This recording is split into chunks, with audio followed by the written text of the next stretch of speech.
talking about here, why there are so many people here in the audience who want to hear your views about how much of a catalyst is infrastructure spending for India in terms of our aspirations for becoming a developed economy by 2047, becoming the top 3 by 2030?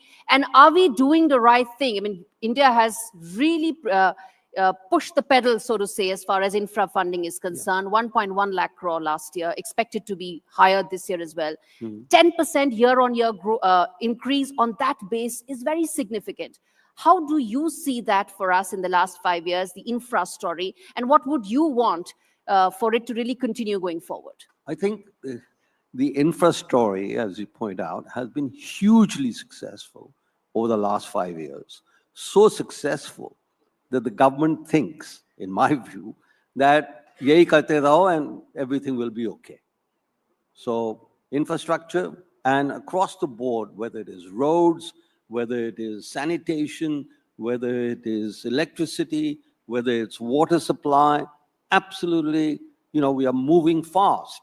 But basically, we have, in my view, and we'll find out what happens on February 1st, lost sight that there are other determinants to growth, which is what I pointed out earlier.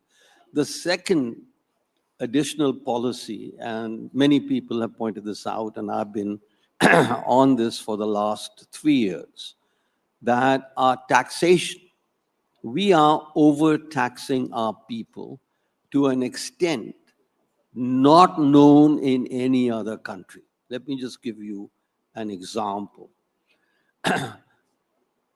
If you take the share of taxes to GDP, and we now have consistent worldwide data put out by the IMF in collaboration with OECD and the World Bank.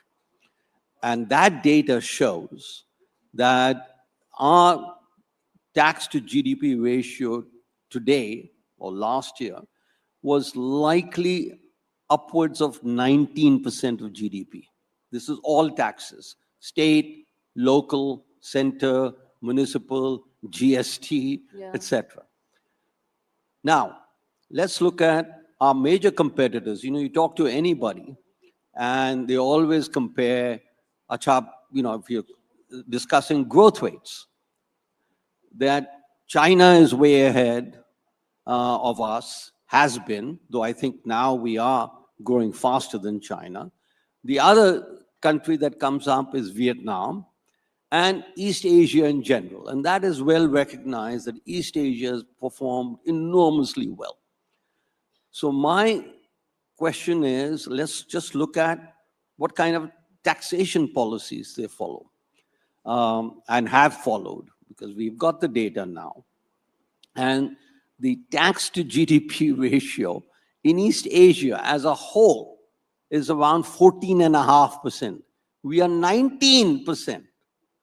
Okay? And why we are that high is something that I think the government needs to do.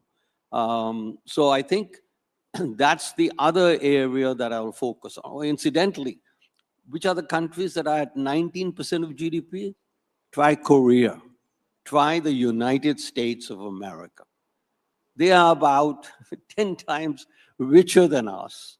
And we know, as everybody knows, as your income goes up, your tax goes up as a share. Why are we at the level of India and of Korea and the US? I don't know. But that's a question we need to ask. I'm hopeful that some of that may be addressed by the finance minister. And trust me, when we speak about direct taxes, personal income taxes, the hall will be in complete agreement with what you say. So do I. But, there are compulsions. When you talk about public finance, there are compulsions because, the government and no other country, frankly, apart from India, actually faces the twin challenges that we face, because one is the scale at which everything has to be dealt with. And then there are competing concerns. This is very interesting statement of yours that, and I'd first written about this in 1984. India is unique. At that time, the discussion was on exports.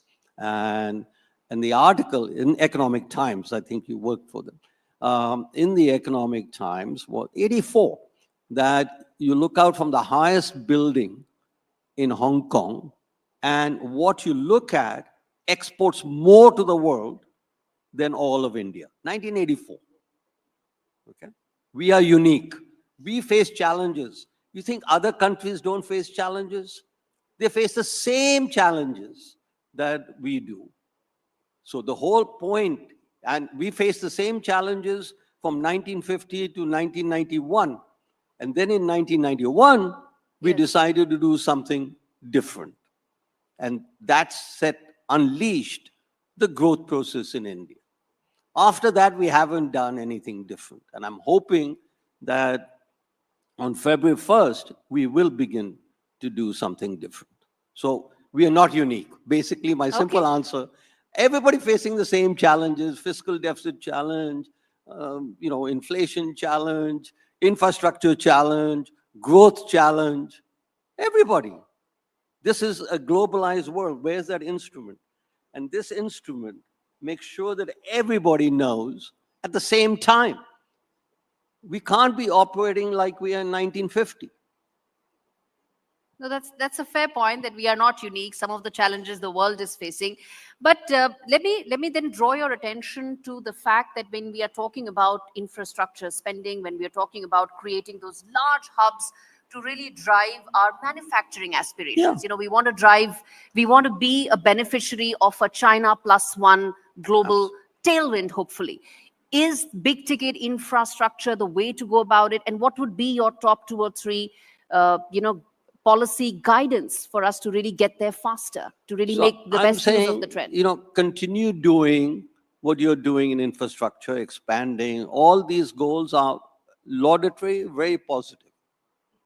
But as I said, I believe that precisely because this government, and actually it's very interesting, historically, the 2 governments in India that have stressed infrastructure the most have been BJP governments. Vajpayee was the one who started the Golden Quadrilateral and others, yes. And Modi. Yeah. So this has been a huge success story. But we can't keep resting on our laurels. Humne infrastructure kar diya, growth aa gayi hai. The point is, there are, one of the most famous laws in economics is diminishing returns. So we have to look at where. And the other point, I want to get back to what I said earlier. Think of FDI as infrastructure, technology. Technology is infrastructure, and today, in today's global competitive world, it's the most important infrastructure. And why are we not having it? Or not having it to the same degree that we did for the last 20, 30 years. And suddenly the belief is, I don't know what the belief is actually. It's something that I've thought about, I've bothered about, I've written about. What leads the government to ignore FDI? And I'll give you an explanation. And the only explanation I've been able to come up with is that industrialists in India are in control of our policy. And everywhere in the world, industrialists are in control. Okay, so that's not you've heard of the military industrial complex. So we have the Babu industrial complex. So I'm not saying that we are unique, but how much importance we give to industrialists in guiding our policy is where we are different. So you wanted to know where we are different? That's where we're different. And we've gone through phases. As I said, these issues were much discussed between 1950 and 1990. Then we had a breakthrough in 91. And then after that, we had somewhat of a breakthrough in Vajpayee's term. And then we had somewhat of a breakthrough to 2014 to 2019 in the Modi's first term. We had COVID, and I think the government was brilliant. Policies on infrastructure. This was COVID, how to handle it. Suddenly there's this big shock in the world. Absolutely brilliant. And the world has acknowledged that we did a superb job in handling the COVID fiasco, or whatever you want to call it. But after that, what? So let's go back to 22. After 22, what's the story? And I'm afraid I can't find, we are going in the negative direction after being in a positive direction. And again, this is, you will ask me, we have political compulsions, and I will say even dictatorships have political compulsions. So everybody's got the same thing. So now the Okay, question. you've made the point that we are not unique, Yeah. and but then if you were to suggest uh, three areas where India needs to focus on to be able to get back to becoming attractive destination for FDI, what would those be? Because we have been for the longest a very attractive destination for global investments. Okay. What do you think will get us back there? The major, what happened, as I said, we were investing, FDI was 2.5% of GDP, and now it's 0.8% of GDP. So what happened? What happened was in 2015, the government decided to not have any more bilateral investment treaties. And this is actually a very interesting story, explanation, and I believe it is the correct explanation. I can't find anybody, nobody else has been able. So we decided, presumably from pressure from industrialists, that look, we can't, in a bilateral investment treaty, there is a foreign investor and there is a domestic investor. Okay. And they get into a marriage, which is the joint production, joint investment, etc. And marriages, some marriages end up in divorce. So around the world, bilateral investment treaties have been the basis on which a divorce resolution is done. And what is the basis? That first, the two people engaged in a divorce first take about 6 months or so to try and resolve their differences. If they don't resolve their differences, then there is a adjudicator, a judge from a third country. So if it's India and England, you will go to a judge who's not from India, who's not from England, right? Makes a lot of sense and has worked brilliantly. But the new stipulation, starting in 2015, is at the end of the investment treaties, you will go to an Indian judge. Okay. Bhai, Indians don't go to Indian judges, yeah. So dispute resolution is becoming a major thorny issue for global investors. It's the only issue. Okay. You invest in a country different than yours and whose legal system is not known to be the best in the world. Then, okay, we are talking about global investments. The one question that I think everybody would like to sort of get your perspective on, which is that how do you see the US-India business relationship given Donald Trump is now in power? He's known for striking deals. He has a very favorable view of India. Where do you see that going, and what kind of a transformation it could mean from an economic point of view for India? I think I have commented on this before, and I think it can only be good for India. Let me explain why Trump will be good for much of the reasons that you've said. Is that he's transactional. We are transactional. India is transactional. Every country is transactional. And this it's not that Trump has ideas to increase India's growth rate, to increase India's investment, to better India's infrastructure. Okay? He doesn't. But, there's an old line, the fault, dear Brutus, is not in our stars, but in ourselves. And that's where, because of that pressure, we will be able to do the right thing. And the right thing is not unknown. It is, you've got to open up investment. Okay, so already you must have seen in the news this morning, he put on a 25% tariff on Colombia. Yeah. And then reached a deal with them. So that no longer is going to be the case because they reached a deal on Illegal immigrants, they had to illegal go, immigrants. yes. And Yeah. we've already reached a deal Yeah. with them on illegal immigrants. But I think the India issue will have to do a little bit more than agreeing on illegal immigrants. Remember that 2019, when Trump was there, our trade deals got distorted because, or didn't happen with the US, because of tariffs on Harley Davidson. We refused. कि भाई हम भी motorcycle बना सकते हैं हाँ, ठीक है बनाओ.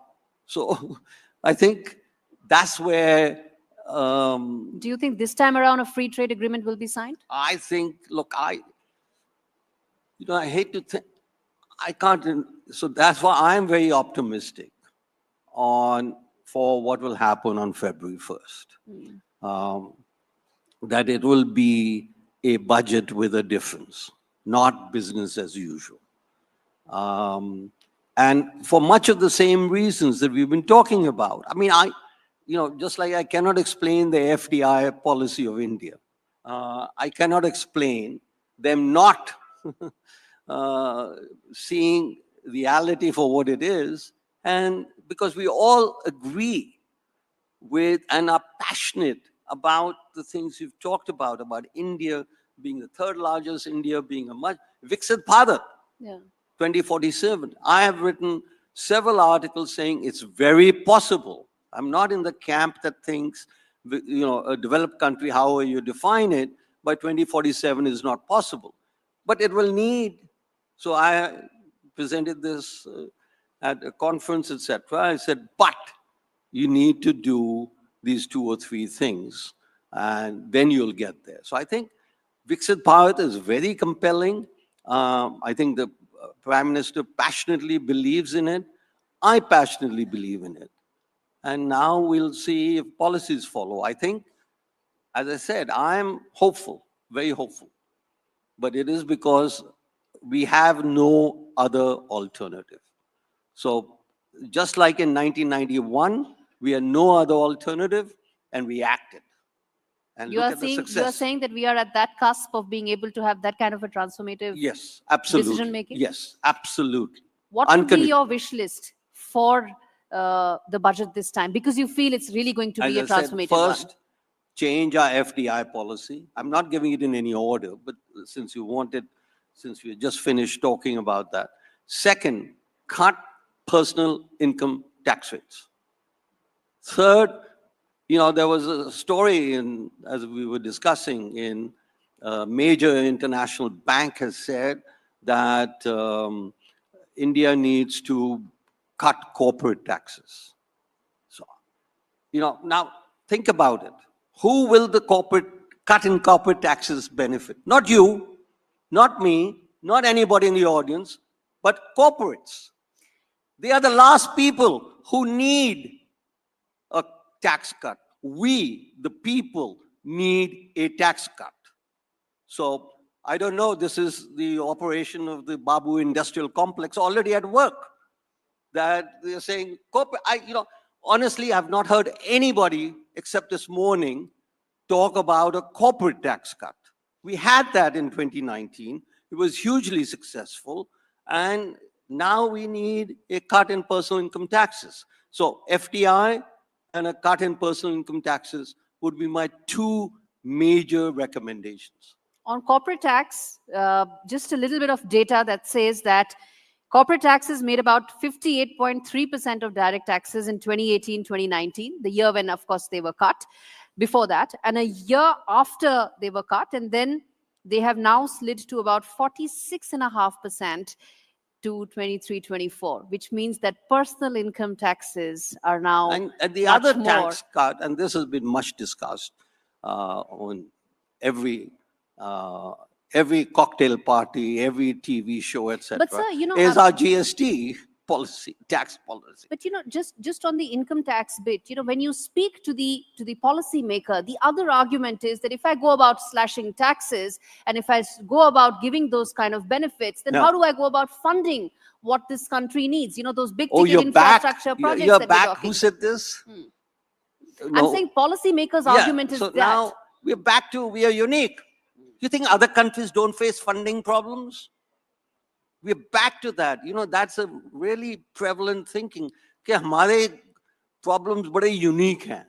And so we need unique solutions. We don't. So what Everybody solutions faces, we how do need? they solve it? We have got, for the last 75 years, actually, coincident with our independence, we've got data now on 190 countries facing the same problems. Why for the last 75 years? Decolonization took place by 1960, almost all countries were independent. World War II was over, policies started to be initiated, poverty reduction, etc. Another area we're hugely successful in, have been fantastic. Okay, but now we've got to. So the taxes are too high. The misconception amongst some of our policymakers is you need additional revenue, raise taxes. What happened and I worked in the background on the corporate income tax cut in 2018-19. There is something called a Laffer curve, but not to go into detail. The point is, we are not at a stage where everybody is compliant with their taxes. So when you cut tax rates, your revenue actually goes up.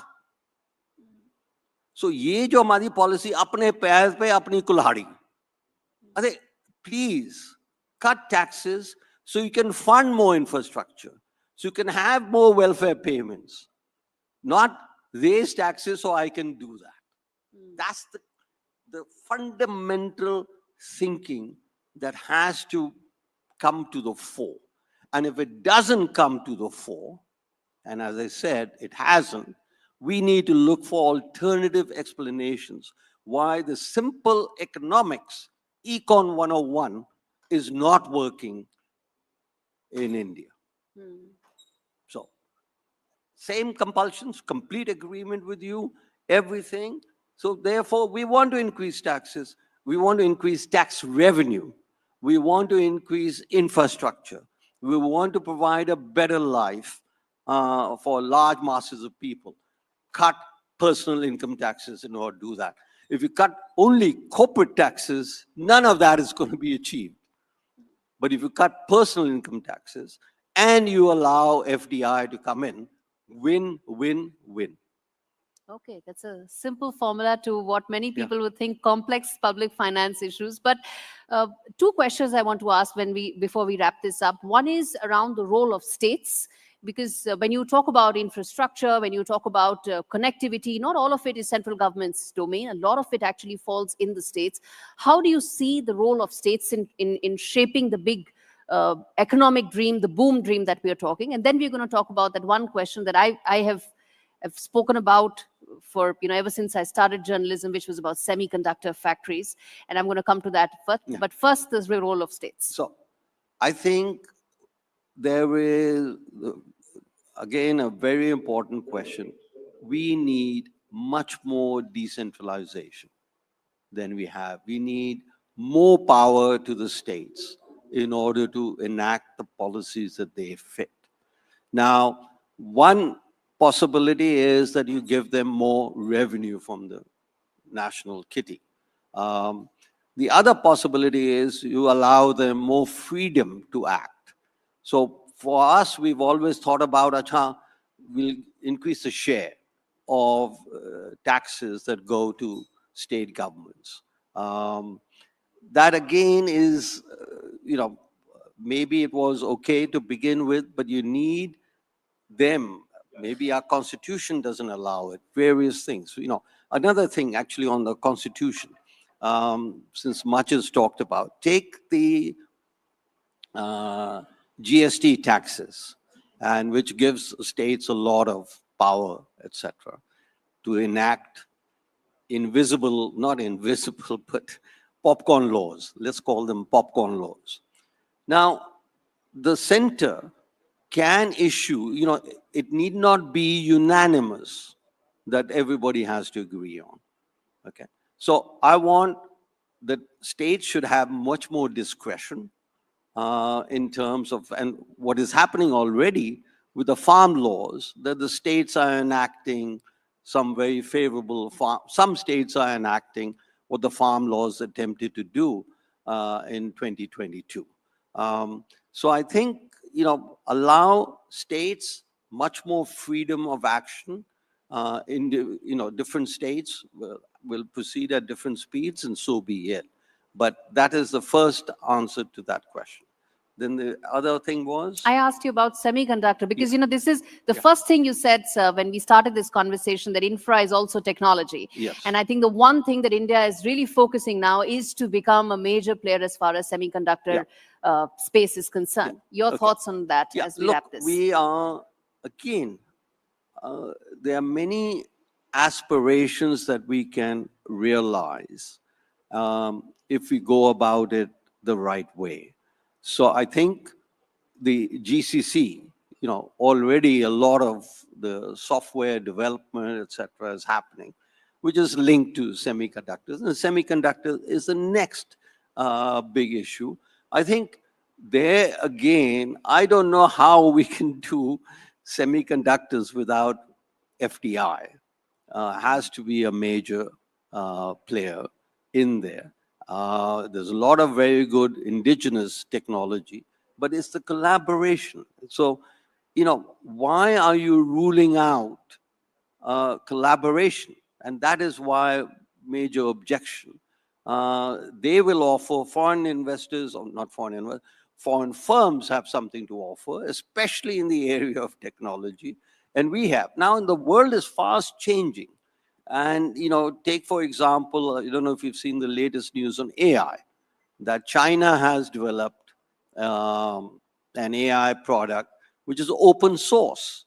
So, it really, I guess, my plea on whatever the issue is, recognize dunya badal gayi hai. And the same rules do not apply. And this is the same for every country. So we need to incorporate ourselves, especially with our Viksit Bharat dream, which is realizable, that we cannot do it with business as usual. We cannot. Impossible. Thank you so much, sir. And I think that's the perfect note to end this, which is that it cannot be business as usual if we really are looking to make transformative change. Thank you so much, Dr. Surjit Bhalla.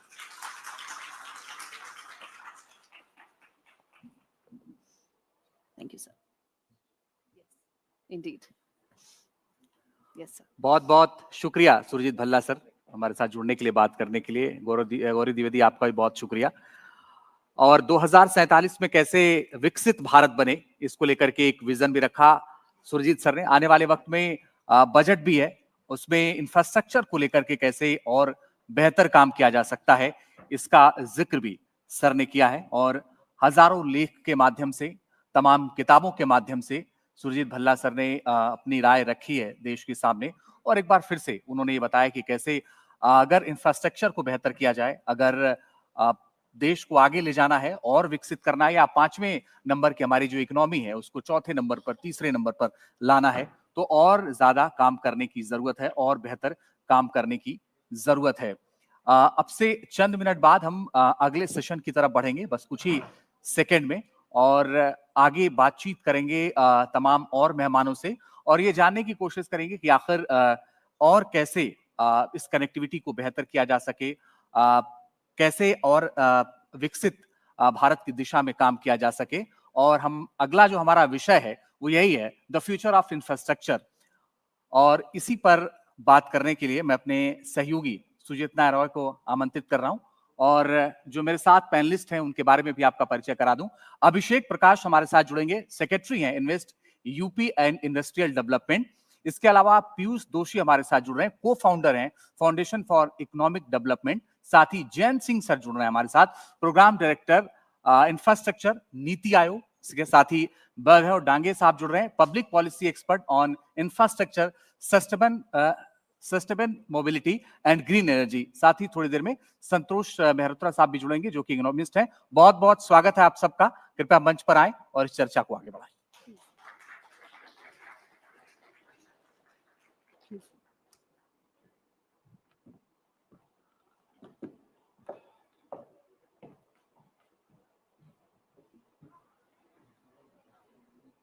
Thank you, Anjeet.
Thank you very much to all my esteemed panelists for taking the time out and joining me today. We're taking off on a conversation which is core to today's summit. We're talking about multimodal connectivity and the future of infrastructure, and all of this, how it all ties up to boost inclusive growth and India's ambitions of becoming a developed nation by 2047. I'll begin this discussion with a question to Mr. Prakash. First, Mr. Prakash, thank you very much for joining us, for taking the time out. He's joining us from Lucknow. My first question to you is, we have seen the launch of PM Gati Shakti, which is really the master plan for promoting multimodal connectivity in India. How has this proportionally impacted industrial growth in your state? Yeah, good afternoon, everyone. And then my thanks for allowing me to join through this online mode. So as we are all aware that National Master Plan PM Gati Shakti is a key component and a very useful tool to plan things, to execute and implement things with a interdepartmental, different departments coordination, and then coordination between state government as well as Government of India. So UP has been one of the front leading states, and we have achieved more than 70 layers. There are different layers. These are well known. These are layers of infrastructure. They are be them physical infrastructure or the social infrastructure. And in the state now we are doing planning work through this tool, which is the National Master Plan, as well as implementation and monitoring of these projects. So I'd like to give a couple of examples in which it has been very helpful for achieving timely completion of infrastructure. So this integrated manufacturing and logistic clusters, IMLC in UP, there are at 3 places. One is Bamrauli in Barabanki, which is in the central part of the state. One is in Sultanpur, again the eastern part, and one is in Ghazipur, again the eastern part. So we have completed these manufacturing and logistic clusters within record time using this PM Gati Shakti tool. And at the same time, not only the physical infrastructure, but the social infrastructures like planning for new schools, planning for new hospitals, planning for new roads, they become very easy. Reason being that all these layers, they are integrated, and then we know that which is the optimum route to take out a road, what are the different utilities which needs to be shifted. Earlier, without this tool, different departments used to go in the field, go multiple times, and then there were issues of interdepartmental coordination also. But now with PM Gati Shakti in picture, these all things have become very smooth and very efficient. I will from here take my question to Jayant. Um, we have seen that in India there has been a huge spurt of investment as well as a zeal for policy movement in Uttar Pradesh. It has impacted the state's GSDP, but this is not always the case with most states. There's politics involved, there is also policy making that is involved. How do you think that policy making at the center could correct regional imbalances?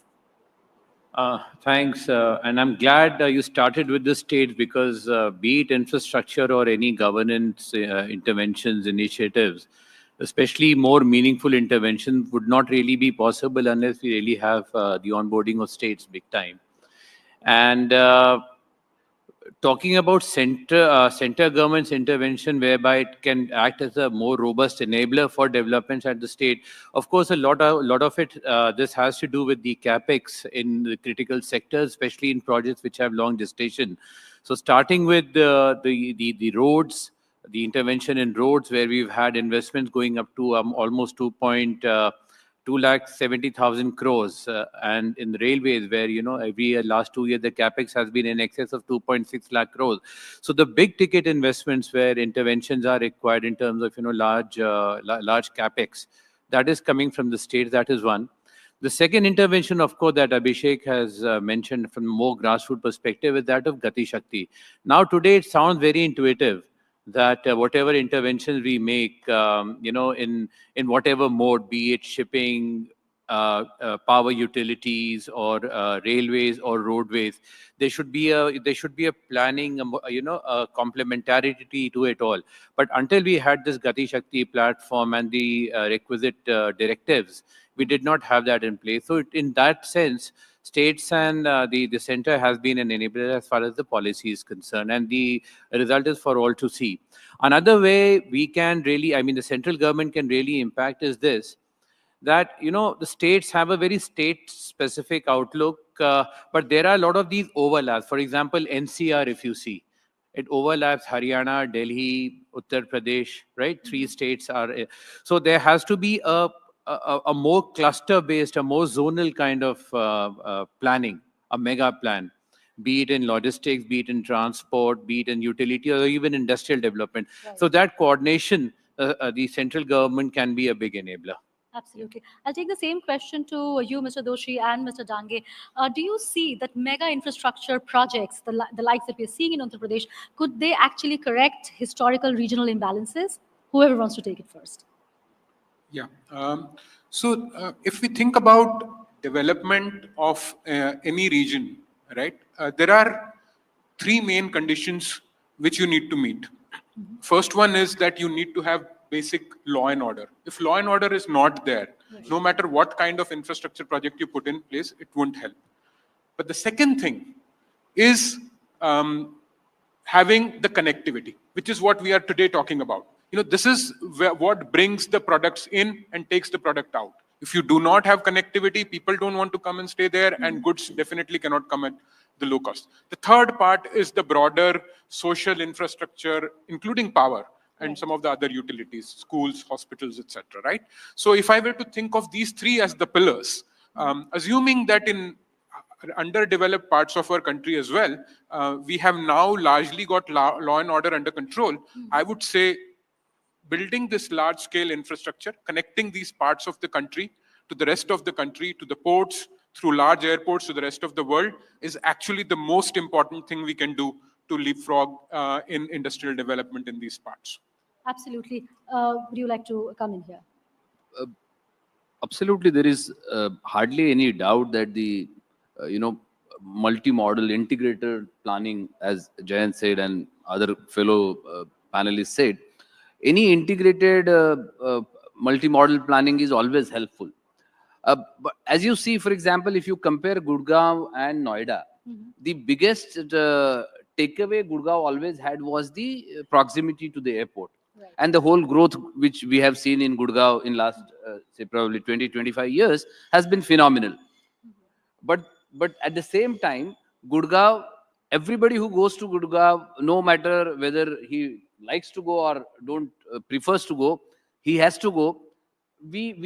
Everybody, we talk about the challenges we face in transport, challenges we face in, reaching to Gurgaon, coming out of Gurgaon, and, all other kind of utilities and other infrastructure in Gurgaon. if you compare, for example, Greater Noida, Development Authority, this region has been lagging in those kind of advantage. But with a integrated planning, which probably Jaywar has done, and followed by the expressway, and all kind of connectivity, as Piyush has been mentioning about. Uh, Conventionally, civilizations have always grown around connectivity. So connectivity is, of course, there is absolutely no challenge. That is the no second thought that it's the driving force for any growth that ultimately will matter. But parallelly, we also need to look at connectivity in a holistic matter. Probably we are still doing the patchwork in our infrastructure. So wherever there are challenges, we will either expand our road, create a parallel road, or create a railway line. But for example, RRTS, which has been recently operational for the Delhi NCR, we are still catching up. We are still trying to, uh, fill in the gaps.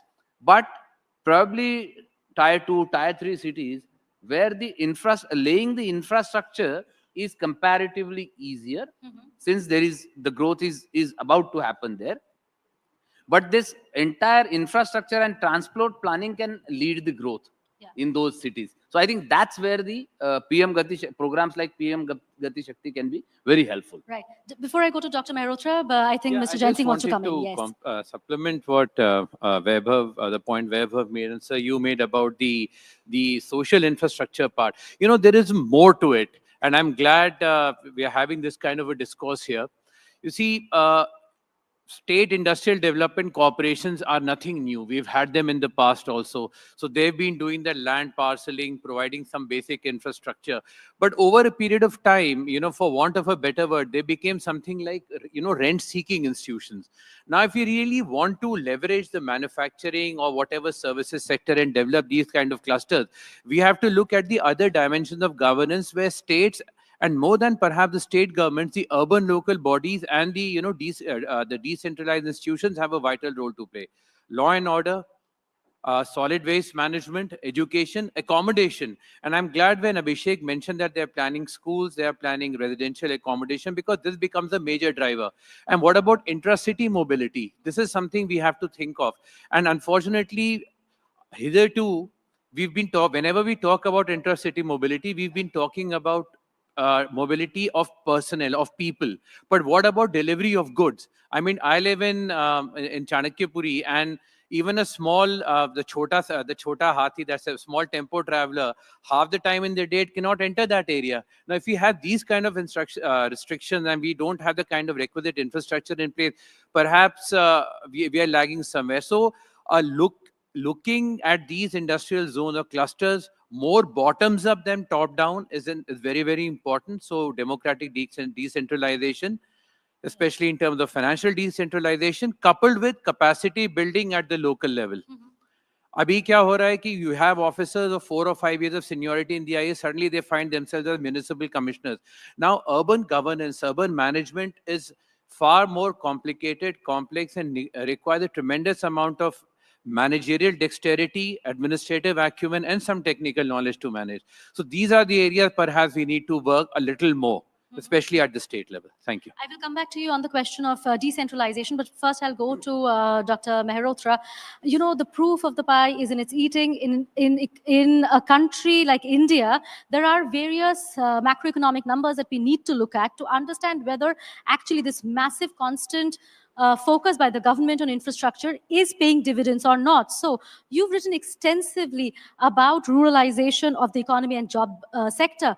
Do you think that the constant focus that this government has on infrastructure and modern infrastructure will correct that in any way?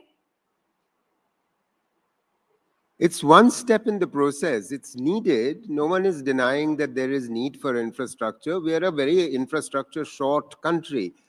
And UP, of all states of India, which have very low levels of per capita income and very low levels of infrastructure, obviously needs more infrastructure. There's just no getting away from that. However, I think what has been emphasized, there's been some emphasis so far, but I think more needs to be said a little bit.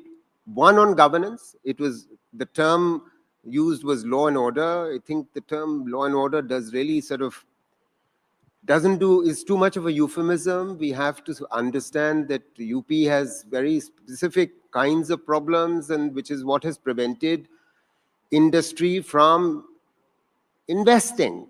Foreign investment has not entered. There is massive outflow of domestic capital. By domestic, I mean UP capital. The credit deposit ratio is very, very negative. You know, all the credit, all the deposit that come into UP or Bihar, the money goes out. It goes to Tamil Nadu, Gujarat, Maharashtra. So you want the opposite. That's point one. Point two, I think, is I'm glad you mentioned the fact that there's been massive ruralization. By massive ruralization in the last 4 years, what I've written about is the following: that because non-farm jobs have not been growing in urban areas, therefore millions have gone back to agriculture. This is particularly true in Bihar, UP, Rajasthan, the Hindi heartland. So how are we going to pull workers out? Now, very importantly, it was mentioned cluster development. So how are we going to do this cluster development? Please try and understand, in UP, there are about 300 clusters. You know, you don't just have Jewar, and you don't want to build yet another Greater Noida. You've built Noida, you've got Greater Noida. Now you want to build sort of a multimodal transport network around Jewar. Fair enough, but you see, the state has only limited resources. How are you going to utilize those limited resources? Now, the term social infrastructure was used. I have great difficulty with that. Again, you are using the term infrastructure. What you needed is human beings. You don't have the right people in the right place. You have to attract them with the right level of education and the right level of skills. In UP, you don't have that.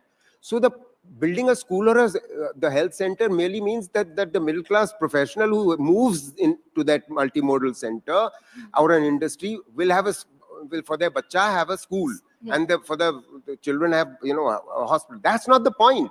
The point is first ensuring that you've created this infrastructure. Now you want industry to be attracted to it, investment to come there, and the human beings to come there. That means, are you skilling the people?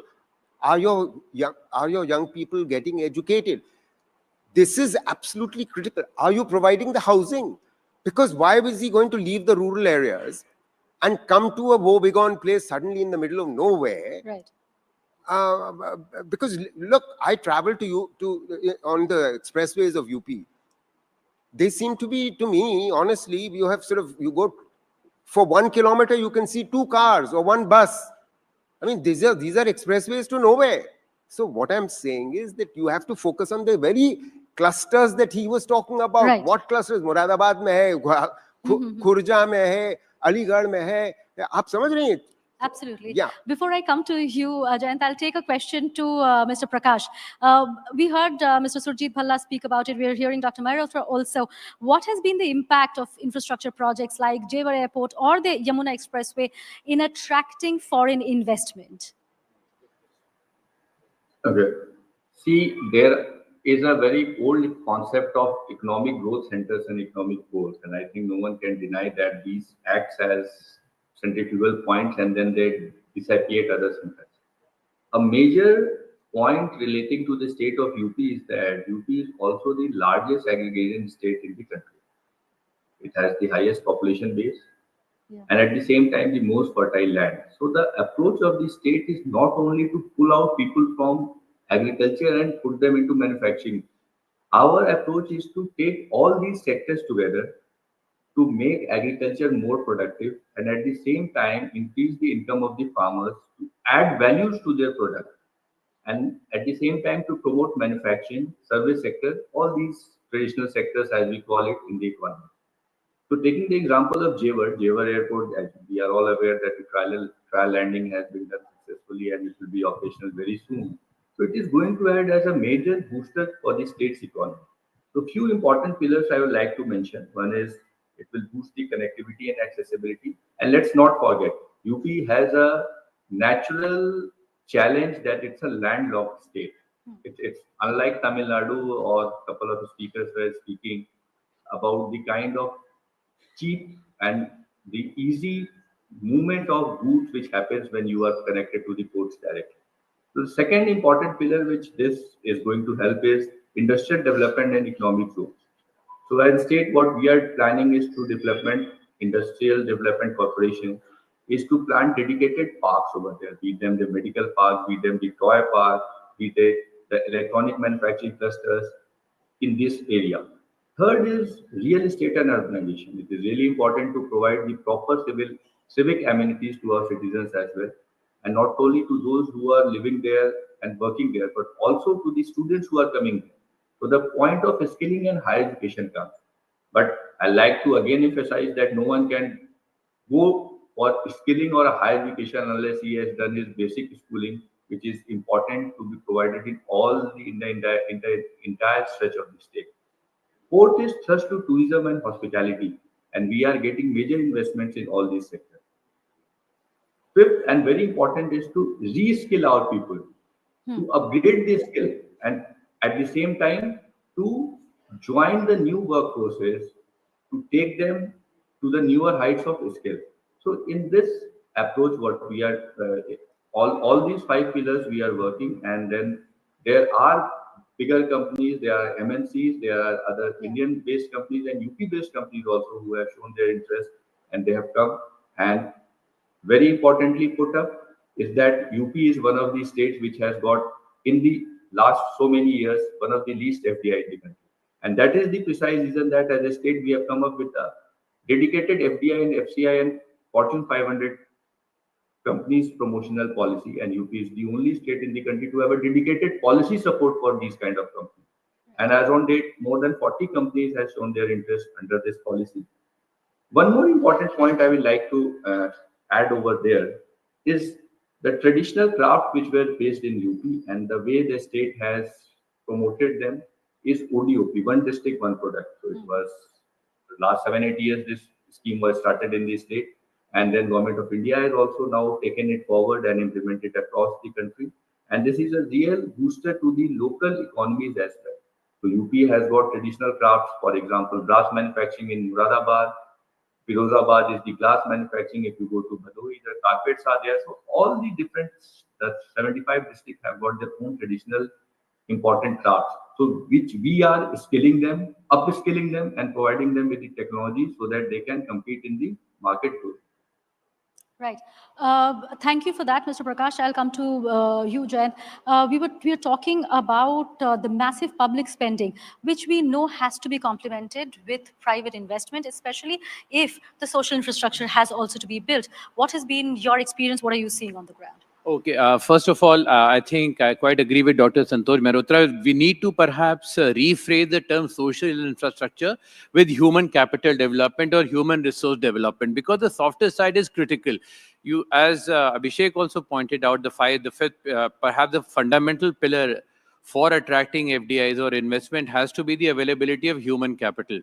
Law and order, of course, the other dimensions of governance, be it law and order or provision of utilities, even connectivity, warehousing, housing would be absolutely inconsequential, will be of no consequence if you don't have the requisite human capital. And to that extent, I think, and this is unfortunately, this thing takes time. Honestly, if you're training a set of people to do something mechanically may take a few years, but training a set of people to actually think and then create and add value intellectually requires a generational shift. So for that, I think a lot of investments and thought has to go into education and health, which are the two perhaps most fundamental, building blocks of a society and of a strong nation. So I think I'm glad. I just hope Abhishek take this with as much of seriousness as Dr. Mehrotra has been talking about.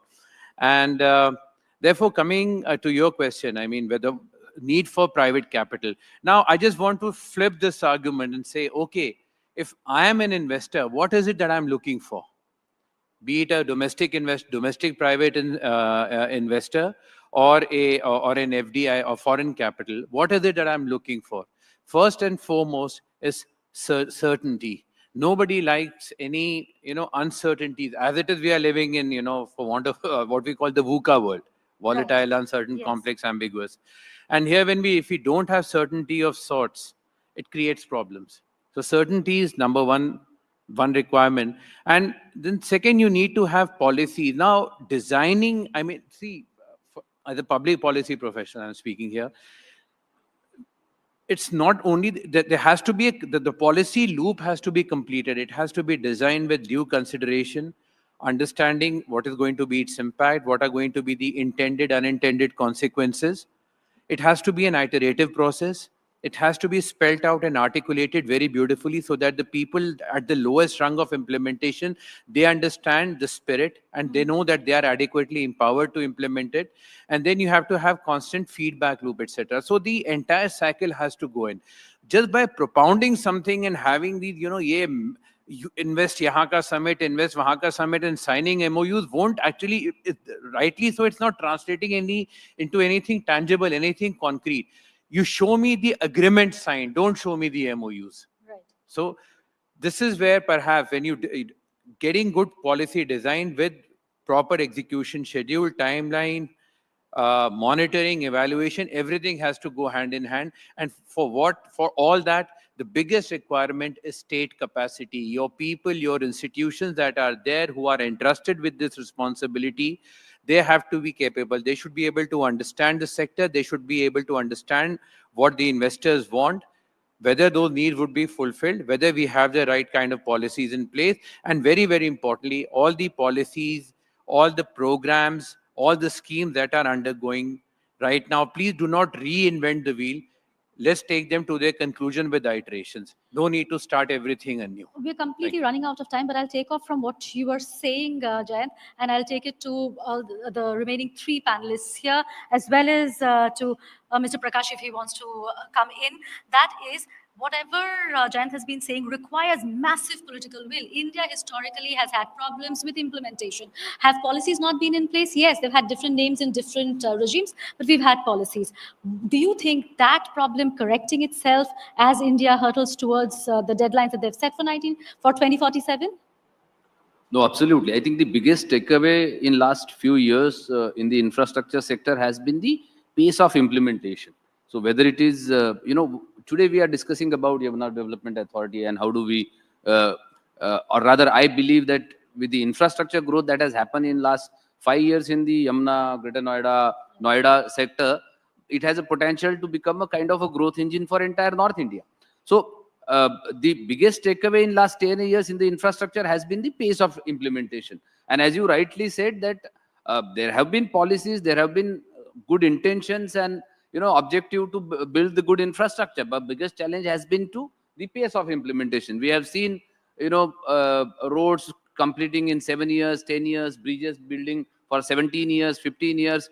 From there, today we have reached to a level where expressways are being built in 500 days. Our RRTS kind of infrastructure is being built in less than 5 years. Our metros are implemented almost 800 kilometers a year expansion. Or the airport, for example, Jewar Airport first landing of the flight has been in a phenomenal time. Right. So I think we nobody will deny the fact that the biggest takeaway has been the implementation of infrastructure, but that also comes from the basic focus on the infrastructure, because ultimately today we are talking about bringing investment in this region because there is a better infrastructure. You are able to offer good infrastructure for people and goods to move, create that corridor for movement. I think then the whole process, of course, there are no second thoughts on what Mr. Mehrotra has said or all other panelists have said. You need a human capital, you need all other other support systems, but unless there is a connectivity, nothing else will start. The ball starts rolling after connectivity. Correct. The essence of what you're saying is also that we've seen massive initiative being taken at the center. How does it percolate to parts of India which belong to a different political ideology altogether? Because that is where will lie India becoming a developed nation. I'll take that question to you, sir. I think, I see the current approach is the right one, that you have to build critical mass in a few places, which is what we are doing. So I think, if let's say there is a choice, right, that should we double down on Noida, right, and say that make Noida the Shenzhen of India. I think absolutely. We need to get to a scale rather than create 20 places which are subscale and are not globally competitive. We should just focus on creating 2 places which are globally competitive. How many people know that actually Shenzhen alone accounts for 40% of China's exports? So it is the big economic growth engine behind which you create the surplus. If a Noida becomes a truly world-class electronics manufacturing destination, we will have our own Shenzhen. It will generate the revenue surplus for the government to then go and invest in 5 other locations in UP and then 25 other locations in UP. If we start on day one by saying, let's try and put a little bit because thoda sa hi paisa hai, let's try and distribute between 25 places, we will be subscale everywhere. So let's go for complete solution in a few places, solve them perfectly, and then use that to build upon other areas. That would be my suggestion. Right. Dr. Mehrotra, will you come in on this? Because this, do you think, will actually correct the historical regional imbalances we've seen? Because, again, we go back to the same thing, which is a few states will see the kind of zeal and drive that we're seeing in Uttar Pradesh. It's not Every just time Bill few Gates comes, he states, goes... ma'am. We are talking about Western UP. What we are wanting to do is to convert Western UP into a Punjab or a Maharashtra. It doesn't happen like that. There has to be a certain holistic way of going about this.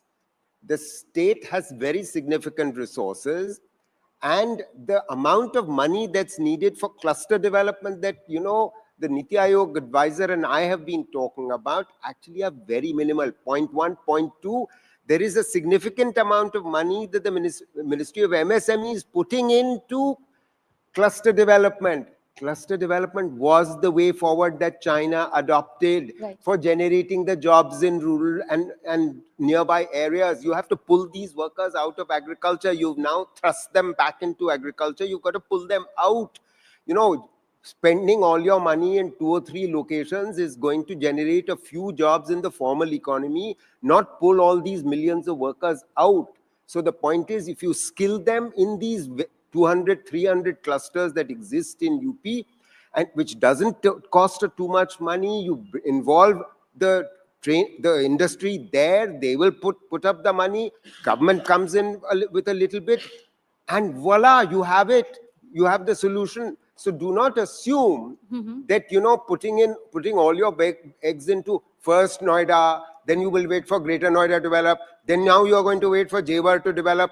There are 500, 300 other locations where you can put in small amounts of money which will spark into many more jobs and much more economic activity. Mr. Prakash, before we end, I would like you to just come in to what Dr. Mehrotra is saying. The policy focus on just Western Uttar Pradesh vis-a-vis what is happening in the rest of your state, as if you could just come in there.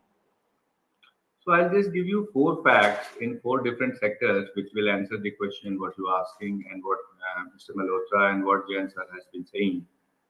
UP has now 16 operational domestic airports. So it is not only in Western UP, more than half of them is in Central and Eastern UP. UP has at present 4 international airports.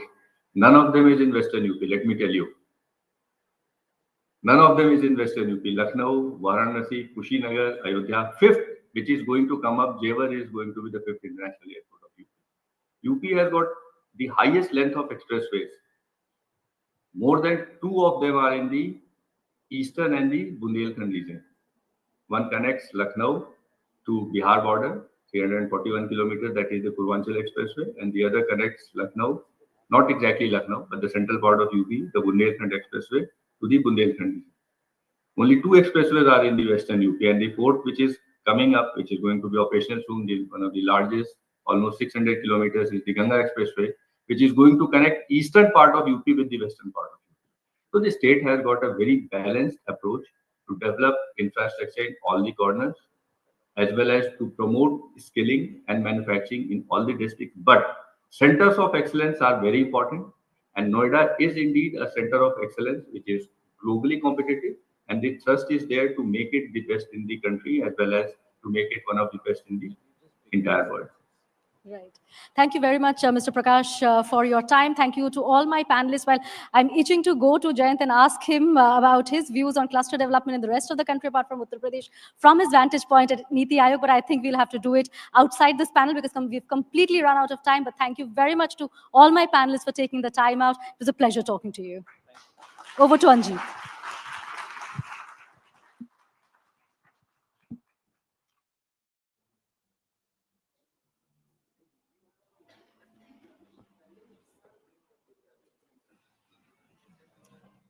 बहुत बहुत शुक्रिया अभिषेक प्रकाश जी, वैभव डांगे जी, जैन सिंह जी, संतोष मेहरोत्रा जी और पीयूष दोषी जी हमारे साथ बातचीत करने के लिए। तो शानदार बातचीत में आगे का विजन कैसे तय हो, इस पर एक शानदार चर्चा भी हुई और इस सेशन को आगे की तरफ बढ़ाते हैं। और अगला जो सेशन है हमारा, अब मैं मंच पर आमंत्रित कर रहा हूं सोनल मिश्रा जी को, जो हमारे बीच में है। और Sonal Mishra ji white paper presentation के लिए मैं उन्हें मंच पर आमंत्रित कर रहा हूं। बहुत बहुत स्वागत है सोनल मिश्रा जी, कृपया मंच पर आएं और white paper presentation.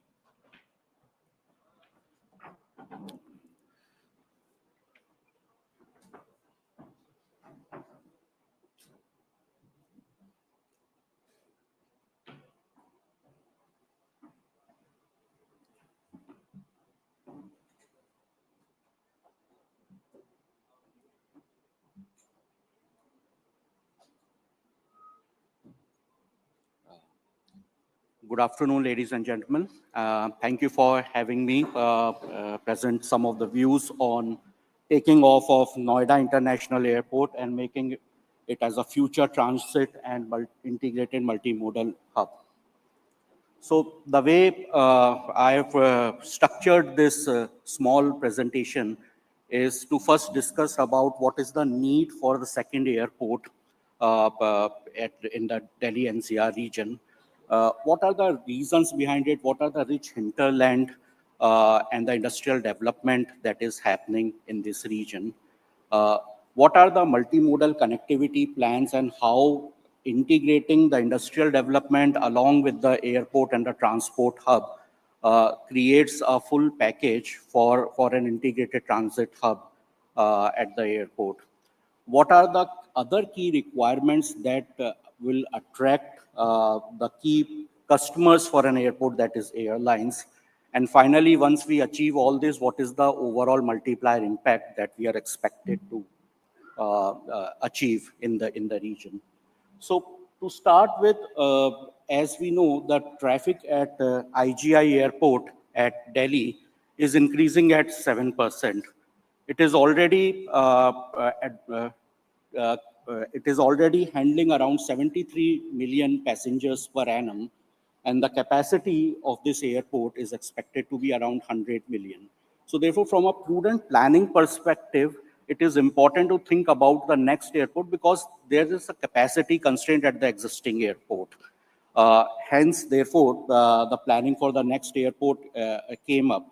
But more importantly, this airport should not be seen even in the short term as an airport which will handle the spillover traffic from the IGI airport. As you can see in one of the graphs over here, this airport already has its own, if we look at the hinterland that the IGI airport captures, around 10 to 15% of that hinterland comes from the regions which are captive to the Noida International Airport. So even to start with, this airport is self-sufficient to handle its own set of traffic and to take it further once the existing airport takes off. Furthermore, if we think about the cargo, the air cargo potential, majority of the potential, the air cargo based industries are lying in this region, and there are future initiatives that are being planned, which will further bolster the air cargo growth at this airport. Talking about the looking more into the hinterland of the Noida International Airport, while in terms of the captive hinterland, we see places, regions of Uttar Pradesh, Haryana, part of Delhi, NCR, those Rajasthan, those anyways are some of the regions which this airport is directly expected to cater to. While there is a secondary hinterland as well, taking into account the states of Punjab, Himachal Pradesh, Jammu and Kashmir, to some other regions as well, like Uttarakhand. In terms of the existing industries that this region is catering, electronics, automobiles, these are one of the major clusters which are already existing, and there are future plans for augmentation of these clusters. There are also plans for next set of industries, especially MRO, and I'll speak more on this in a couple of slides later on, and other industries like textile, leather, ready-made garments, etc. And especially with the government's policy of one district, one product, development of such industries in the region is expected to further bolster the air cargo movement for this airport. While some of the panelists also expressed their views about the cluster-led development versus an integrated development, I am also of the opinion that yes, there has to be a balance between the cluster-led development as well as an integrated development approach. And I think Jewar is a good example of this.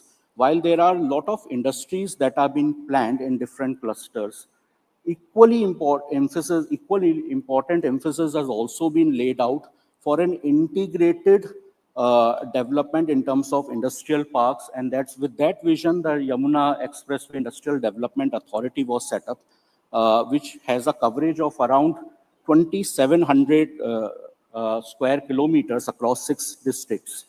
There have been plans for major industrial projects and industrial parks with specializations like the medical devices park, the data center park, electronic manufacturing clusters, etc. And the good part is that all of them or majority of these clusters or the ecosystem that will come up here has a high dependence for airborne cargo. So we talked about the industrial parks development that has been planned and the cluster-led development. All of these are further facilitated by an integrated multimodal logistics hub. So now much has been talked about the importance of multimodal connectivity with a lot of emphasis on connecting the regions. Why it is more important is, at least from the industrial development perspective, is that a multimodal connectivity not only creates the linkages in terms of the industrial value chain, because of course, everything cannot come at a region in one go. It will take time, but till that time, it is the multimodal connectivity which leads or helps to connect the backward and the forward linkages of an industrial value chain. And not only the industrial value chain, the transportation value chain, the backward and the forward linkage for that is also being supported by such type of connection. So there are already some of the existing projects which we all know about, like Yamuna Expressway, Eastern and Western Peripheral Expressway, etc. There are other projects which are in the various stages of planning or implementation or development, including the airport, the Noida airport connectivity to the Delhi-Mumbai Expressway, Haryana orbital rail corridor, the DFC connectivity to the Noida International Airport, Faridabad, Greater Noida connection, and moreover the RRTS road, Ghaziabad, Jewar RRTS corridor, to name few of them. So as I said initially before I started the presentation, for an airport, the most important customers for an airport are the airlines. So while we are talking about the basic ingredients in terms of the passenger potential, in terms of the industrial growth, in terms of the multimodal connectivity, which will allow the cargo movement to happen at the airport, but most importantly, it is the airlines. If the airlines are not there at the airport, none of this makes sense. So therefore, we have to think, when we are talking about attractiveness of an airport, we need to think from the customer's perspective. So while, yes, till now what I talked about was the basic ingredients for those customers, there are further more considerations for airlines. Fuel cost, one of the most important cost element, which covers around 35 to 50% of the overall operating cost, depending upon case to case. The presence of a competitive fuel cost becomes very important. And in that case, especially by the VAT reduction on ATF being reduced to only 1% as compared to 25% at the competing airport by UP government, that's the first right step in, in this direction. The second is about the sustainability. So there is something called as a CORSIA regulations, carbon offsetting reduction scheme for international aviation. So the CORSIA regulations have two stages. First was in 2023, I think, and the next is 2027. So there are countries which adopted the CORSIA regulations wherein the air transport and the airlines have to mandatorily make the sustainable aviation fuel as part of the ATF that they are procuring. In India, the CORSIA regulations will come in 2027. So once these regulations are there and India is signatory to the CORSIA regulations, once these regulations will come in India, the requirement for sustainable aviation fuel will shoot up. Hence, the airport, whatever, especially greenfield airports such as Noida International Airports, there the planning has to be focused on, along with the fuel farms, how a complete sustainable aviation fuel package can be provided, and can we make Chevar Airport as a SAF hub for the airlines. Coming on to the MRO part, so when an airline, when we talk about transit hub, let me take a step back. Till now, if we see the complete geography, between the major transit routes is from east to west. India is almost at the center of this transit route. But still, in spite of being so very much geographically located at an advantageous position, India has never been able to achieve a hub status. If we see about Singapore or Dubai, which are the major hubs, or if we talk about the Western Hemisphere, we see Belgium, or we see Amsterdam or Heathrow as major hub between the Europe traffic or the Middle East traffic, Europe traffic, and the US based traffic. The main reason for establishment of hubs is that it is the captive airlines which creates hubs. So till now, we didn't had a captive airlines. So now with the augmentation of Air India, along with Indigo also coming up as one of the major players, airline players on a global stage, the situation is changing. And hence, in order to attract airlines to make this airport as their main hub, it has to be a larger infrastructure, especially focusing on the MRO. And there are other aspects as well, which I'll cover later on, which will be very important. And of course, we talked about the passenger movement and the importance of the multimodal connectivity. So therefore, certain proactive measures would be very important if the Noida International Airport has to become a transit hub or the major hub for India. Definitely in terms of certain incentives that the airport, which obviously would be in discussions with some of the airlines like dedicated stands, gates, other commercial incentives, etc. Airlines MRO, as I already spoke about, or other airline staff training academies. These are some of the basic ingredients that will attract airlines to make Chevar Airport as its transit hub. Furthermore, it will also be important to also look about the customers, which are passengers like you and me. So ease of movement and ease of transit at an airport, not only for the airlines, but for customers like you and me, would be very important. And of course, sustainability, because the CORSIA regulations and creation of a sustainable aviation fuel hub will really drive the business. Once we achieve all this, why there is a focus for airports or major infrastructure or transport hubs? One of the most important reasons for that is that such in major infrastructure projects have a very large multiplier impact. What it means is that, for example, if we talk about the employment multiplier, so if there is, and these are some of the statistics that are available in public domain. So if we talk about aviation in India, what it has been witnessed is that every single person which is directly employed by an airport creates another 18 supporting jobs in the larger ecosystem. So there is a 18x employment multiplier.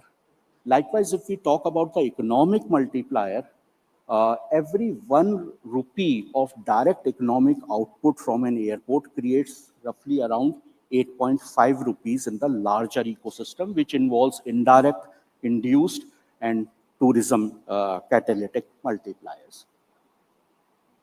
I'll not talk about each and every number when we talk about applying the same multiplier impact on in the perspective of Jewar Airport, but just the larger number, the cumulative economic output in the next 5 to 10 years is expected to be around $10 billion, with the employment potential, overall employment potential of around 1.4 million, which will not only be created within the airport, but also in the airport adjacencies like ground handling, fuel farm, airlines academies, and then there will be induced employments like the industries that will come in. Those industries will be dependent on that airport.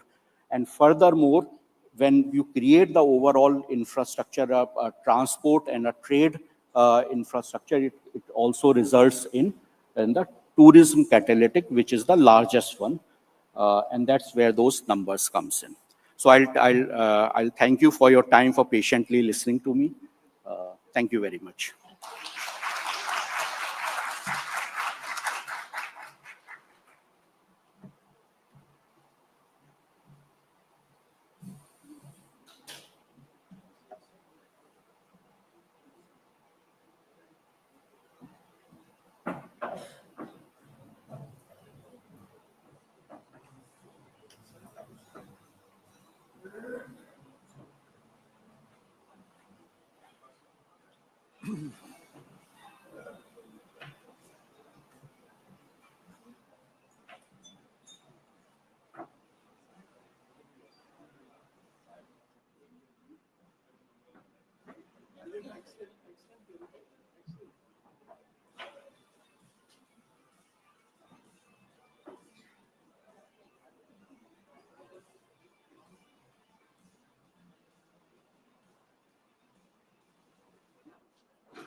नहीं अब नहीं, पहले क्यों नहीं आते बता दे.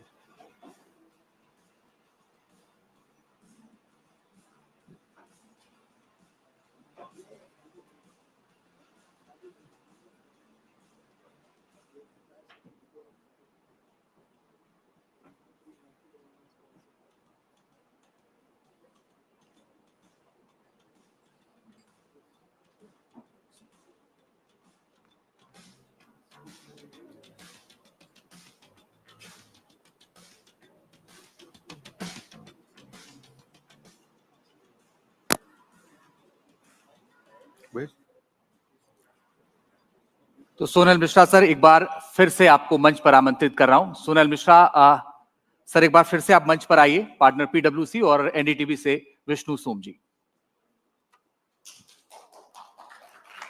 Come.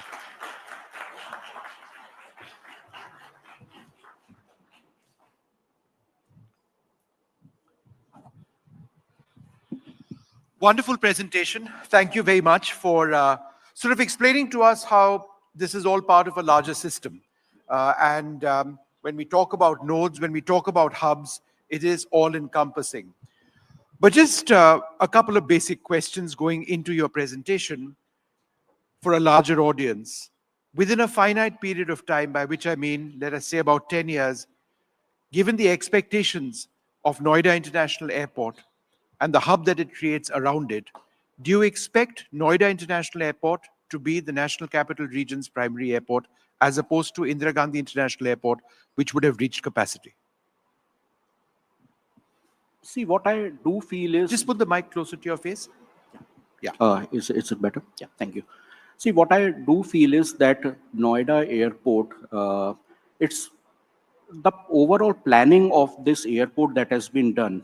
It has been done to take into account that this will become not only India's transit airport, but also one of the major transit airports in Asia. So whether that will happen in... Just hold it like this. Yeah. So whether that will happen in next 5 to 10 years, yes, the journey will definitely start. But in next 10 to 15 years, definitely this will be one of the most important transit hubs in not only India, but also in Asia. A lot of what you have spoken about is premised on the success of our airlines. We have the largest orders in the world between Indigo and Air India, but there are delays in delivery. There are delays in testing, for example, of Boeing 777 aircraft for Air India. There are delays in refurbishment. We have extremely volatile aviation turbine fuel costs. Airlines keep complaining about ground handling costs being larger than more significant than what they should be. We've seen a history of airlines failing, unfortunately, in India as well. Are you concerned about the viability of the aviation sector given these problems, which are facts, which have happened? See, let me give some statistics to you. See, today, I'm just talking from my memory. There is around 0.1 person per capita which still patronizes the aviation industry. If we talk comparatively with the Indian Railways, it is carrying around 15 crore people per day. Right. Even if we take 10% of that, that traffic, which is the AC, 2AC, first AC traffic, it works out to be around 1.5 crores. Right. Per day. And what's our traffic? Around 350 million pax.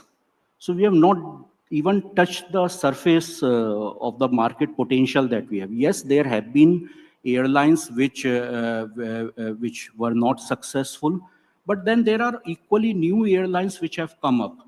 And the good part is that there are no state incentives that are currently provided to any airlines. It's purely a market-driven. And in market, players come in and players go. But I'm very much optimistic about the aviation sector. The creation of hubs depends on the reputation of airlines, the connectivity options which they do offer. Air India has got incredible plans in terms of new routes, new aircraft, new destinations. Indigo is also looking increasingly outward as well. Do you seriously believe that in a finite period of time, India can be a hub in the same way as, let us say, Qatar is or Dubai is? See, if we talk about Airline India and the type of routes and connectivity it already patronizes, it has a lot of grandfather rights as well. Yes. in the Indian aviation sector. And now with the merger of different airlines like Vistara, Air Asia, and now, so Air India Group is becoming, Air India as a airline is becoming more and more stronger. And that is one of the most important ingredients, in my opinion, to become a captive airlines. Initially, and especially now, it is a private airline, so there is all incentive to become to act as a hub airline for India. Yes, there is state support which is provided to airlines of the Middle East. So it might take a couple of years more to succeed in India, but I think the goal and end objective is very clear. Wonderful speaking to you. Thank you so much. Fascinating report. Come, please. Thank you. Come, please. All right, what we'd like to now do is look at the Noida International Airport and beyond, look at India's logistics and aviation ecosystem. Christoph Schnellmann is the man for that. He's with us. Thanks very much, Christoph, for being with us. Thanks. Come. And I promise you, by the end of this session, you will know everything about Noida International Airport. And I won't wait for Christoph to remind me that it's not Jewar International Airport, it's Noida International Airport. It just happens to be located in Jewar. I've had an opportunity of actually visiting the airport. A large part of it is done. There's a lot more which is going to happen. But in a very finite period of time, we'll see civilian flights as well. But it is an incredibly large project, and we are just in phase 1 now. It's all on, like your airport, Christoph. So first up, basic information. When do you expect the first commercial flights to start operating? Very good afternoon, Vishnu. Thank you for having me. Thank you to Ndtv and the Yamuna Expressway Authority for the invitation today. And thank you, Sonal, for the very comprehensive and concise introduction to the airport. I'm almost unsure what I can possibly add. No, you'll add a lot more, rest assured. I've heard about the airport already. Yeah, where do we stand? Where are we? As you said, I think we're on. So 2025 will certainly be the year in which we start to see commercial flight operations traveling to and from Noida International Airport. I represent Zurich Airport Limited here in India. Zurich Airport Limited won the bid at the end of 2019 to design, build, and now to operate for 40 years a new international airport in Delhi's National Capital Region in Western UP. And it's hard to believe it's been just 5 short years from that date, 5 years and 10 days to be exact, from the award of the bid to the first flight landing and taking off, the Indigo A320, landing at the airport on our runway on December 9th last year. And for us now, we're on the home stretch. So it's about construction activities continuing. It's about concluding infrastructure work, especially within the passenger terminal. We're on track with the various authorities to conclude the licensing process. So materials submitted for the aerodrome licensing, at work with the security regulator to secure the licenses that we need to operate. The airports authority are at work completing the configuration of their equipment, the installation of their equipment in the tower and elsewhere across the airport. So, I could go on, but the next few months are really the time when all these many mosaic parts and bits and pieces that we've been working on with many partners over the past few years now come together. In simple terms, can you explain to us the scale of the project in terms of the manpower deployed, how you've got literally thousands of people working constantly day and night? It's an incredibly, I think, impressive project in terms of scale, and I think we try to do justice to the potential that we're convinced the airport will bring to the region, and we've heard many of the eminent panelists earlier today speak on this. We have had in these 5 years well over 1 lakh people involved in this project, working on this project. Of course, from government agencies, state government agencies at the forefront, the Yamuna Expressway Authority, the central government agencies, and of course, over the past 2.5 years, through our EPC contractor, through Tata Projects, at any given point in time, 7,000 or 8,000 workers busy on site. When I came across the other day to the airport, the point that you repeatedly mentioned, and your officers with you, is that everything is premised on safety first. And I think as we talk about airports and we talk about the economic benefits, I think it's important to talk and reflect on the process of construction itself. Safety and the culture of safety in a project which is as important as this is absolutely critical. I couldn't have said it better, and thank you. Thank you for raising that point. Safety is absolutely fundamental to aviation, and in anything we do, we don't want to compromise on safety. And I'm very pleased that in Tata Projects, we found a partner, an EPC contractor that shares these values, and working together over the past 2.5, 3 years, we've been able to deliver this project and deliver the infrastructure with today over 54 million safe man hours at site. And that's, I'm very pleased that we were able to set this culture and set this tone early on in the airport, and that's something that we're committed to carrying forward through the operational phase. So you're starting with one terminal, right, Christoph? And then you're ultimately, assuming the project grows in the way that we've outlined, how many terminals could we potentially have, let us say, a decade down? And how many runways? I think one of the things that is truly unique about this project, and here credit goes to the Yamuna Expressway Authority and to the state of UP, in the way that the Noida Airport has been planned as an integral node in a much larger transportation network, and as a key element in the urban development of this part of the National Capital Region. And we saw a slide earlier that showed just what the ambitions are and how much land has been allotted to the long-term development of the airport in the decades ahead.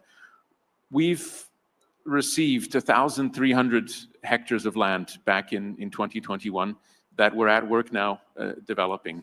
The state is in the process of acquiring a further 1,300 to the north, and is planning to acquire even more land to the south. And with that, over, not today or tomorrow, not in the next 5 or 10 years, but in the decades ahead, there's a plan in place, and there's the opportunity here to really develop Noida International Airport into one of the largest airports in the world. We are, and coming back to your original question, absolutely. Rome wasn't built today. It wasn't built in a day, and our airport, equally of this scale, will not be built in one day. We've built a single runway, a 4,000-meter runway. We're at work on one passenger terminal, and of course all the ancillary facilities that require. When we open later this year, we'll have a capacity for at least 12 million passengers. One runway now, obviously both ends, but ultimately could we see this airport have up to 4 runways? I'm talking about assuming it achieves its potential. So in our master plan, in the 1,300 hectares that we've provided for 2 parallel runways with a degree of separation that allows for independent flight operations. Yes, the land that for the long-term development has been allotted will certainly allow for more, but equally important as the runway are the remaining facilities, or the transportation facilities, is the road network, is the rail network that will allow passengers to commute to and from the airport, the terminal infrastructure, and other facilities. So without a doubt, one of the largest airports in the world, potentially even the largest, depending on the number of people who end up going, right? In the future, that's the potential we're looking at. No, I think you're being cautious. What I can commit to is that, I think, as I said earlier, one of the really unique things about this airport and distinguishing features is that we have the possibility, and the state has committed to making the land available to develop the airports to a scope and to a size that you just outlined. Absolutely. What would the airport look like, the first terminal that's coming up? The airport will look like, the airport has been designed to offer what we hope will be a superior passenger experience. And the design that we've adopted and the architecture that we've adopted, I'm sure will create a very warm and welcoming experience for our passengers. We've been very deliberate in trying to adopt some of this rich architectural heritage that we see in North India, in Western Uttar Pradesh in particular. We've seen that in the use of materials that we've selected. We've seen that in some of the architectural elements. Maybe two examples I can call out is the large forecourt that we've planned directly in front of the passenger terminal. So we'll see steps that are somehow inspired by the ghats of a number of the towns in the region, as well as elsewhere in Uttar Pradesh. The security hold area, the large space that will be available for passengers to circulate and to wait, will offer a large open courtyard, which again inspired by the architecture we encounter in many of the Havelis in the region. The food and beverage offering, the retail offering, again, it's going to be a world-class airport, but very much at home in North India, at home in UP, and the offering for passengers that's available will be a testament to that. You know, we were talking about this earlier on, and it remains a concern for me personally as somebody who lives in South Delhi. How do I get to the airport? Because I have an office now, which is between Noida and Greater Noida. I live in Saket. It takes me 1 hour plus, just about 1 hour, a little bit more than that, to get to office. And at about 1 p.m. in the afternoon or 2 p.m. in the afternoon, it's about 1 hour away from where my office is, which is between Noida and Greater Noida. So I guess a lot of people who live in South Delhi would be saying, good heavens, it's so far away. How am I going to manage? What's your answer to that?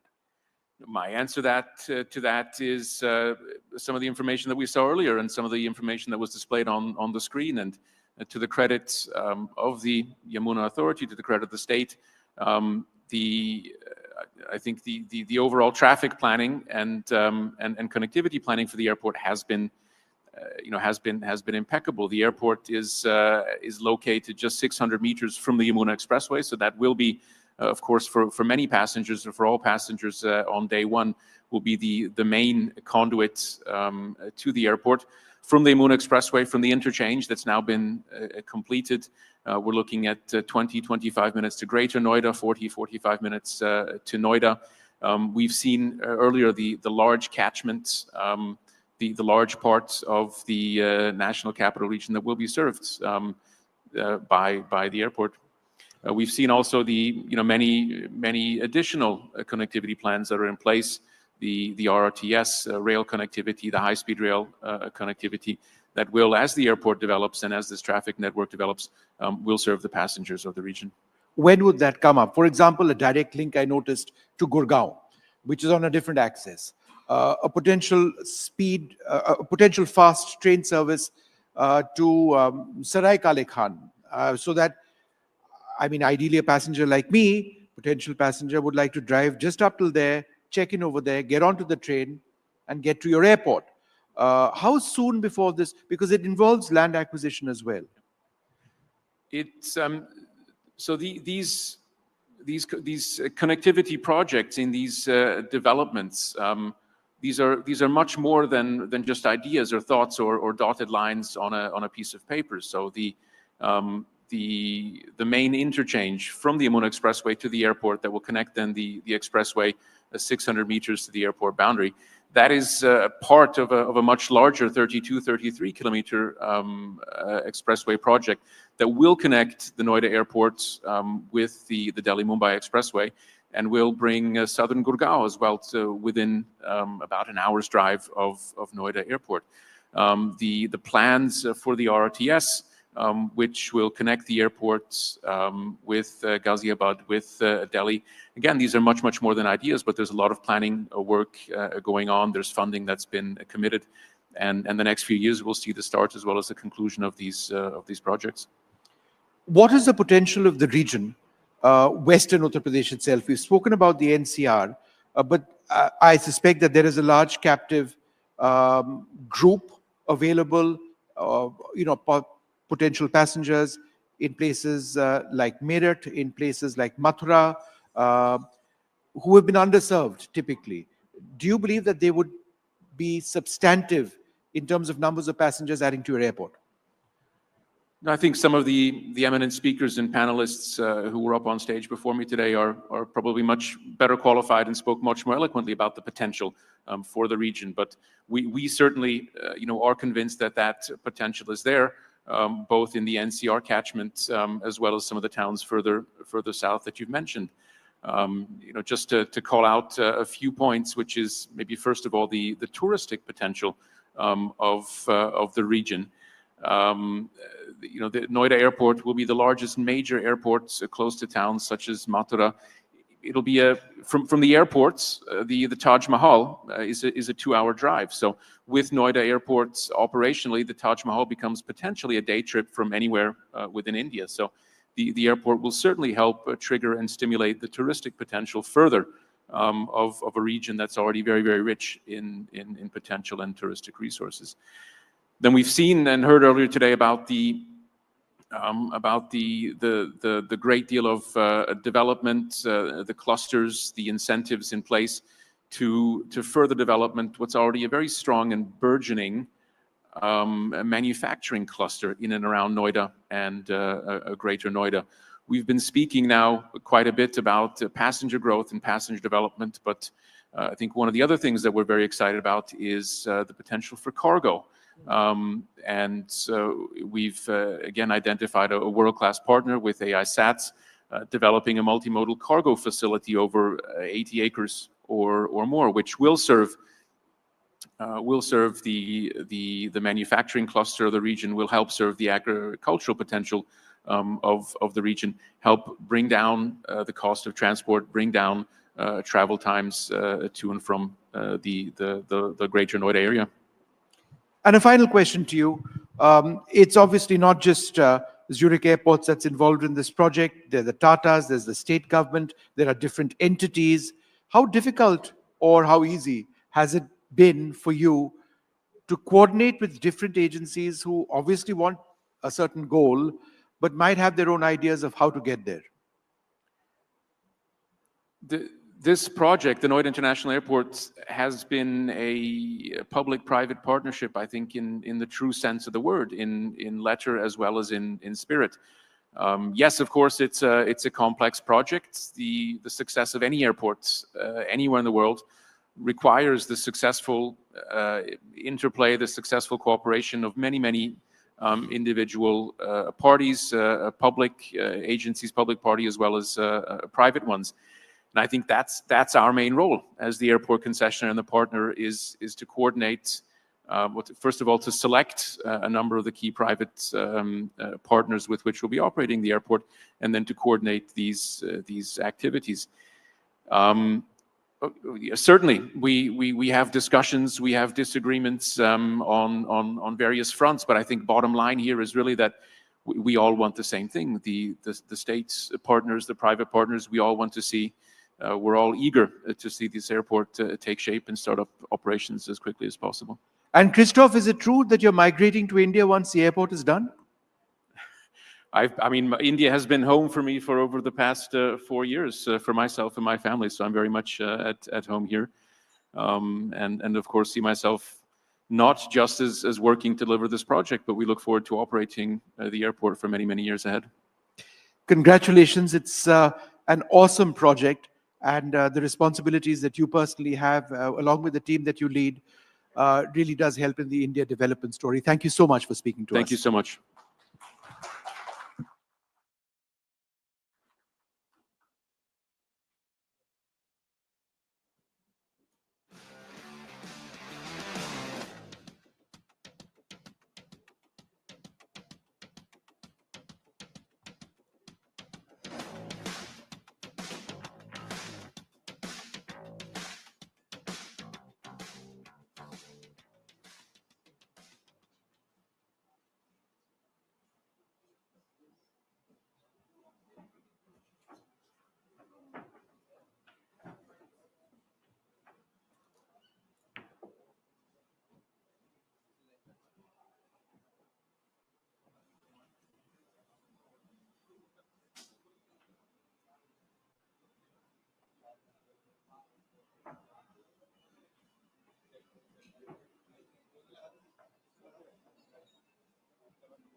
अब आइए इस session को आगे बढ़ाते हैं और सबसे पहले मैं मंच पर बुला रहा हूं अपनी सहयोगी गौरी द्विवेदी को मंच पर आइए और साथ ही जो हमारे आज के खास मेहमान हैं उनको भी बुलाते हैं। हमारे मेहमान हैं मनोज गौर जी, गौरसन से बहुत बहुत स्वागत है सर, कृपया मंच पर आइए।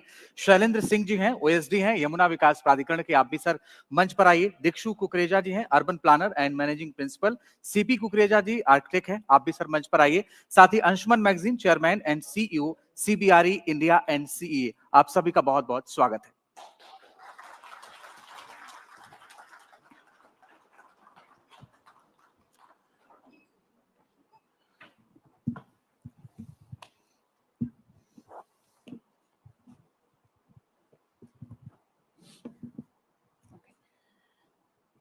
We have a lot of ground to cover. We have a lot of specific issues to address. And after those very important and interesting fireside conversations, it's time to talk about real estate sector. Real estate, what I understand, is a derivative industry. It responds to growth stimuli. And I think one of the biggest growth stimuli that one can have are these big ticket infrastructure projects, how they impact the market sentiment and demand.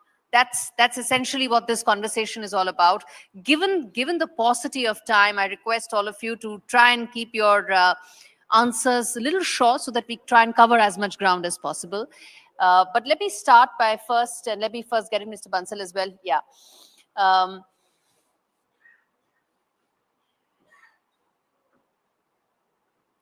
We try and first talk about and identify why is it, or how much of a boost does big ticket projects like expressways, like airports really have on creating that real estate demand? Because as I said, real estate as a sector responds to external stimuli, and these big ticket investments, big ticket projects provide that. And I'll take that question across the panel.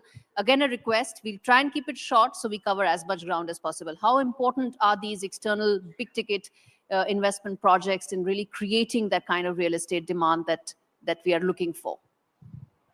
How brief do you want me to be? A monosyllable, or shall I go further than that? No. We'll cover ground, but that doesn't mean I will not let you make your point. No, sure. So I think it's, we all know and realize and appreciate and marvel at the fact that India is a developing story and one of the fastest developing that we can see anywhere on the planet. And how it's fast developing is because there is this hunger for growth. There's a huge potential, and infrastructure is a key to that development. And needless to say, projects like ports, airports, expressways, they are the backbone of any infrastructure growth for a developing nation. And when that happens, like we've just heard the CEO of Noida International Airport speak about, it has to spur real estate. Because unless you have these kind of infrastructural projects happening, you cannot see the growth in terms of manufacturing. In fact, what he just mentioned about AI SATs, that entire manufacturing base that's coming up. Incidentally, I, as an architect, am developing that project for AI SATs. And I can see the way the management there is looking at creating it as truly a world-class project. So I think real estate is bent to expand, spur, develop because of these kind of big ticket projects that are coming up. And these big ticket projects are absolutely imperative for our country to march forward. Mr. Gaur? Thank you. I think this is not only the story of India, it's anywhere in the world. We have seen where these type of infrastructure project like airport, expressway, metro rail, then the urbanization, industrialization is the story of that area. We have seen the China, we have seen the US, Europe, everywhere. Now it's a need of our also there. India is going to developing to develop. As our Prime Minister has set the goal to India become a developed nation. These type of projects definitely help in boosting the urbanization of the area. Secondly, urbanization is a need of the hour. Currently, we are sitting around 20-25% of total urbanization policy, and it's going to be 50 to 60%. So these type projects definitely help the region, or especially if we talk about the this airport of Yamuna Express, Noida International Airport. I think there is a huge potential in that area, and one of the largest land bank Noida Yamuna authority है. I think पूरी India में किसी के पास इतना बड़ा land bank नहीं है जो इतने बड़े लार्ज प्रोजेक्ट्स को जो है वो हैंडल कर सके. तो आई थिंक ये जो चीजें वहां पर आने वाले 5 से 10 साल के अंदर जो चीजें प्लान्ड है, ये अपने आप में एक नया शहर जो है वो बन के निकलने वाला है. Great potential, and thanks to the Yamuna Development Authority and the UP government to bring such large and high-tech projects and development and that area. And real estate is definitely जो है co-binding with this. जी, शैलेंद्र जी. हाँ, नमस्ते ma'am. मैं थोड़ा 4-5 पॉइंटों में अपनी बात को कंक्लूड करूंगा. जी. बेसिकली यमुना एक्सप्रेसवे की बात करने का सेंस पूरा नोएडा को कवर करते हुए है, और 76 में नोएडा, 91 में ग्रेटर नोएडा और 24 अप्रैल 2001 यमुना एक्सप्रेसवे अथॉरिटी स्टेब्लिश हुई. हमारे पास करंट में 1149 गांव और लगभग 3 लाख हेक्टेयर एरिया है, जैसा कि गौर साहब ने बताया. और हम 6 जिले में मेरा विस्तार है मैम. तो 2041 का मास्टर प्लान मेरा 17 अक्टूबर को अप्रूव्ड हो चुका है, और भारी लैंड बैंक हमारे पास है. पॉलिसीज भी हम लोग मतलब किसान के फेवर में ही ला रहे हैं, जिससे कि हम अपने रियल एस्टेट के इम्प्रूवमेंट के लिए जल्दी से जल्दी लैंड दे सकें और क्लियर लैंड रहे और कोर्ट के लिटिगेशन से बच सके. ये फर्स्ट प्रायोरिटी है. जहां तक सेकंड नंबर पे है कनेक्टिविटी को लेके, तो हमारा केवल यमुना एक्सप्रेस ही 5 बड़े एक्सप्रेसवे से किसी न किसी रूप में इंक्लूड है, और अभी हम नेशनल हाईवे ने काम करना शुरू कर दिया है. यमुना एक्सप्रेसवे को हम लोग ईस्टर्न पेरिफेरल से मुश्किल से 10 महीने के अंदर जोड़ लेंगे. करंट में काम चल रहा है. आगे हम लखनऊ एक्सप्रेसवे, बुंदेलखंड एक्सप्रेसवे और बुलंदशहर के माध्यम से हम उसको गंगा एक्सप्रेसवे से भी जोड़ लेंगे. अभी आपने पहले क्रॉस किया था हमसे पहले, तो हमारा RRTS जो सराय काले खां से है वो गाजियाबाद के रूट को लेते हुए लगभग हो गया है. शेष हाई स्पीड ट्रेन और मेट्रो अभी उस पर काम चल रहा है और जल्दी उस पर भी रिजल्ट आ जाएंगे. तो कनेक्टिविटी को लेके हम काफी साउंड है. और चोला जो रेलवे स्टेशन है बल्लभगढ़ के माध्यम से 20 मिनट में हम इंक्लूड हो सकेंगे एयरपोर्ट से. और साथ साथ जो है भारतीय रेल भी एक इंटरनल वो लेके आ रही है, फर्स्ट टाइम इंडिया में हो रहा है, जिसको कि हम एयरपोर्ट से जोड़ लेंगे चोला से. और dedicated fair corridor, freight corridor भी हमसे जुड़ा हुआ है. तो जितनी इंडस्ट्रीज वहाँ लगभग 2800 से लेके 3000 इंडस्ट्रीज करंट में हमारे अलॉटमेंट में है. तो इंडस्ट्रियल एक्टिविटी जितना भी होगी ट्रेन रूट से हम बेस्ट मतलब इंडिया भर में उसका प्रॉपर डिस्ट्रीब्यूशन कर सकेंगे और काफी अच्छा ये जाएगा. हमारे यहाँ फिल्म सिटी, इसके साथ मेडिकल डिवाइस जो 4 राज्यों में हम लोग अभी फर्स्ट पे चल रहे हैं. और इसके अलावा मतलब MSME क्लस्टर हेरिटेज को लेके बहुत सारा हुआ है.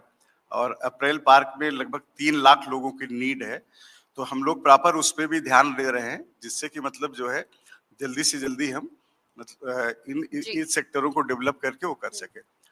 मेरा एक अलग से रिक्वेस्ट है कि हम प्रॉपर एयर क्वालिटी इंडेक्स जब खराब होता है तो सब तरह की गतिविधि हमारे यहाँ रुक जाती है.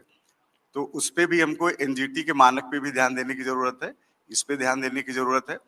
एक बात जो सबसे अलग मैं बताना चाह रहा हूँ कि यूपी का बेहतरीन लैंड ऑर्डर इस बीच काफी इन चीजों को इम्प्रूव करने में सफल रहा है.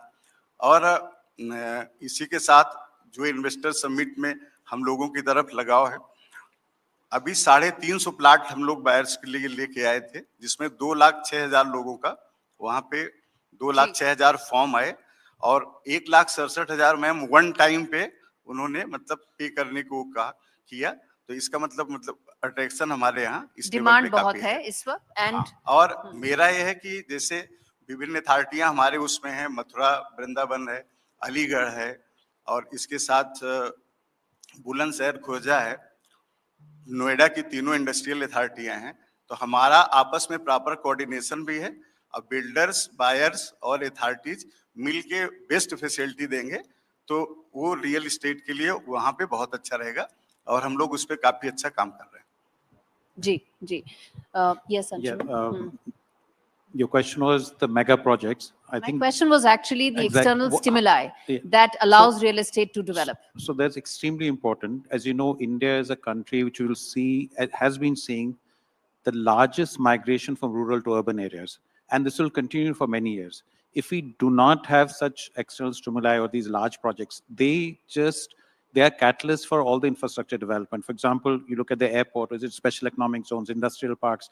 The moment they come in, there's a metro, your transportation improves, water, electricity, sewage, everything comes up. We have to build, in fact, if you look at China and us, one of the biggest disadvantage India has, that we have only few cities which are large. In China, and that's the closest comparison, the number of cities they have, which have population of 5 million plus, are maybe several times more than India. So we have to do this. We are still far behind. And like I mentioned, they are anchors for all the development, for our population to be accommodated. Otherwise, can you imagine if we didn't have, if you look at NCR, if we didn't, or even if you look at Bangalore, Mumbai, all the other small towns and cities which have come up has been able to accommodate the population and the migration from rural to urban areas. And can you imagine if that was not the case, what would happen to our cities? Our cities are already choked.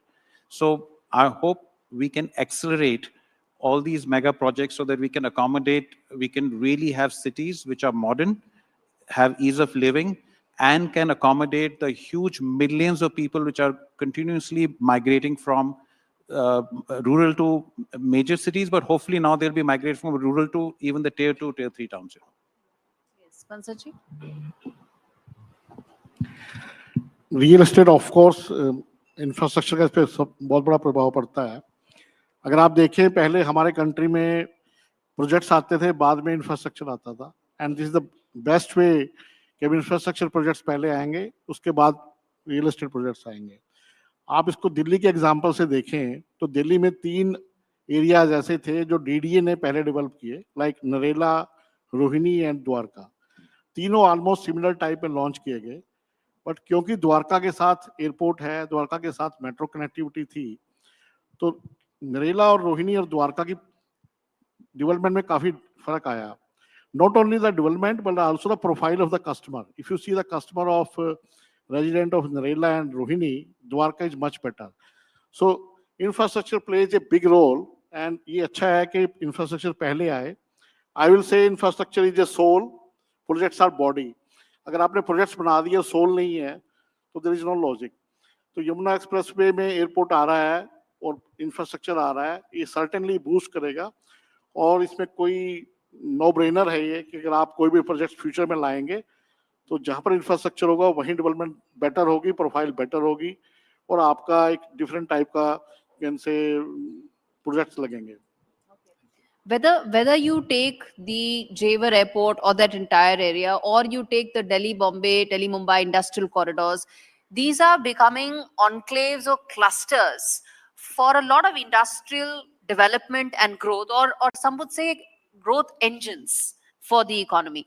Is that the future of commercial real estate or industrial real estate? You know, is that the future for India as well?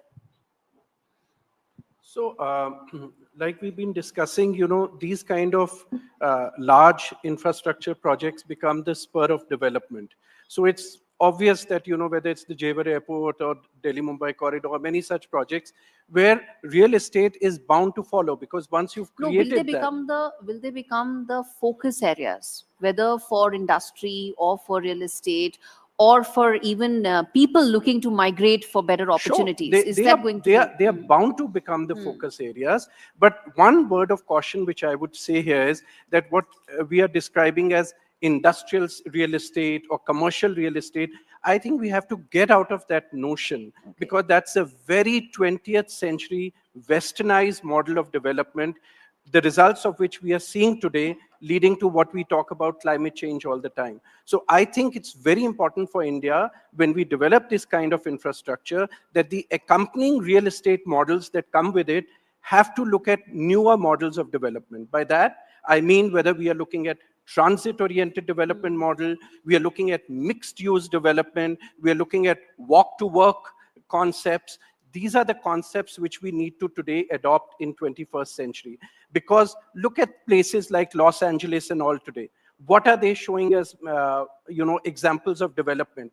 That was a century ago. And we've understood, or we should at least understand, take the lessons learned from where they have erred, where they have made their mistakes. So therefore, yes, what you are saying is absolutely right. These are going to become the spurs of real estate development. But my caution here would be that the model of the kind of real estate development that comes, the master plans that we develop for these areas must be through lessons that we learn, and we should be ready to embrace the newer models of development today. Okay. Yes, Mr. Kaur? Yeah, I fully agree that these kind of development, these kind of infrastructural project, definitely going to become the center of urbanization.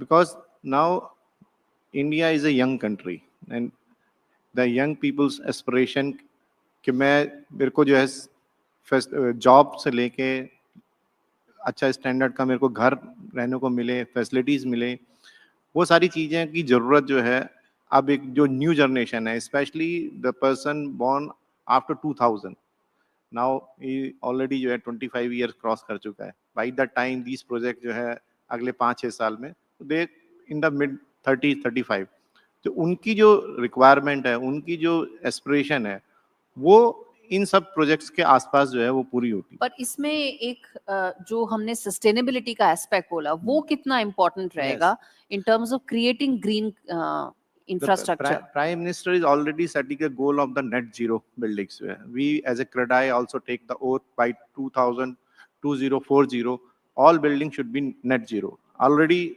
especially are talking about my group, all the commercial buildings are supported by the solar plant. We have putting a 15 megawatt solar plant in Jhansi already working. तो इस तरह के development alternate जितना भी हम energy consume करें उतनी energy को हम जो है तो डेवलपमेंट एंड सस्टेनेबिलिटी साथ साथ हो सकती हैं. पूरे वर्ल्ड में बहुत सारे एग्जांपल है और इंडिया में भी हो सकता है. जिस तरह से रिन्यूएबल एनर्जी का आप देख रहे हैं ग्रोथ जो हो रही है, तो net zero net discharge already water management almost सभी जगह अभी it is also compulsory. Also आप देखेंगे STP से जो है वाटर मैनेजमेंट होने लगा है. गार्बेज जो है ज्यादातर जितने भी बड़े प्रोजेक्ट्स हैं वो जीरो गार्बेज की तरफ आ रहे हैं. Zero water discharge, zero garbage and energy के लिए जीरो नेट एनर्जी.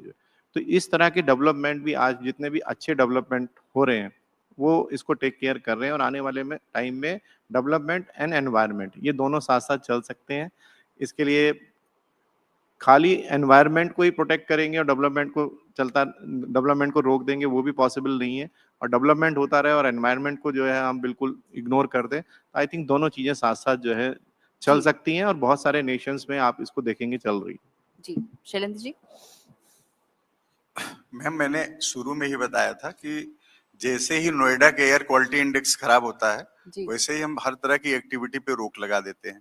तो सस्टेनेबल डेवलपमेंट तो मेरा फर्स्ट वो है कि हम सबसे पहले मतलब उसकी तरफ जरूर ध्यान दें. क्योंकि हम लोग एयर जयपुर जिलाधिकारी NGT कोर्ट में बहुत बार खड़े होते थे, तो उसका भी अपना एक एक्सपीरियंस है. दूसरा ये है कि हमने ज्यादातर जो सेचुरेट एरिया है उससे अभी हमारे पास ओपन एरिया बहुत है, तो हम लोग ग्रीन बेल्ट के रूप में उसमें प्रॉपर ध्यान दे रहे हैं. और 60 मीटर का ग्रीन बेल्ट हमारा ऑलरेडी पूरा यमुना एक्सप्रेस वे पे ही है और हम उस पे लगातार उस पे हम लोग काम कर रहे हैं कि जिससे कि मतलब ये चीजें दोबारा ना आने पावे. और चूंकि हमारे यहाँ फिनटेक सिटी और कोरियन सिटी, जापान सिटी और US सिटी, पिछली बार अरुण वीर सर बोल के भी गए थे, बता के भी गए थे कि पूरा प्रोसेस उनका क्या है, कैसे हम उनका अलॉटमेंट दे रहे हैं. तो जब हम इतनी हाईटेक सिटी लेके आ रहे हैं, इवन 2036 के ओलंपिक के लिए भी हम लोग ओलंपिक विलेज की तरफ, अरुण वीर सर जो मेरे CEO सर हैं, उनका ये मेन प्रोजेक्ट उसमें शामिल है. तो हम लोग उस टाइप से आ रहे हैं. दूसरा ये है कि मेन पर्पज है जो मेरे यहाँ आ रहे हैं उनको एक तो विदाउट किसी कोर्ट लिटिगेशन के उनको हम लैंड उपलब्ध करा सके और प्रॉपर उनको फंक्शनल करा सके। तो ज्यादातर इस बीच हम लोग ध्यान फंक्शनल पे दे रहे हैं। लगभग 100 से ऊपर इंडस्ट्रियां जल्द से जल्द हमारे यहाँ फंक्शनल हो जाएंगी और उससे जैसे ही एक्टिविटी बढ़ेगी उधर फुटफॉल भी बढ़ेगा और मतलब वो रियल एस्टेट के लिए अच्छा रहेगा। जितने लोग आएंगे फिर उनको हाउसिंग की जरूरत पड़ेगी, रहने की जरूरत पड़ेगी, तो उन बढ़ेगा। अगले 10 साल में जो फ्यूचर इज हियर मेरा मेन वो है मोटो, उस पे हम लोग काफी अच्छे बढ़ेंगे। जी मैम। जी, yes, Anshuman. You mentioned Delhi-Mumbai corridor. The fact is this corridor goes through 7 states. And Yeah. because of the highway connectivity, train connectivity, each state will have special economic zones, industrial parks, manufacturing areas, residential, commercial, everything. Now imagine if this project had not come in, the impact, we couldn't have done all of this. India as a country has done really well in services exports. We are one of the largest services exporters in the world. But as a country of 1.5 billion people, we cannot we can't lift people from poverty, we can't create employment if we don't also expand in manufacturing. So one of the good things is that is slowly happening. And as you know, Government of India has got a big plan of encouraging more manufacturing to happen in India. And that cannot happen if we don't have these mega projects, the infrastructure going on. So these, even Delhi-Mumbai infrastructure corridors, there are others in all West, South India, where these projects are coming, where it will encourage manufacturing, where the manufacturers can get land, because land is always a big issue. And then, of course, every state is trying to improve their policies, but policies alone won't help. You need land, easy access to land, with in right locations to do manufacturing. I was coming to just that, which is about issues that need to be addressed on a policy framework basis. Because right now we've spoken about the opportunities that lie ahead. What about challenges? Land being one of the biggest one. Governments have tried to address it at their level, but it seems it's a political, social, many aspects to this decision, which is why it's not so easy. Mr. Bansal, let me start by asking you कि क्या वो पहली दूसरी ऐसी चुनौतियां हैं जिसको सरकार को एड्रेस करना है या करना चाहिए ताकि जो पोटेंशियल है रियल एस्टेट सेक्टर की वो और जल्दी और ज्यादा फुलफिल हो सके? I will reply in 2 parts. One part is the sustainable environment, just as we are discussing, and we have to develop our country and we have to be sustainable also.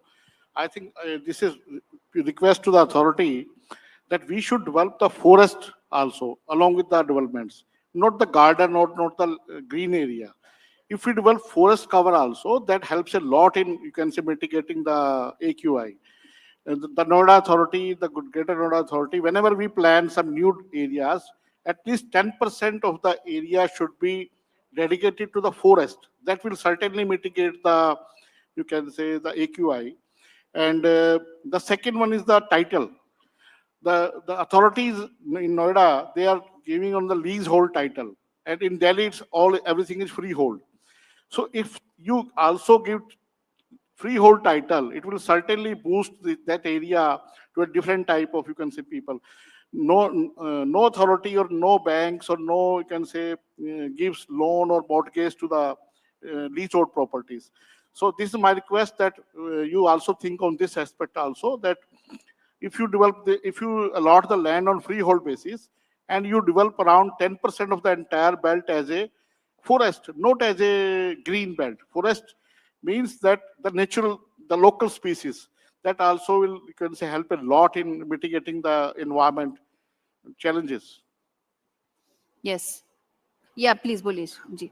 Ma'am, जैसे मेरा जो land bank है, लगभग हम लोग 5,200 करोड़ के आसपास इस बार का लक्ष्य है कि हम जल्दी से जल्दी, यद्यप 10,000 करोड़ का है, जो बजट हमको ऑलरेडी दिया गया है, गवर्नमेंट का सपोर्ट है इस पे काफी, यूपी गवर्नमेंट का, जिससे कि हम उससे कर रहे हैं। ग्रीन के विषय में और अब बताना चाहेंगे कि हमारे यहाँ सबको जानकारी भी आपके चैनल के माध्यम से हो जाएगी कि 0.5 FAR हम लोग ग्रीन बिल्डिंग्स पे अलग से दे रहे हैं, तो ये भी उसके लिए काफी अच्छा रहेगा, जिससे कि हम कर ले जाएं।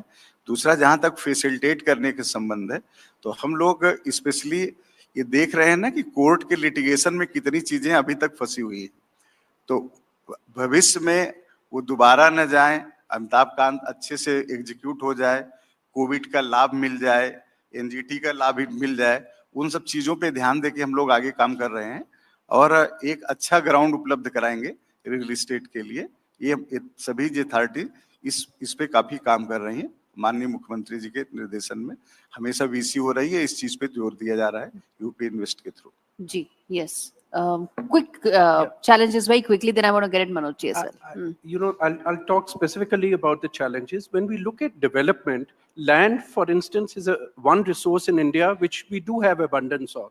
But it is currently coming under state policy or state governance. And that becomes a very big issue in projects which span across the country, across multiple states like we are talking. So I think somewhere we need to look at this bigger picture, that if we are looking at projects which go across states, or of larger consequence for the country, land availability should be something which can be controlled by the center. Okay. That is one very important aspect. The second is that, you know... No, but the flip side to it is then people will say that, you know, that gives center overarching powers over states, so and, you know, it will go into a completely different political conversation. So it Yeah. has to have a mature solution to it, Yeah. but it is a challenge. The second thing is that you announce projects, you lease out lands or you give freehold lands for projects, and then you go about doing environmental assessments. It should be done the other way around. It should be done. Yes.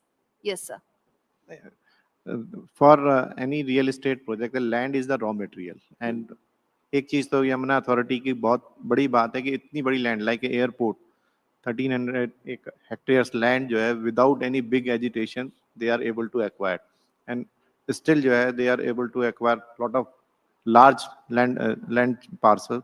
और जितना बड़ा मैंने पहले ही बोला, land का जितना notified area Yamuna authority के पास है, तो वो एक बहुत बड़ी बात है. Land first thing is land, but still challenges are there, lot of litigation and specially the development. अभी डेवलपमेंट में क्या है कि केवल रोड बनाने के बाद कई बार हमने देखा है प्रोजेक्ट बन के तैयार है नोएडा, ग्रेटर नोएडा में, लेकिन सर्विसेज वहां तक नहीं है.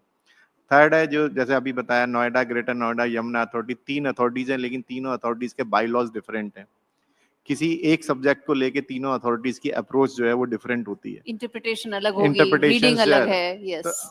सेकेंडली वी वांट कि डेवलपमेंट के लिए please leave us for the new ideas, new technology. Kukreja जैसे एंड अंशुमन जैसे लोगों को जो है, प्रोफेशनल लोगों को जो है मास्टर प्लानिंग और बिल्डिंग के प्लानिंग में आना चाहिए. रादर एक जेई और एई बैठ के पूरे शहर के नक्शे और पूरे शहर के प्लान्स को अप्रूव करे. तो ये हमारी, you just give us a broad guidelines. आप क्या चाहते हो, आप कितना ग्राउंड कवरेज चाहते हो, कितना एफएआर चाहते हो, बाकी सब कुछ आप हमारे को छोड़ दो. हम पे विश्वास करना आपको जो है गवर्नमेंट को infrastructure and buildings of tomorrow. Trust जो है करना पड़ेगा, जिससे कि ज्यादा ज्यादा प्रोफेशनल लोग आए. और जो हम बाहर जाके देखते हैं जिस तरह की बिल्डिंग इनोवेटिव, वहां देख के हमें बहुत अच्छा लगता है, लेकिन जब यहाँ पे बाईलॉज की किताब खोलते हैं तो आप बाथरूम इससे बड़ा नहीं बना सकते, आप इसकी पार्किंग की हाइट इससे ऊपर नहीं है. तो हमारा एज ए क्रेडाई आल्सो, और एक अच्छी बात है government is ready to listen. ये बहुत बड़ी बात है, और बहुत सारे चेंजेस हो रहे हैं, और बहुत सारे चेंजेस ऑलरेडी जो है हमारी एसोसिएशन क्रेडाई की तरफ से भी प्रपोज्ड है. होपफुली अगर वो दोनों चीजें कॉम्बिनेशन में काम करेंगी तो एक नया शहर हम जो है देखने को आने वाले टाइम के अंदर मिलेगा. I just want to say very quickly, sir. Yes. That land is definitely the biggest, what you call, challenge, and there are 3 ways where it can become easier to acquire, to develop land, because you need land not only for real estate development, you need for manufacturing, you need for making a hospital, school, whatever, right? Number 1 is urban, this infrastructure investment, which is already happening, because once you build a road and, you know, that land, so supply of land increases by infrastructure development. You can get more land for development. Number 2 is the policy we talked about. And number 3, extremely important, is digitization and the law. So if you can enforce, if you can get land with a clear title, because it's all digitized, it'll reduce litigation. Now, when we say government knows all this, it's nothing new. I'm saying it's not that they don't know this, but it has to be implemented. You know, implementation is where probably some of those challenges really lie. If you actually manage to get a land title without any ifs and buts, I think you've hit a gold mine anyway. So that, I think, just explains the challenges that lie ahead. But there's also, as the summit says, the future summit. I think the future belongs to these big ticket infrastructure, where real estate will come around it and create those growth engines that we are all hoping for. Thank you so much, all of you, for joining me in this conversation. And thank you all, audience, for being a patient listening.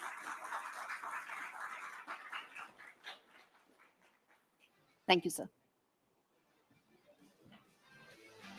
Should we click a picture?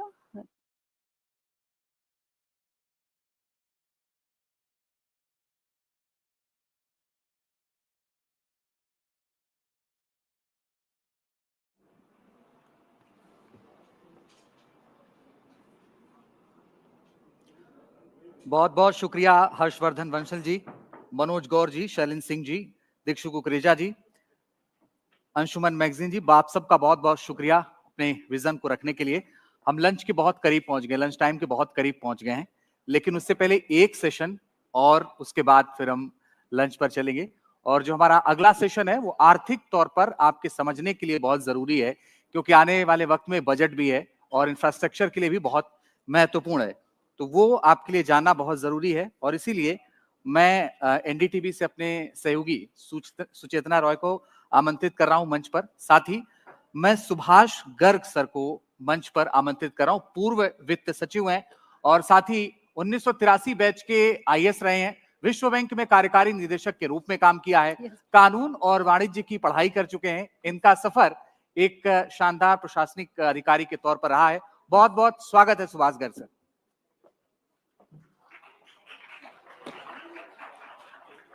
Please.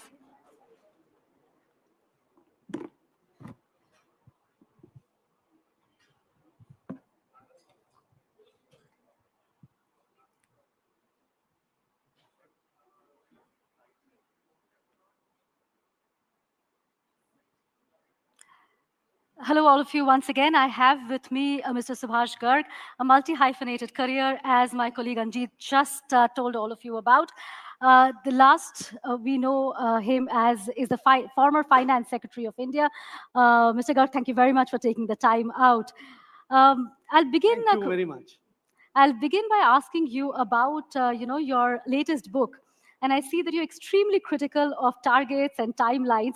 But I have to ask you this question that, how critical are targets regarding infrastructure for India to reach its goal of becoming a developed nation by 2047? So thank you very much. I'm not critical about the targets. Right. I'm a little bit critical about the achievement of the targets. So that's very different. So this book you referred is actually an analysis of and the review and assessment of the economic reforms and the economic achievement during the 5 years of Modi 2.0. So Right. it is 2019 to 2024. It so happened that in certain respects, a lot of targets were achieved, but in many, they were missed also. And that is what, there are reasons, there may be reasons for those missing also. The most important, let me cite for the benefit of our viewers here and the listeners in the audience. The government had spoken about $10 trillion dream. Right. The government had also spoken about 5 trillion by 24-25. And 23-24 is very close to 24-25, only one year before. But that target was very widely missed. We started in 2018-19 when the GDP of India was $2.7 trillion. And we were to reach by 5 trillion 24-25. Unfortunately, by 23-24, 5 years later, we could reach only $3.56 trillion. Right. That's a very large miss compared to 5. Even this year, since there's been a lot of depreciation of rupee vis-a-vis dollar, the chances are that we will end up 24-25 at about 3.8 trillion. So we'll miss that target by a very wide margin. But there are a large number of areas, for example, payment systems, if you look at it. If you look at it, substantial achievement with respect to Jal Jeevan Mission, there were impressive achievements as well. Right. But in broader economic, whether you relate it to the GDP or even infrastructure development on which government spend a lot of money, there was quite a good deal of underperformance. So what does it mean for the government's ambitious focus on creating future infrastructure projects, which are large hubs?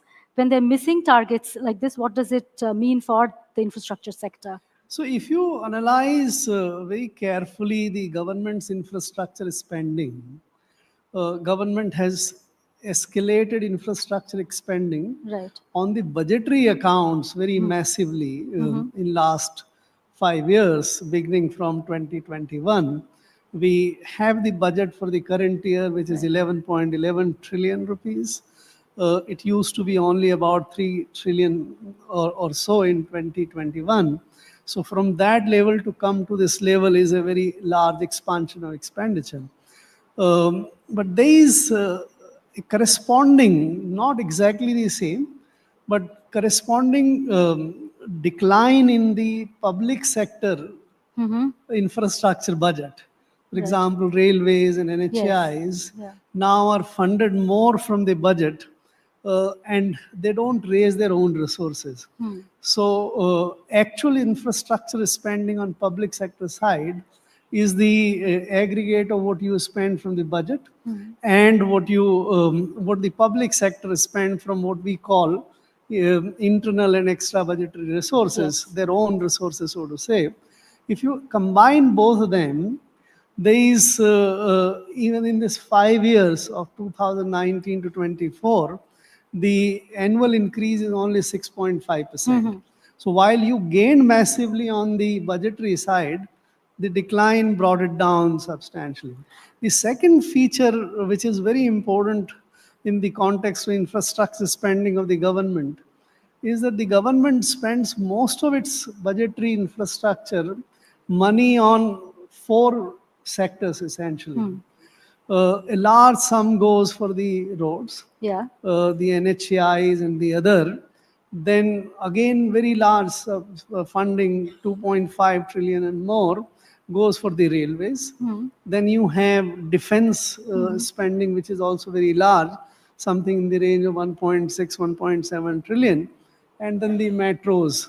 For last year, 23-24 and 24-25, the government has also allocated enormous amount of expenditure budget for the loss-making entity BSNL. Yes. Which actually does not really. So if you look at this, the areas where the government spending is going, you would find that their contribution to the economic growth, except roads. Yes. Roads contribute massively.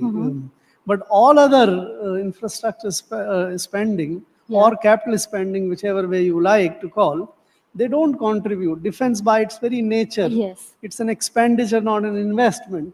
Railways have unfortunately not been able to contribute much. And the BSNL's type of investment in any case cannot bring much investment. So the quality of infrastructure spending and its economic returns have been a big cause of concern. Right. While you're calling into question the quality of infrastructure spending, there's another thing that you mentioned, which is spending by public sector is going down. Is that because of the transfers they're making to the government in the form of dividend? Is that the reason? And also, does it now lead us to a situation of, paying to, I mean, you're actually borrowing from one only to put it in another pocket. So overall, what is the impact that this will have on growth? Because you are reducing public sector spending, yet government spending is not reaping the kind of benefits it should have. So the dividend question, if you analyze the public sector where the dividend is coming, you would find that the old investments into power sector, the financial sector, railways to some extent, these sectors have been oil and gas sector. These investments, which were made many, many years ago, you don't make investment in those sectors now. They are contributing handsomely to the dividend side.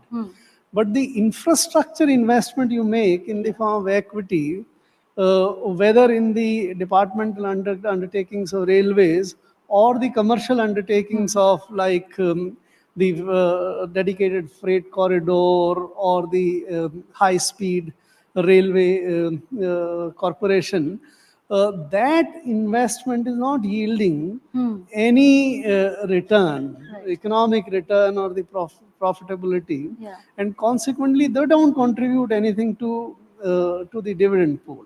So dividend pool of government is actually getting increasingly restricted to the old kind of investments, and the new investment which is going is not actually contributing to the rise. So what you would see this year, something in the range of 75,000 crores or so of the dividends. Now this is where it has peaked. It will not go up.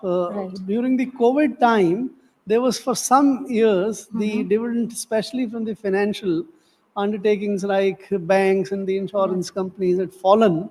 That has come back. So it has resumed to the higher side, but then it's where it is peaked. Incidentally, if you look at the 2013-14 dividend, which the government had then received, this was also in the range of 65,000 crores. Yes. So then it went down, it's coming up, but it's not going to go up massively further. because of the new investment is not yielding. The other part of your question was about the borrowings, Yes. which, since we don't have revenue surplus in the country, the entire capital expenditure is in a way funded from the borrowings. Yes. And if you have a situation where the return from the financial return from the investment you make is far less than the cost of borrowing which you incur, then it puts a hole, increasing larger hole in the budget. That is why you see the item which has been increasing massively is the interest payments. Yes. So this year we had about 11.8 trillion rupees of the interest payment. 5 years back it was about 6 trillion or so. This year budget may take it to 13 trillion. Right. So the interest payments are increasing, which are squeezing your other revenue expenditure as well on whatever you call social welfare or the public goods and all. And in government finds even in, its own infrastructure and the capital spending also getting increasingly squeezed. I'll quickly draw your attention to the fact that we need a massive investment over the next few years of over $1.5 trillion to reach the targets that the government has kept for itself as far as infrastructure is concerned. Where do you think we'll be able to mobilize this kind of money? Because infrastructure spending has largely been a government spending. So I don't know where this number of $1.5 trillion government requires comes from. I think there's some study which has been done. Yes. Government itself doesn't, I think, has calculated. It's very difficult to calculate how much infrastructure spending you would need. But let us take one thing from this number is that the requirement of infrastructure spending is very large. For example, railways, where we spend about 2.6, 2.7 trillion rupees every year. Yeah. This is, if you look at the shelf of the railways project, of only the ongoing projects, the annual allocation still is not even 3 to 4% of what is required. So railways' own requirement is very massive. So I don't think it would be ever possible for the government to raise the kind of resources which are required. Yeah. I think it requires two kind of big changes. One, we should increasingly make infrastructure attractive for the private investment. Yeah. So that the private sector can make investment there. And there are large number of policy issues there, whether you look at power sector or even the road sector. Railways is completely in the public sector. There is no private investment coming there. So one is to reassess the policy framework for the infrastructure, make a lot of infrastructure investment or sectors go to the private sector and make attractive enough for them to make investment. That's one thing which is very much required. Second thing I think is for the government to choose to do a very serious, what we call zero-based budgeting kind of exercise, that look at each project of yours. And if it is not serving the larger public purpose, it's better to sort of give those projects up to reduce your shelf Right. of the project, so that you, for example, let us take this PM Gram Sadak Yojana, Right. which was started in 2003. It is a massively important program, Yes. which is not also very high cost. Yeah. And it has made so much of contribution to connect Mhm. every nook and corner of the country. That is the kind of investment which is what you require, not the kind of investment in BSNL. Right. Today, the telecom sector is largely 95%, 96, 94, 95% already in the private Private sector, yeah. and is providing extremely good services. Right. Why are we investing so much money Exactly. in that loss making and hardly service providing organization? So if you do a exercise like this and bring down your shelf of project from today's 1.7 or 1.5 trillion dollars to 50 or 40 or 30 $300 billion, Yeah. 1/5 of that, Yeah. then you will be able to make those projects complete. Right. And those projects will come on the ground, and those will also be servicing the people's felt needs much more, rather than just dumping on more and more on something which doesn't really add value. Which you've always been speaking about, to set targets which are achievable and smaller targets. Correct. Mr. Garg, we've completely run out of time, but it's always such a pleasure talking to you, because every time we raise questions, you not only analyze the problem, but you're also giving us solutions to the problems that we have. Pleasure talking to you, and thank you for taking the time. Thank you very much. Thank you.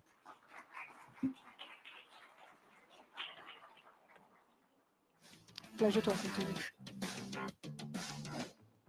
बहुत बहुत शुक्रिया Subhash Garg sir हमारे साथ जुड़ने के लिए और बात करने के लिए। तो आप सभी मेहमानों को अब मैं लंच के लिए आमंत्रित करता हूं, उसके बाद फिर हम इस सेशन को, इस चर्चा को आगे बढ़ाएंगे। बहुत बहुत शुक्रिया।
मेरा आवाज पूरा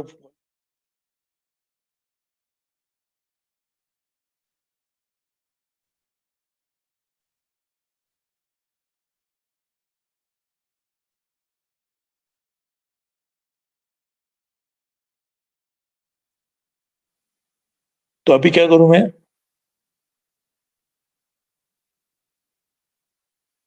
अभी टाइम है? टाइम कितना टाइम है? हाँ जी, ओके।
Honey, are you?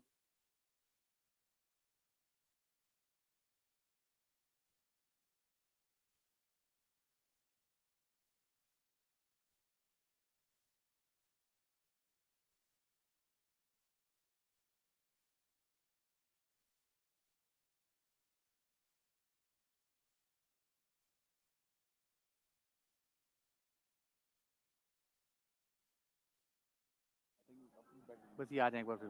नहीं है। अच्छा आ गए हैं। हाँ, ये सब चेक कर। अच्छा अगर वो बोल रही है।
एनडीटीवी फ्यूचर समिट में एक बार फिर से आप सभी का स्वागत है। अब इस सेशन को आगे बढ़ाते हैं और हमारे अगले खास मेहमान हैं पूर्व रेल मंत्री सुरेश प्रभु, और उनसे बात करेंगे हमारे सहयोगी विष्णु सोम। मैं आपको मंच पर आमंत्रित करूंगा कि आए और उनसे बात करें।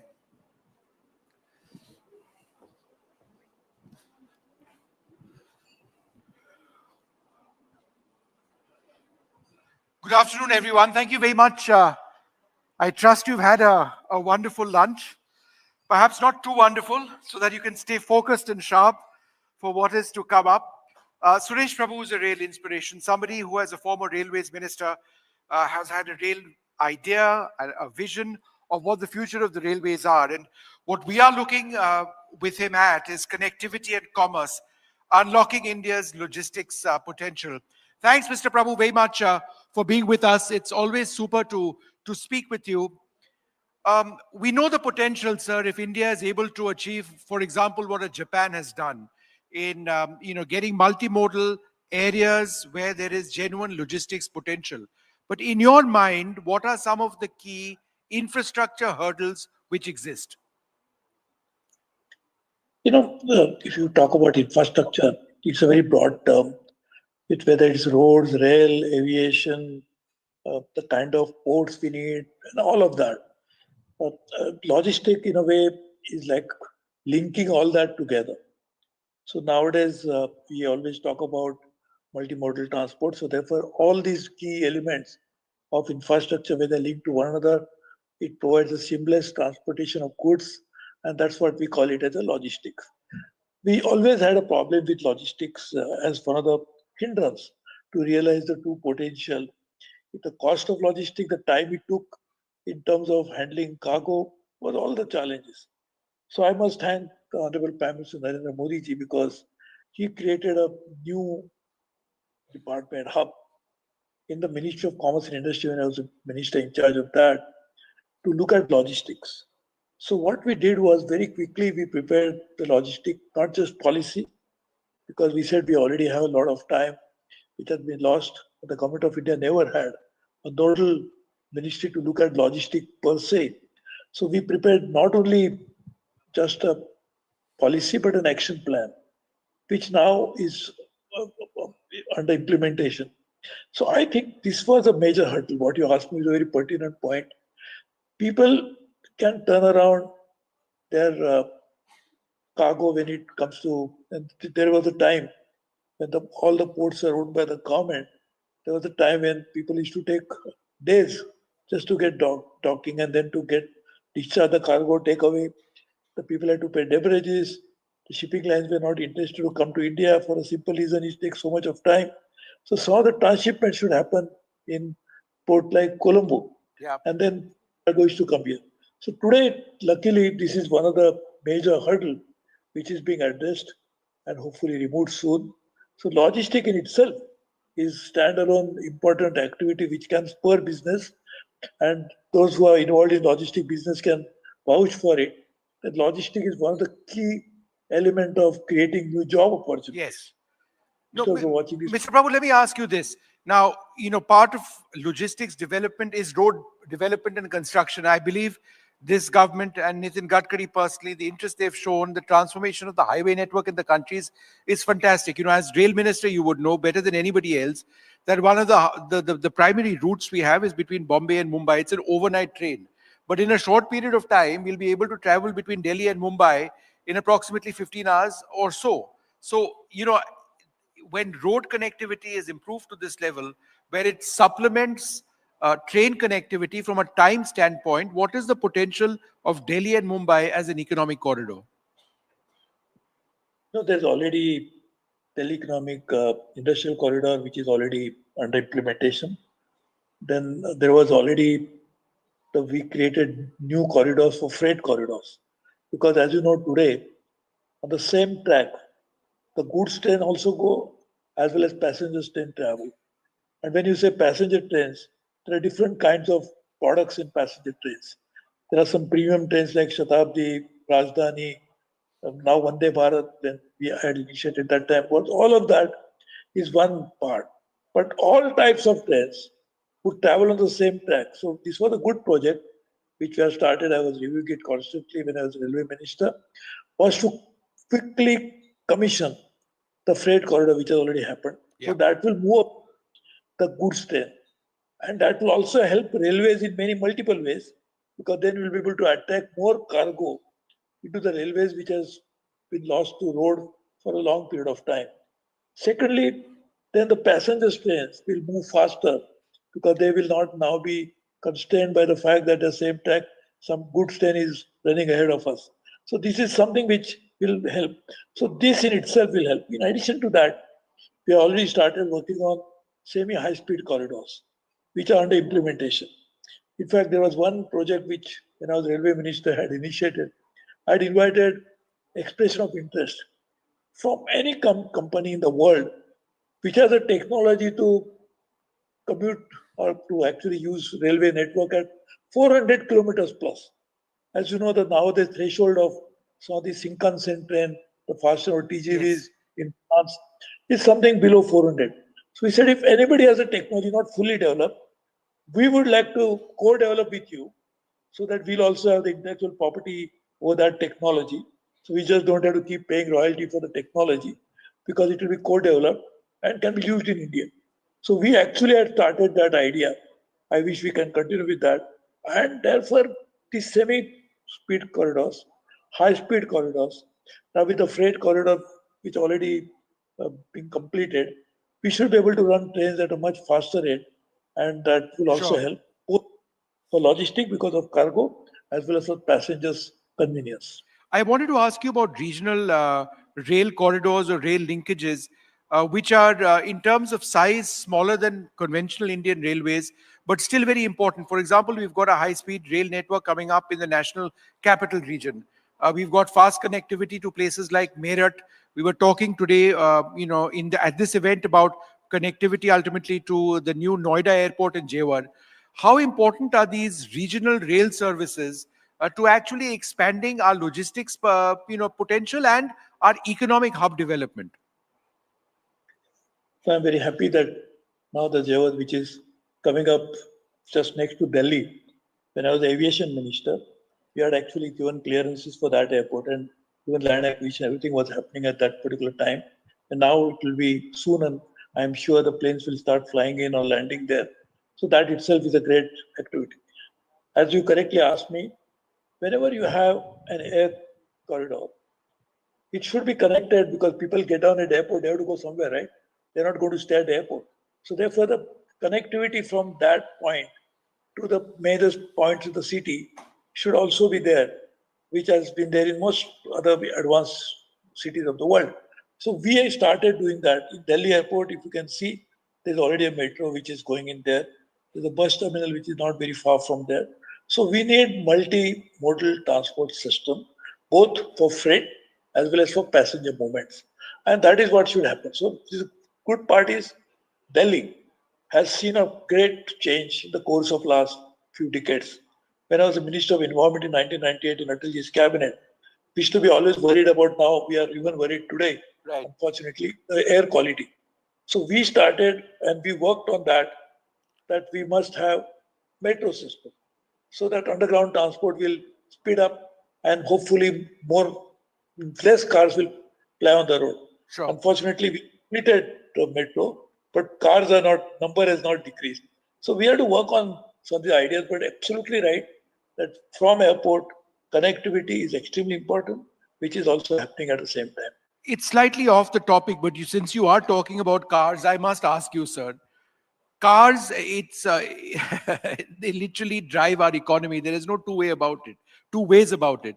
The fact that we add the thousands of cars on the roads of a place like Delhi, where there is no scope for any expansion of roads internally, there are only so many flyovers that we can build. It is a problem. Now, when we talk about rail services, air services, metro services, that's all very good, and to a certain extent, that's all clean. But how do we move over our fixation with cars to use public transportation in a proper, productive manner? You're absolutely right. There is an urgent need to address this through public policy initiative. There are cities like Singapore where there is a high cost you have to pay to buy a car. There are some cities in the world where when you buy a car and you're going to use it in a city like, which is very highly populated and highly polluted cities, you pay very high. Can we get the line back with Mr. Prabhu?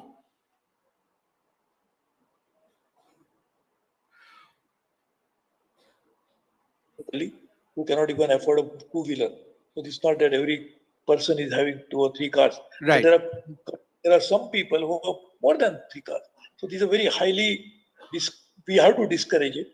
This is absolutely illogical, irresponsible that city is choking and people are having more and more cars being it on the road when there is an alternate public transport available. I know we have to make it more efficient, but now you can imagine from Delhi, major city, from Connaught Place, for example, and you can go to all around Delhi through metro. So in a situation like this, public.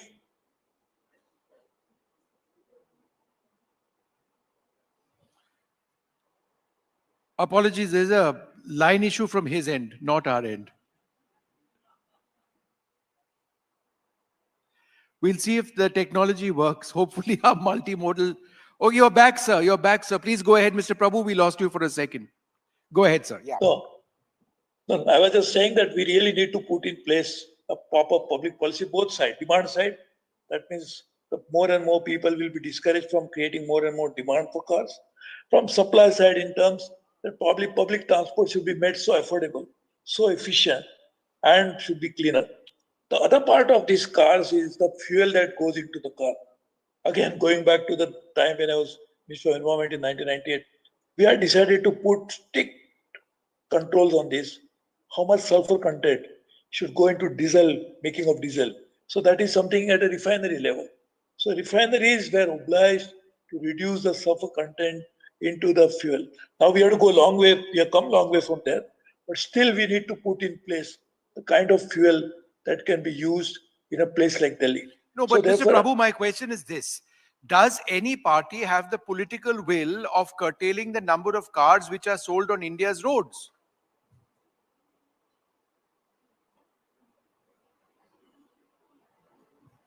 We'll try and see if we can reach out to him once again. Sir, go ahead, sir. I think the internet is not so good.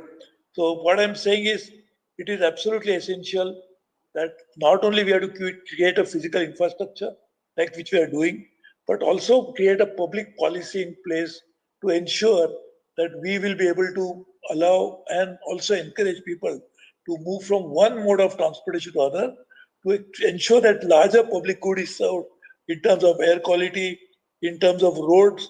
So, as you correctly said, there's no room on the road. If more cars come in, which is the supply side issue, then automatically there will be a big problem, even if you have multiple flyovers. I think this is something which we have to seriously think about. We have to put in place proper policy regime into place. All right, Mr. Prabhu, wonderful speaking to you. We'll wrap it up. The internet is failing us today, but thank you so much for your ideas on the future of mobility and transportation and the creation of hubs as well. So a lot of interesting ideas over there, certainly linked to the potential of the Indian Railways in creating these hubs and a lot of the policies which Mr. Prabhu himself was a part of. Thank you all very much. We'll move on now to our next session.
चलिए इस चर्चा को आगे बढ़ाते हैं और अगला विषय है modern infrastructure driving inclusive growth. और मैं अपने सहयोगी सुजितना रॉय को कहूंगा कि वो मंच पर आए। जो हमारे खास मेहमान हैं उनसे भी आपका परिचय करवा दें। विनय सिंह है हमारे साथ, फॉर्मर एमडी एनसीआरटीसी, बहुत स्वागत है सर, मंच पर आइए। रोबीलाल, एयरपोर्ट डेवलपमेंट एडवाइजर, बहुत बहुत स्वागत है सर, आप भी मंच पर आइए। मनीष शर्मा जी हैं, पार्टनर एंड लीडर इंफ्रास्ट्रक्चर पीडब्ल्यूसी, आपका भी बहुत बहुत स्वागत है sir. Arunind Kumar, former railway board chairman, आपका भी बहुत बहुत स्वागत है, कृपया मंच पर आए। Rubela और एक बार।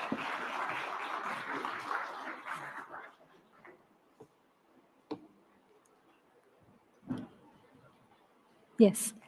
Panelists, please join me.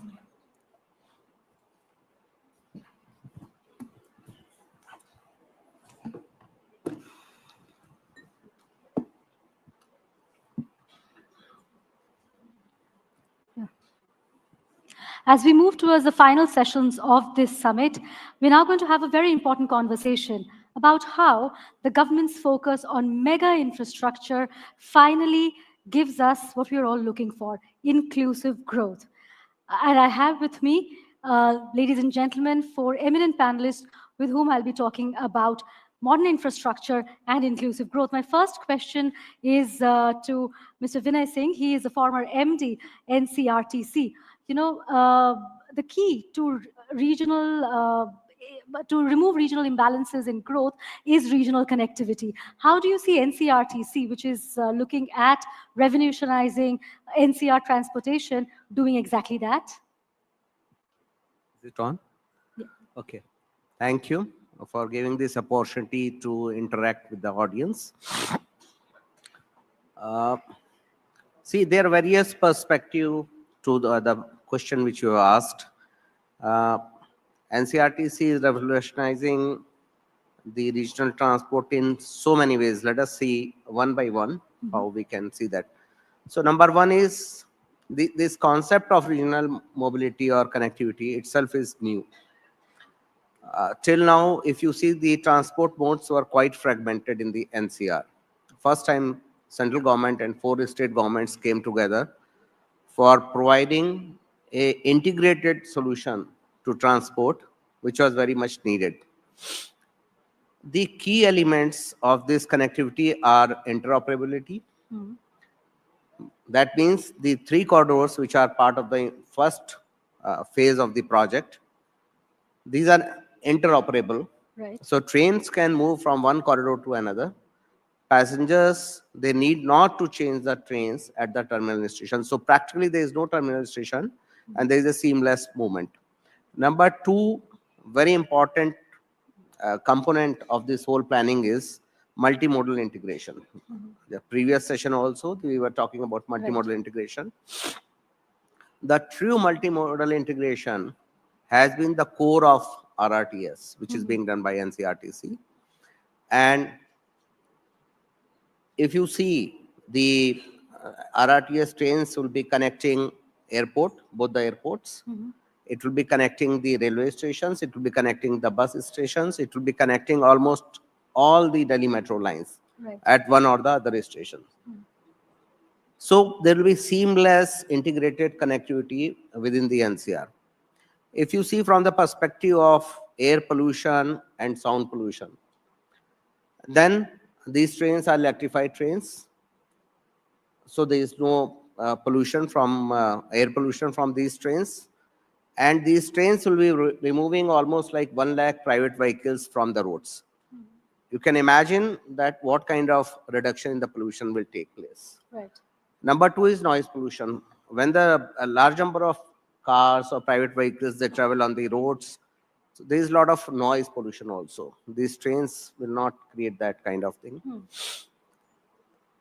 Other than this, these electrified trains will be using the renewable energy.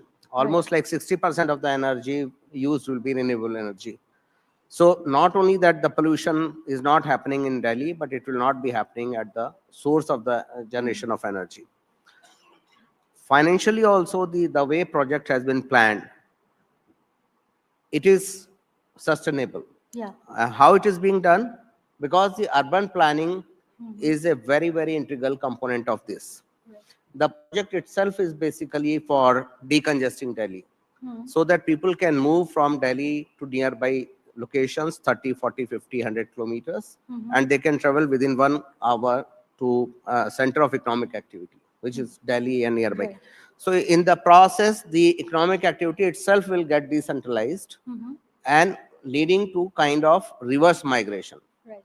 which is otherwise it was happening towards Delhi. Everything was gravitating to Delhi, congesting Delhi. Now with the this project, this is going to revolutionize the way people are living in Delhi and NCR. It is not only how they travel. Right.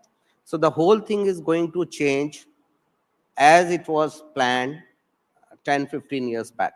Yeah. Okay. Thank you. I'll come to Mr. Arunendra Kumar on this. You know, at the very core of railway system in any country has been to ensure seamless regional connectivity. But we were discussing the same issue with Mr. Subhash Garg a few sessions before. And budget after budget, we've seen how investment into mega railway projects, which we'd seen previously, dedicated freight corridor or even the rapid rail projects, they've been deprioritized as far as allocation of budget is concerned. What do you think should be done to pull railway back into the center of what we call multimodal connectivity? Railway is thank you first very much for inviting me. Railway is at the heart core of India's transportation network. And to promote, because of the Indian Railway Act, the state involvement, this RRTS concept has come up. The dedicated freight corridor is already running as much as 800 trains per day on the western corridor from the ports, which has decongested the sector from Delhi to Mumbai. Similarly, there is decongestion in Allahabad division, where you find that trains are now much more punctual. So with these rise of freight corridors, the rise of RRTS-like things, or the metro, the passenger generation is happening at different locations. And they want to transfer from one place to another, whether it's cargo or it's a passenger. And there, this multimodal concept is coming up, in which it has been decided by the Honorable Prime Minister and the Cabinet that we must create multimodal hubs. The stations should be such that they should have connectivity as far as passenger is concerned for everything. And as far as cargo is concerned, these container depots should have everything.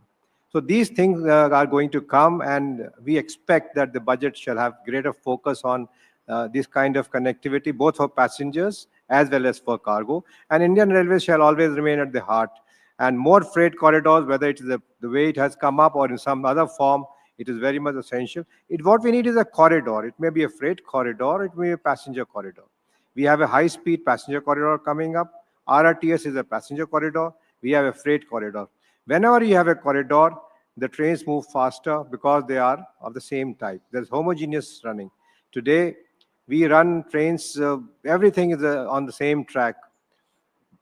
Passenger train, freight train. It's like, you know, you go in Chandni Chowk and everybody's following each other. Ikka bhi hai, pedal bhi hai.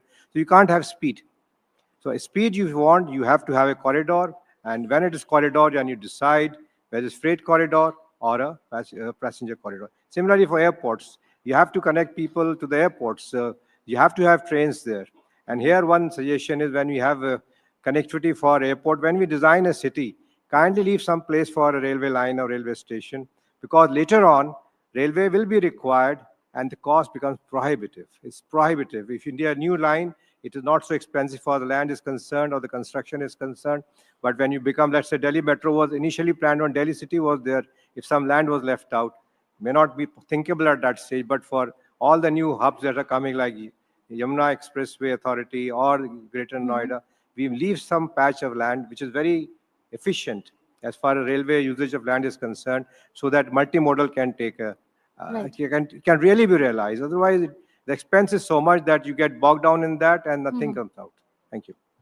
I'll come to Manish on this. Since the morning, the various conversations that we've heard, we have continuously spoken about how multimodal connectivity, I know you'll say it's an oft misused phrase, it has transformed rural economies. What role do you think that the private sector in India can play in accelerating this transformation? See, private sector play, or which is often referred to as pure play private investment or public-private partnerships, will have to be looked at in a wholesome framework. It cannot be a panacea for everything. It's not the holy grail. What we have seen is that wherever there is a maturity in the sector, where the revenue of the sector and there is a willingness to pay for the services, private sector, private participation models have picked up. Take the example of roads in India. For the last 30 years, we have seen PPP models taking off. And we have revisited those models whenever there has been a stress in the sector. But we have made sure that public-private participation happens effectively. Same is true for airports, where we have seen PPP take off. Likewise in energy sector as well. But when it comes to probably something which is touching the lives of people much more closely, whether it is distribution of energy in a city, whether it is water-related distribution activities, we have seen PPP being at the margins. Right. And the reason for that is purely because of the kind of risks which private sector is unwilling to take in today's environment. There is a willingness to pay risk, there is a billing risk, there's a collection risk. Okay, infrastructure within the city is not mapped adequately. So there are challenges around saying, where do I rehabilitate? How much cost do I incur in rehabilitating? These are the kind of risks that somebody will need to spend time on. And that's where the word keeps coming to the table, project preparation. Yeah. If you prepare your projects well, greenfield projects, relatively easy to prepare well. Brownfield, where you're trying to rehabilitate, expand infrastructure, difficult, requires a lot of groundwork. Right. Okay, so whether it is rural areas, whether it is urban areas, the story remains the same. Right. I'll come to Mr. Lal. You know, we began today's summit with a conversation with the Civil Aviation Minister, Mr. Mohan Naidu. He mentioned how the vision for multimodal connectivity has been, as far as air travel is concerned as well, as far as civil aviation is concerned, is from Hawai Chappal to Hawai Jahaj. In that, my question to you is, how have policies such as UDAN panned out in democratizing air travel among the various regions of India, especially the backward ones? The UDAN that I know of, I've never really used it extensively, has been very effective. Right. So, but not to all the airports. Therefore, when currently the ministry talks about another 200 to 250 airports in the next till 2047, then there's a requirement for regional studies that have to be done. And when I say regional studies of airports, as we discussed in the morning and we heard so much, and even right now, it's not just the airport. Nobody goes to go take a look at an airport unless you're a guy who works there. But the thing to do is all the other infrastructure that comes in. the roads, the rails, the water supply, power, and if people are coming in, schools, hospitals, the whole thing. And today, we're coming up in locations which already have this. So even if we look at Jewar, which is going to be a really big facility, all right, the traffic that's going to come there is from that rail. But then, as we come to these other airports, even Purandur in Chennai, Right.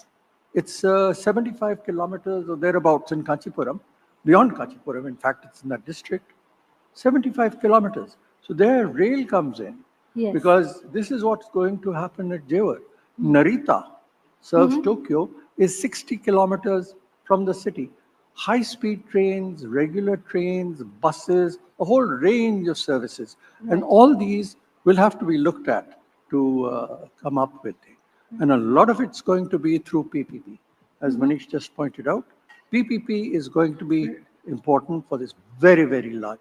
By the way, and the other thing, and I in fact put it down, what is meant by long-term economic gains? There has not, I'm not aware of any studies done in India as to what is long-term economic gains for rural areas as a I'll just come to that point. Yes, I had a few questions around that. I'll come to you, Mr. Singh. We're talking about PPP.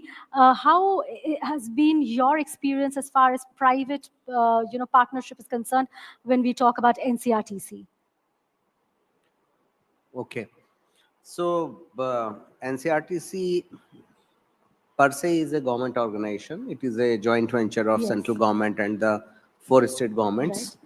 But at the policy level, we were very much conscious that we Just have hold your mic a little closer. we have to have a lot of participation by the private sector. The metro rail policy itself, it says that we have to prioritize operation and maintenance of metro rails. See, RRTS is governed by metro rail policy because this is a new mode of transport which comes within the metro rail policy and metro act. So there was a very clear vision from the day one which we created that will bring in a private operator for operation of this system. For the first time in the country, NCRTC introduced a private operator, a DOSH1, for maintenance and operation of trains. So even the systems like signaling, track were handed over to DB for maintenance. This is something which was otherwise is the railway feels that it is a very, very sensitive system not to be given to the private players. But we did this. It is happening all across the world. Europe, practically all railway systems are being maintained by a private sector. Civil aviation. Yeah. The planes are being maintained by private sector, so which are very sensitive equipment. So we introduced that, and as the last mile connectivity and multimodal level integration level, also we brought in a lot of private sector initiatives. We had JV with the Rapido. We had some other private operators which are now providing their services for the last mile connectivity. We brought in some private sector innovations for the construction techniques and for monitoring the project also. So practically in almost in all areas of project implementation and operation and maintenance, we could bring in private sector involvement, which is very, very essential because government should work as regulator rather than as implementer. And within that regulatory policy, we went ahead and brought in a lot of private sector involvement and participation in implementation. Right. I'll come to you, Arunendraji. We're talking about, we were just mentioned, Mr. Lal just mentioned the Noida International Airport, and there was a conversation with the CEO there, Mr. Schnellman, a while back, where the question that my colleague kept asking is last mile connectivity. On a good day, even from Noida, it will take anybody anywhere between 1 hour and 1.5 hours to get to the new Noida airport. Do you think that while planning this project, as as Manish was mentioning, they should have, perhaps the policymakers should have made Indian Railway an integral part of this entire project? I know you become wiser after the event. That this should have happened. Like Delhi Metro should have been late when Delhi City was announced in 27, something of that sort. No, that's right. The project of Jewar Airport is very well known. It's 70 kilometers from here. Anybody going that side must have good connectivity. To date, T3 connectivity has developed well by metro and by taxi, by roads. But it will take some time as the reports are at least 10 years for RRTS to come up to connect Jewar. So you have to rely on the road. Roads are essential for growth. There's no two opinion about it.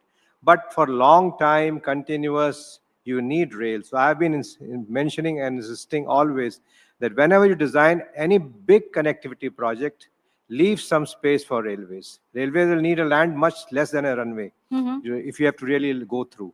Yeah. And 2 tracks, one going up and one going down. You see, Bombay, the metro, the suburban Bombay was designed in 1854. It is continuing. The Bombay is running because it was, when Bombay was set up, Right. metro was set up at the same time. So we must leave, and it's then very cheap. Yes. That to lay a line is 20 crores a kilometer. When you come to RRTS type of thing, it becomes 150 crore a kilometer. The situation demands you have to have tunnels, you have to have, everything is on the pillars, so it's expensive. And then you have to work out a reverse model. Look here, I want monies, I must develop city, suburban charge and other charges. The railway cannot earn from railway, you have to earn from the land.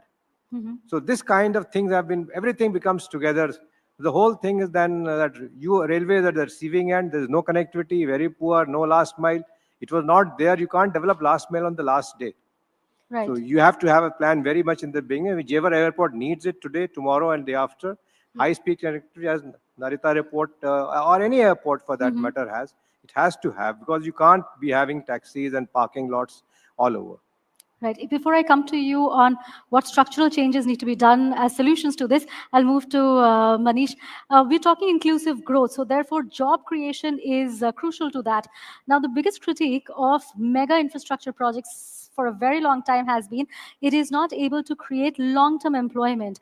Do you see that not being the case when it comes to the current government's focused push towards mega infrastructure projects? I think it is something slightly different. When you look at mega infrastructure projects, during the construction stage, obviously there's a lot of job creation, both skilled and highly skilled, semi-skilled as well. But what is the impact of the project on job creation is something that follows thereafter.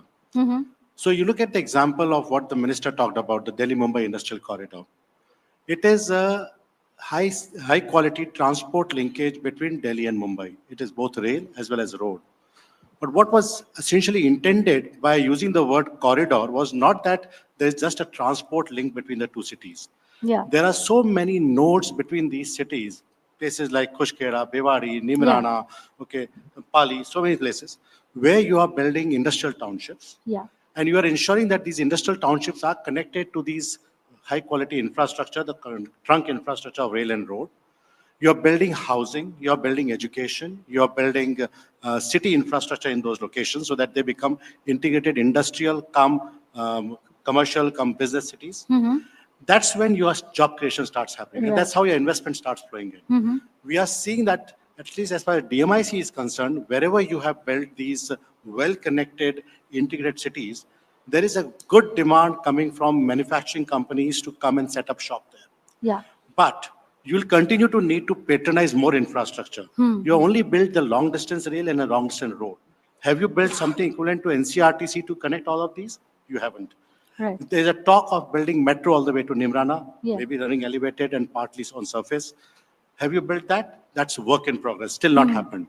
Infrastructure has to precede any kind of other investment that you want to attract.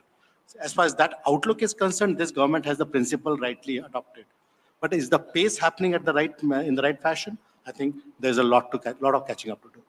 Also, that brings us to the very important aspect of social infrastructure, where that is, matching the investment that we're making on physical infrastructure. I'd like to take that question to Mr. Lal, but if you want to take a quick stab at it, please go ahead. Social infrastructure is essentially, that's the concept behind building these integrated cities. So a Nimrana, Kushkera, Bhiwadi, or a Greater Noida node, these nodes, or for that matter, Aurangabad node, they are essentially meant to be built as places where you ensure business, industrial, social, institutional, all infrastructure coming together, including logistics and distribution networks. Yeah. That's the intent. I'll come to you, Mr. Lal. Same question. That is, what has been your experience of government's this push that they make to mega infrastructure projects? Do you see them, have you historically seen them being matched by investment also in social infrastructure, or there is a lot of scope there still? Well, I have one or two points also to Please go mention. ahead.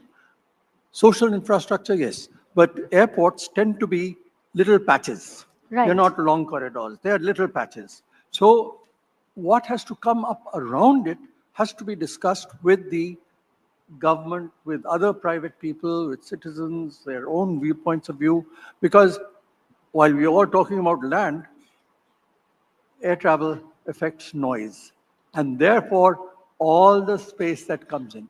Parts of Vasant Kunj had to be knocked down because of the noise that was going to come over as you aircraft approach or take off from Palam. So that's one.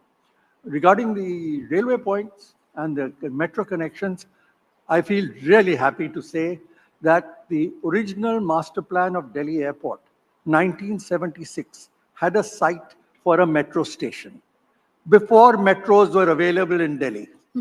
And the good thing is that the one that has come up is about 200 meters from what had been suggested originally. So if you think ahead, and you think not 5, 10, you think 50, 60, 70 years ahead as to what will happen when I'm not there.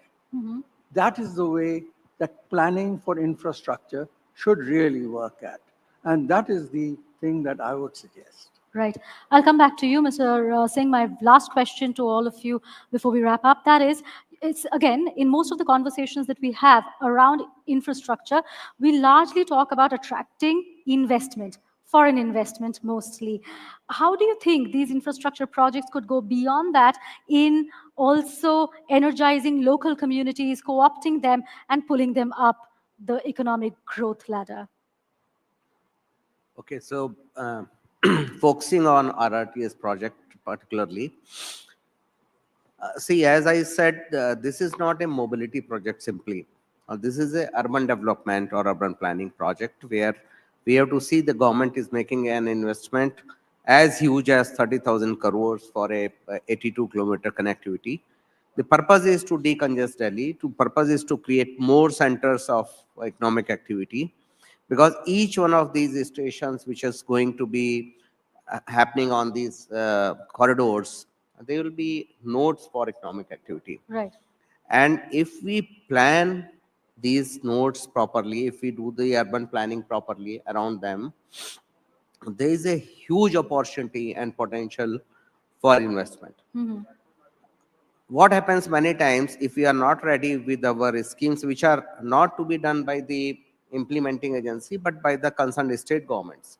And the state government, the good thing is that the state governments are part of RRTS. Right. And states like UP and Delhi, both where this corridor is happening, they have come up with their own TOD policy. So there is a lot of focus on how to do the transit-oriented development around these nodes. And if everything goes well as being planned and being implemented, there will be huge opportunity for bringing in investment in developing the smart cities around them. Right. And a lot of other economic activity which can be attracted from the through foreign investment or maybe through the domestic local investment also. And all of that could go into energizing the local communities, you mean? Absolutely. A lot of activity which will generate employment. Yeah. And means well-being of the people who are staying around. Right. But essentially, we're talking about, again, migration to places through which the modern infrastructure runs. Perhaps? Yeah. So actually, I am talking about that only. See, what happens whenever this kind of investment is made in a transit project. So a lot of economic activity will come around these stations. We can plan in a way so that we regulate the development, Mhm. or if we don't do it in time, then Mhm. haphazard development will take place, which will not, initially it will attract the investment. Hmm. But with the passage of time, investment will not come into those areas which are not properly developed Right. or which are not regulated for that kind of development. Right. Mr. Kumar, I'll come back to you. We're running completely out of time, but this is the question I was trying to ask you after your last answer, which was about what are your suggestions for structural changes that need to be done as far as the Indian Railways is concerned. You know, it has benefited various urban as well as industrial hubs, but large swathes of land in India continue to complain from issues of lack of reliable connectivity, congestion, etc. What can be done so that Indian Railways can keep pace with the hectic activity we see around other infrastructure that is coming up in the country? If you ask, say, give me one answer, the answer will be lay new tracks. Go where you have not gone. Number two, second answer, make the travel comfortable. Means something like Vande Bharat, more of them. Mhm. And third, if you ask another one, then make multimodal a normal phenomena. You don't, once you get out of the station, you don't have to think, how will I go to the next place? You see, if you get out of one station, Hazrat Nizamuddin, now if you want to catch a metro or RRTS, you will travel so much that you will forget what is multimodal. So these are some basic things which everybody understands, but the thing is that the time has come at such a juncture where it is not possible. Either something is coming in the way or something else is there. So the best of brains fail at that time because it just cannot be operative. You're not laying a track on the moon or the Mars. Mhm. Everything is available. You are laying a track where things are already at a level which that cannot be changed, and you have to first find your way in, and somehow a coach is 25-meter long, so it cannot go in a curve. So it has to have a long place, and that is how it is. That's why roads take a lead, that they can negotiate a curve, and you can negotiate your car in that. Thank you. We've completely run out of time. Thank you, gentlemen, for taking the time out today and joining me in this conversation. It was a pleasure talking to you. Thank you once again. Thank you very much. Thank you.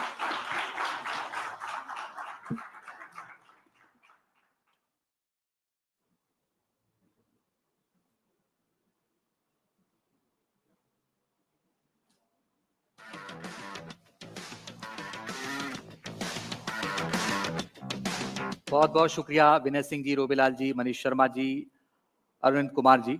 अब इस session को आगे बढ़ाते हैं और आगे चर्चा में हमारे साथ जुड़ रहे हैं उत्तर प्रदेश कैडर के आईएएस रहे संजय भूसरेड्डी जी, इस वक्त उत्तर प्रदेश रेरा के चेयरमैन हैं। हमारे दूसरे मेहमान हैं प्रणय कुमार, ईडी हैं आरईपीएल। साथ ही अभिजीत सिन्हा साहब जुड़ रहे हैं, programme director national highway for electric vehicles.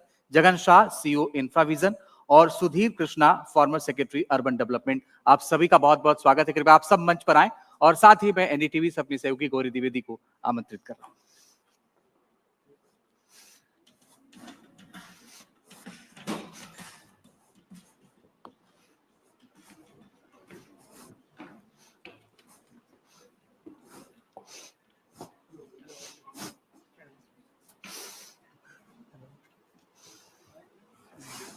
Please, sir.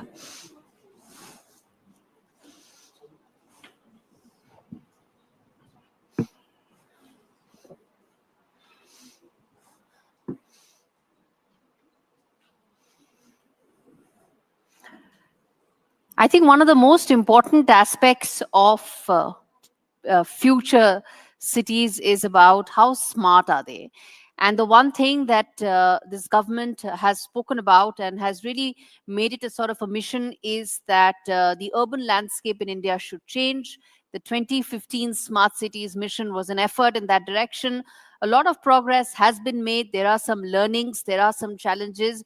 And in this discussion, we'll try and bring out all of them, the learnings, what should be India's centric solutions, and also what are the specific challenges that cities in India face. Because it's easy to start going about making things greenfield, but brownfield is when a lot of challenges come where India-centric solutions need to be sought and need to be identified. And this panel, I'm hopeful, is going to be able to get out some of those interesting insights and perspectives that would enrich policymakers as well as the audiences in terms of how do we make our cities smarter and how do we go about learning from the lessons that have come in?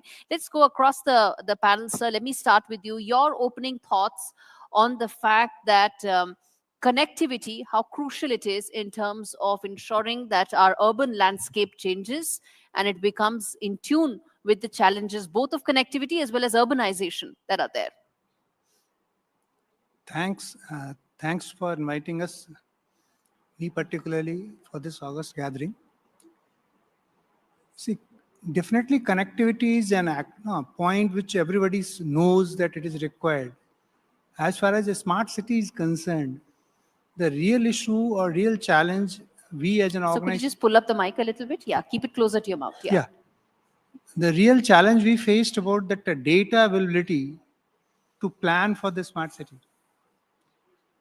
What to connect and where, that origination destination matrix, the mode of transport, what people needed. Nothing was rightly available, and what was available was in piecemeal. It was difficult to join the dots. Yeah, you want to come in there, sir, in terms of when you talk about our smart cities, the kind of challenges and also the alignment that exists between connectivity. If we are able to provide connectivity, how much does it help in really transforming our cities to become smarter as the ultimate goal is? I think connectivity is at the heart of planned urbanization. Without proper connectivity, we have kind of, you introduce mobility solutions like metro rail, but if it is not connected with the last mile connectivity,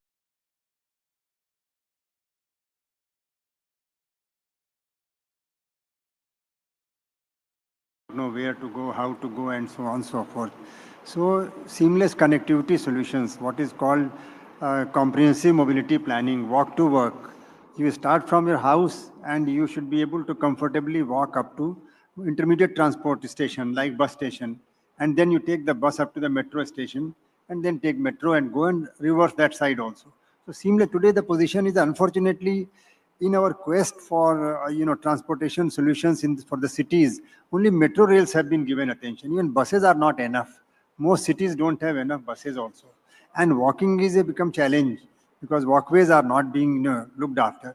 I think it's high time. And if you make good walkways, then it will reduce the cluttering of the cities. People will walk short distance. Today, people are taking out their automobiles, even for 1 kilometer distance, half kilometer distance. People they don't want to send their children on the road for bicycling.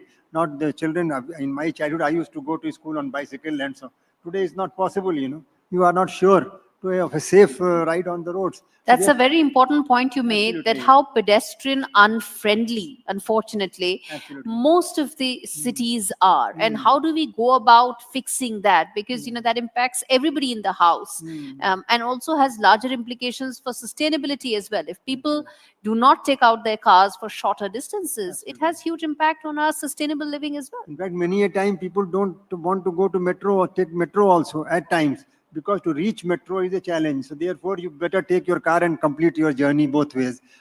So the last mile connectivity solutions have to be given some attention. I'm not saying nothing is being done, but greater attention, the kind of attention metro rails are getting, pathways are not getting, walkways are not getting a fraction of that attention. Cycle paths are, being developed only as a showpiece here and there, 1 kilometer, half kilometer here and there. I think it is very high time that municipal corporations and those who handle the city operations, the development authorities, the planning authorities, they must focus on integrated mobility solution, starting with my colleague just now, you mentioned about origin and destination traffic, how much origin people are going from where. That survey can be done. It is possible to conduct surveys to do a planning and find out how from where to where people are going, in what number. The surveys will give good approximate results. I think these are foremost and fundamental requirement is integrated transportation solution for making cities really sustainable. And then smartness will come later. You have smart buses already, smart metro rail. Metro rails are very smart, but that is not enough. We have bicycle systems which are smart, but they're all in pieces here and there. So it is high time that we integrate. That's an important point. Yes. So Mr. Shah, you want to come in there, that connectivity is a 360-degree concept. And as Mr. Krishna said, that while some aspects may have been given some attention, a lot still needs to be done. Certainly a lot has to be done. Connectivity is not only a concept, connectivity is an outcome. It's actually the the product of investing not only in connectivity infrastructure, which usually captures our imagination a lot more. So we want to build the railway tracks, we want to build the metros, but also importantly, connectivity services.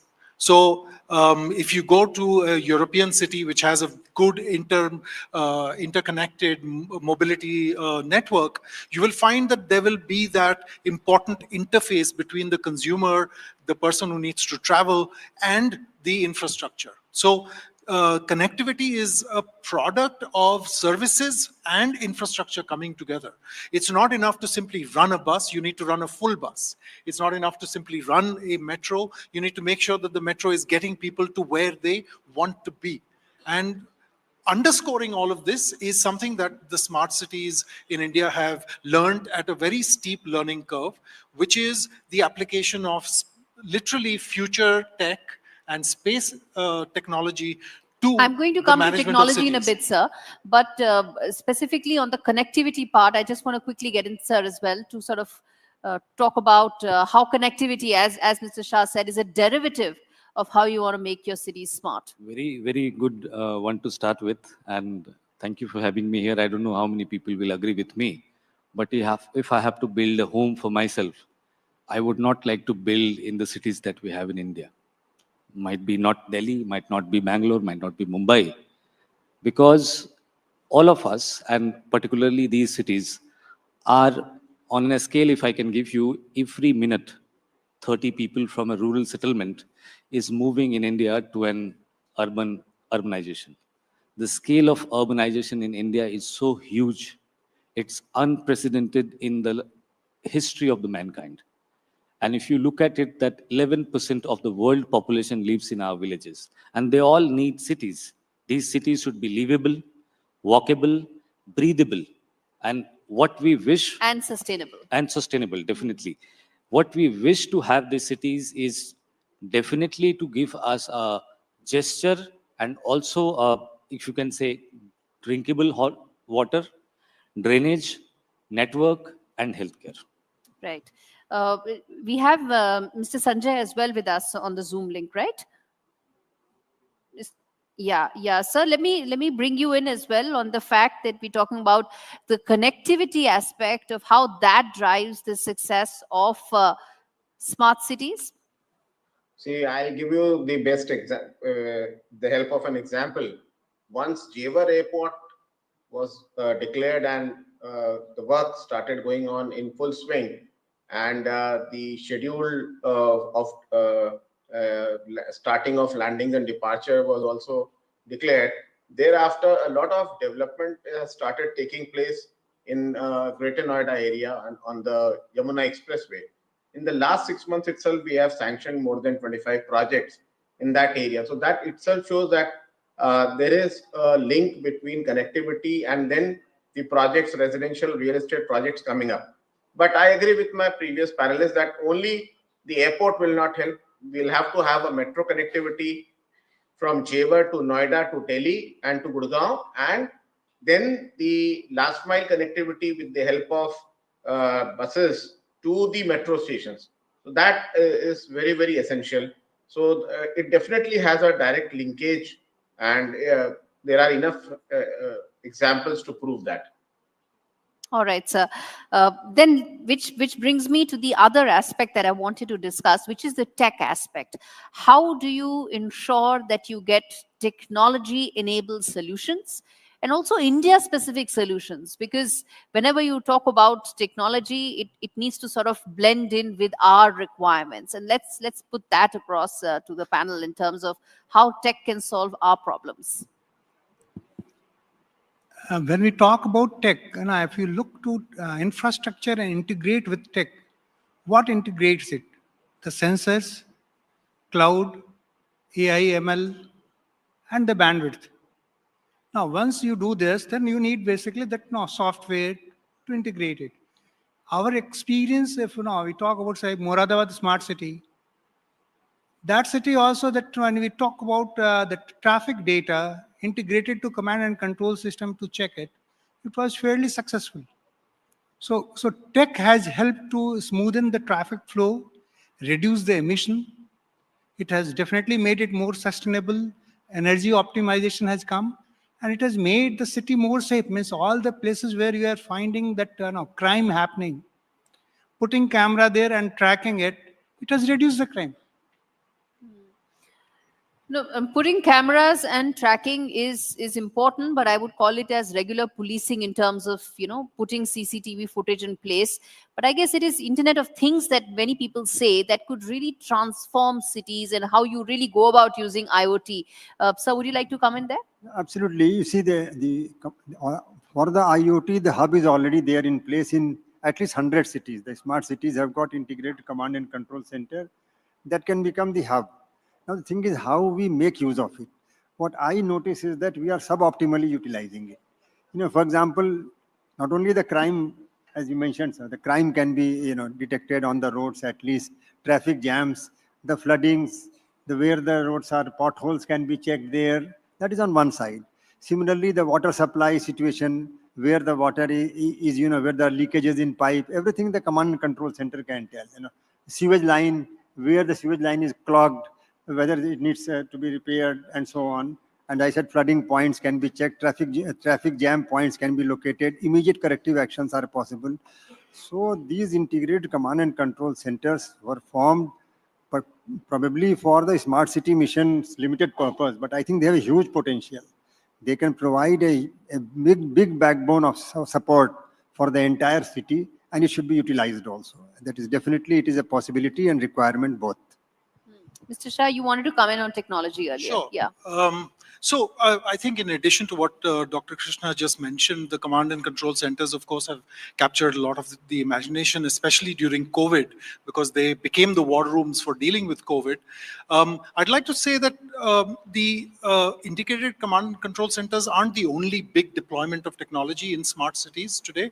One of the great achievements of the smart cities mission, which is unacknowledged, is that over across the 8,000 plus projects that it will deliver by next year, or rather, in fact, by this year, a lot of those projects are about circularity, for instance, waste management, wastewater management, even ecological restoration projects have come in, air quality management. So technology has been deployed in smart cities on a pilot basis across the country, across 100 cities, which is showing us the sustainability potential of our cities as well. So it not only is helping us run transportation systems well, it's helping us manage traffic better, it's also helping enable circularity in terms of recycling of waste, detection of different kinds of waste, even down to drones helping municipalities manage encroachments and unauthorized constructions so that they can optimize their collections on property tax. So technology is clearly the backbone of the smart cities anywhere in the world. What is heartening to see is that in the Indian context, through one mission, we've actually been able to create hundreds and thousands of lighthouse projects, which now can be replicated and scaled across the country. It can also almost become like a standard toolbox, where it includes an integrated command and control center, but it also includes other kinds of technologies, sensors, installations for managing waste, for managing the whole sort of metabolic activity of the city itself. Okay. Yeah. Yes, sir. In pretext of India, I beg to differ a little bit because on the scale which we are urbanizing, we may become another America or China. So when we look at technology, we need to be very, very specific.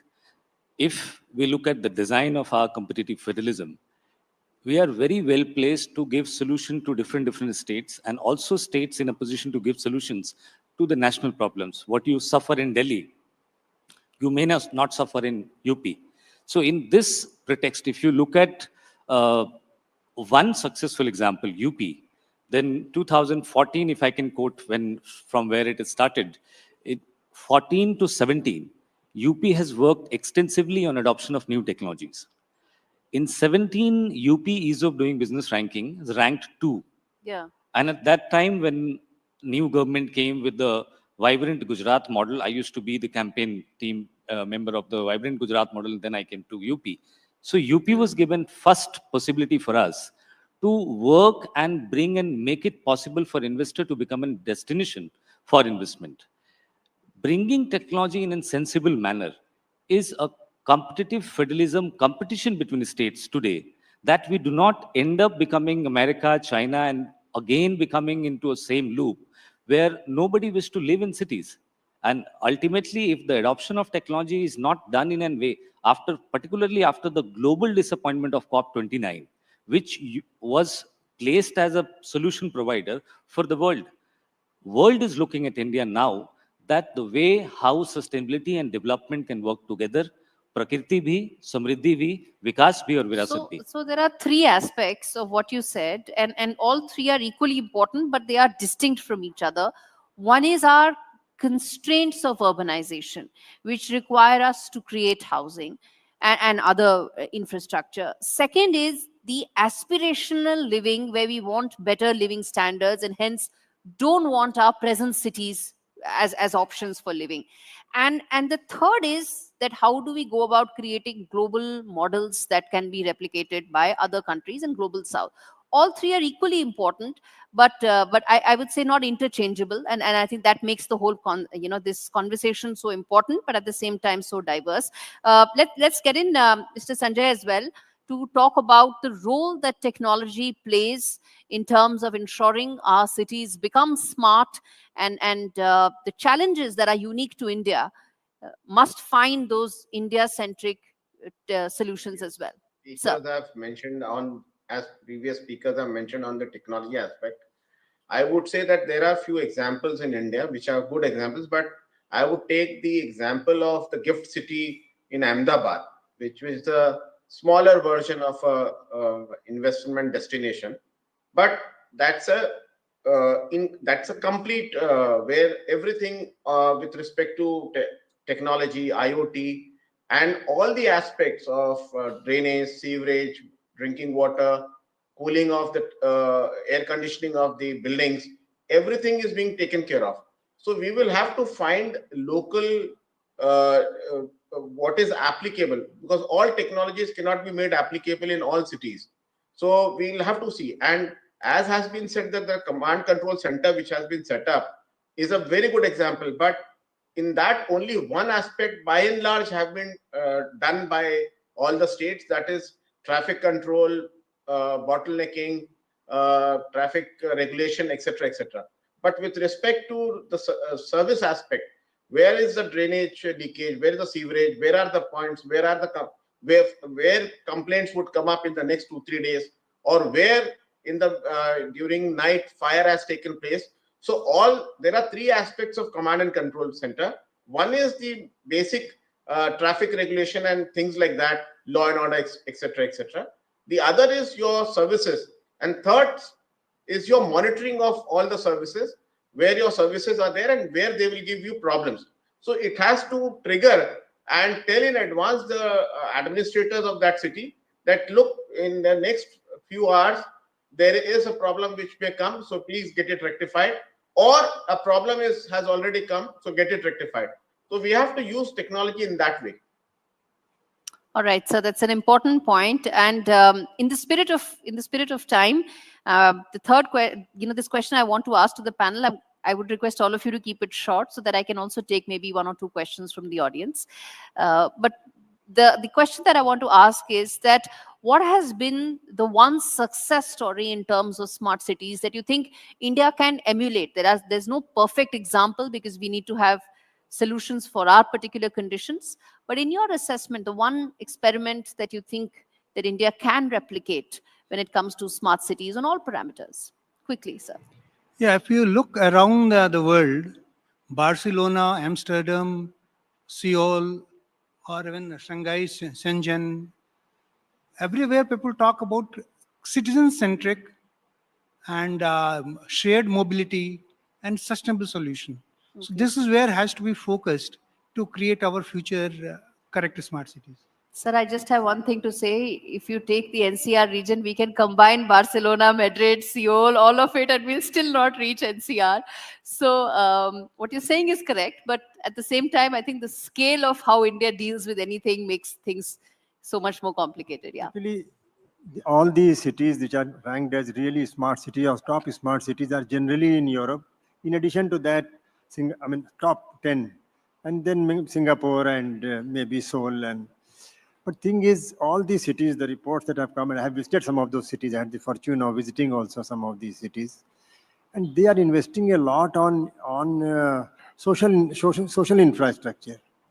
You know, awareness, education of people, children education, healthcare, you know, public facilities like public parks and so on. So it is an integrated, it's very difficult. You see, you cannot bring smart gadgets and display here and there, distribute smart gadgets and to companies and to municipalities and to people and say that city will become smart. The whole framework has to be, so along with the smartness solutions, we should have a planning vision also as to how the city will be, what is the characteristics of the people, what are their requirements, and with that we work, you know. Vision Now, is very important. exactly, Yeah. yes. Yeah. You asked for an example of a success that can be replicated all across the country. If I can say two, please. One is Coimbatore Smart City, which cleaned up its water bodies and restored through biological, ecological restoration methods all of its water bodies. The second is Surat Smart City, which actually demonstrated that our wastewater can be treated to the level of becoming drinking water quality. And so it has actually demonstrated precisely what Singapore has become famous for, which is what is called new water, which is actually recovered from wastewater. Surat has already demonstrated that. So I would say that these two water bodies, as well as the Surat example of cleaning up the water, and maybe I should add Indore's example of solid waste management, which is clearly something that can be replicated across the country. Indeed, yes. I would say reduction of our GDP spend on logistic 14% to 9%, decarbonization of our surface transport. These two have been a big issue for the economic growth of India. From last 10 years, where we have reached now, to bring a very good climate taxonomy, also making electric highways to connect the smart cities, because in future mostly people will be owning in smart cities electric cars and they would like to go on highways. It is important and necessary. It was very important for us to build a good network of electric highway. India has a very successful example of now entering into building of 5500 kilometer e-highway on entire golden quadrilateral Bharatmala and Sagarmala, reaching from Delhi to Kanyakumari. It will also give a global example, because the other successful example, Germany, which had the electric highway of the overhead wire, was 22 crore rupees per kilometer per se. India has only 1 crore rupees per kilometer. Right. Okay. Sanjay sir, let me give the final word to you, sir, in terms of what do you think are the successful experiments that India can replicate or scale up on a larger level? Keeping in mind your time constraint, I would say all my four learned panelists have mentioned that. So you will have to summarize what they have said. And from that, we will have to learn from the good examples we have, as has been rightly mentioned in Coimbatore, Surat. Ahmedabad also had mentioned another example of Gift City. So we will have to do it that way. Thank you. All right. Thank you so much. And on that note, I have to end this conversation.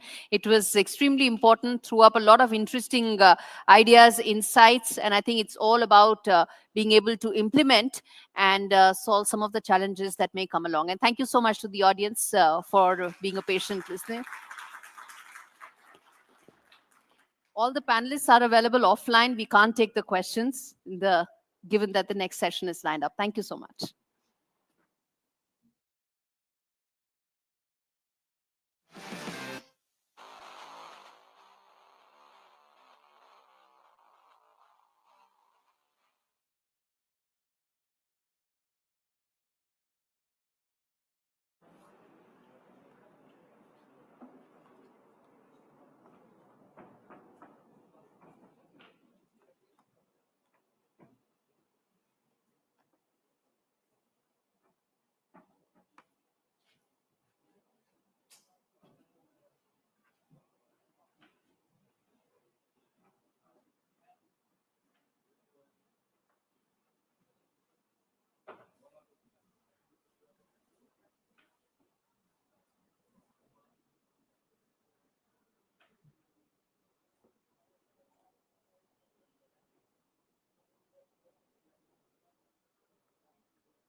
और अब हम final session की तरफ बढ़ते हैं और अगले हमारे खास मेहमान हैं शलभ गोयल जी, मैनेजिंग डायरेक्टर एनसीआरटीसी। शलभ जी, बहुत बहुत स्वागत है, आप मंच पर आए।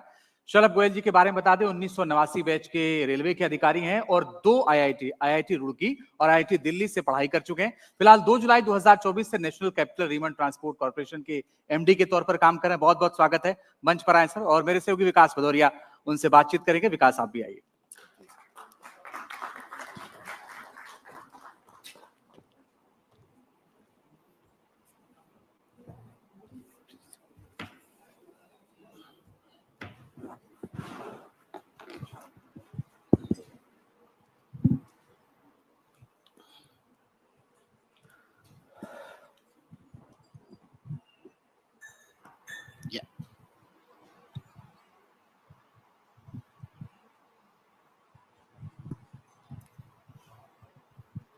नमस्कार, फ्यूचर समिट एनडीटीवी में आपका स्वागत है। और हमारे साथ इस वक्त जो खास मेहमान है शलभ गोयल हैं, मैनेजिंग डायरेक्टर हैं एनसीआरटीसी के। और इनके कंधों पर जिम्मेदारी है कि देश में जो क्षेत्रीय परिवहन है, जो लोकल ट्रांसपोर्ट है, जो रीजनल कनेक्टिविटी के लिए खास तौर पर उसकी कनेक्टिविटी, मल्टी मॉडल कनेक्टिविटी को एनहेंस करने की और उसको बढ़ाने की, ताकि लोगों की जो यातायात की सुविधाएं हैं वो बढ़ती चली जाएं। तो आपका बहुत बहुत स्वागत है, आपने व्यस्त समय में हमारे लिए समय निकाला। बहुत बहुत धन्यवाद। और हम आपसे इस बातचीत के जरिए कोशिश करेंगे कि अगले 1 दशक के भीतर जो मल्टी मॉडल कनेक्टिविटी है वो लोगों को किस तरह से राहत पहुंचाने जा रही है, किस तरह से उनका आवागमन सुगम हो रहा है। और खास तौर पर एनसीआर के परिप्रेक्ष्य में, चूंकि ये पूरी फ्यूचर समिट जेवर airport, Yamuna expressway authority, industrial development authority के आसपास किस तरह से सिनेरियो बदलने वाला है उस पर है।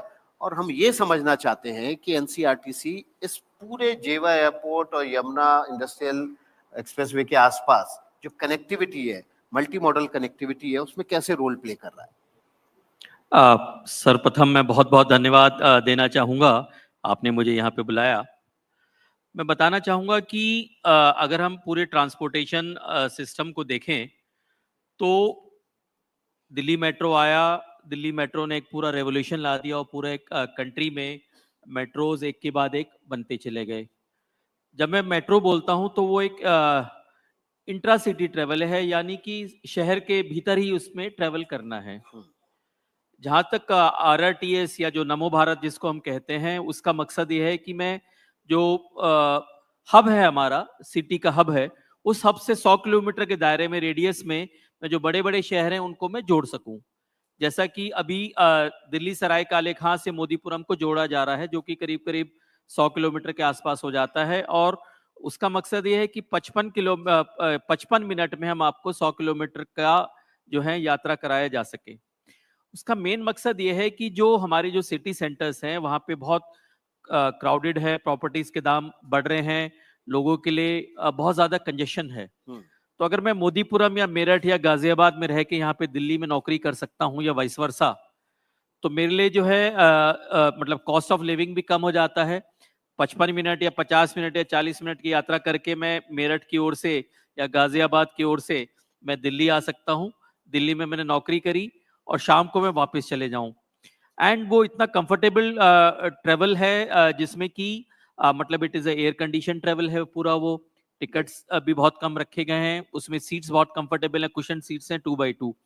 और जहाँ तक सर्दियों का या फॉग वाला जो मौसम होता है उसमें ये इसमें टेक्नोलॉजी ऐसी इस्तेमाल की गई है कि ये फॉग से अफेक्ट नहीं होता है। इसमें सारी कैब सिग्नलिंग है, ट्रेन की गति जो एक मैक्सिमम स्पीड जो है इसकी 160 kmph है, 160 पे गाड़ी चल सकती है पूरा, हालांकि बाहर पूरा फॉग हो और कोचेस भी अंदर से हीटेड है।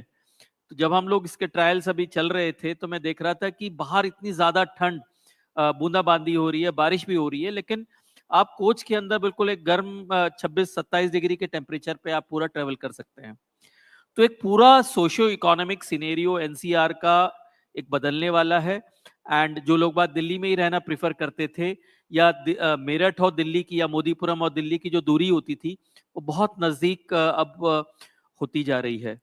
और इस तरह से खाली ये दिल्ली से लेकर ये मोदीपुरम का तो पहला 8 कॉरिडोर है, लेकिन जब सरकार ने पहले सोचा था टोटल 8 कॉरिडोर ऐसे तकरीबन आइडेंटिफाई किए थे जिसमें से 2 कॉरिडोर्स और प्रायोरिटी पे हैं।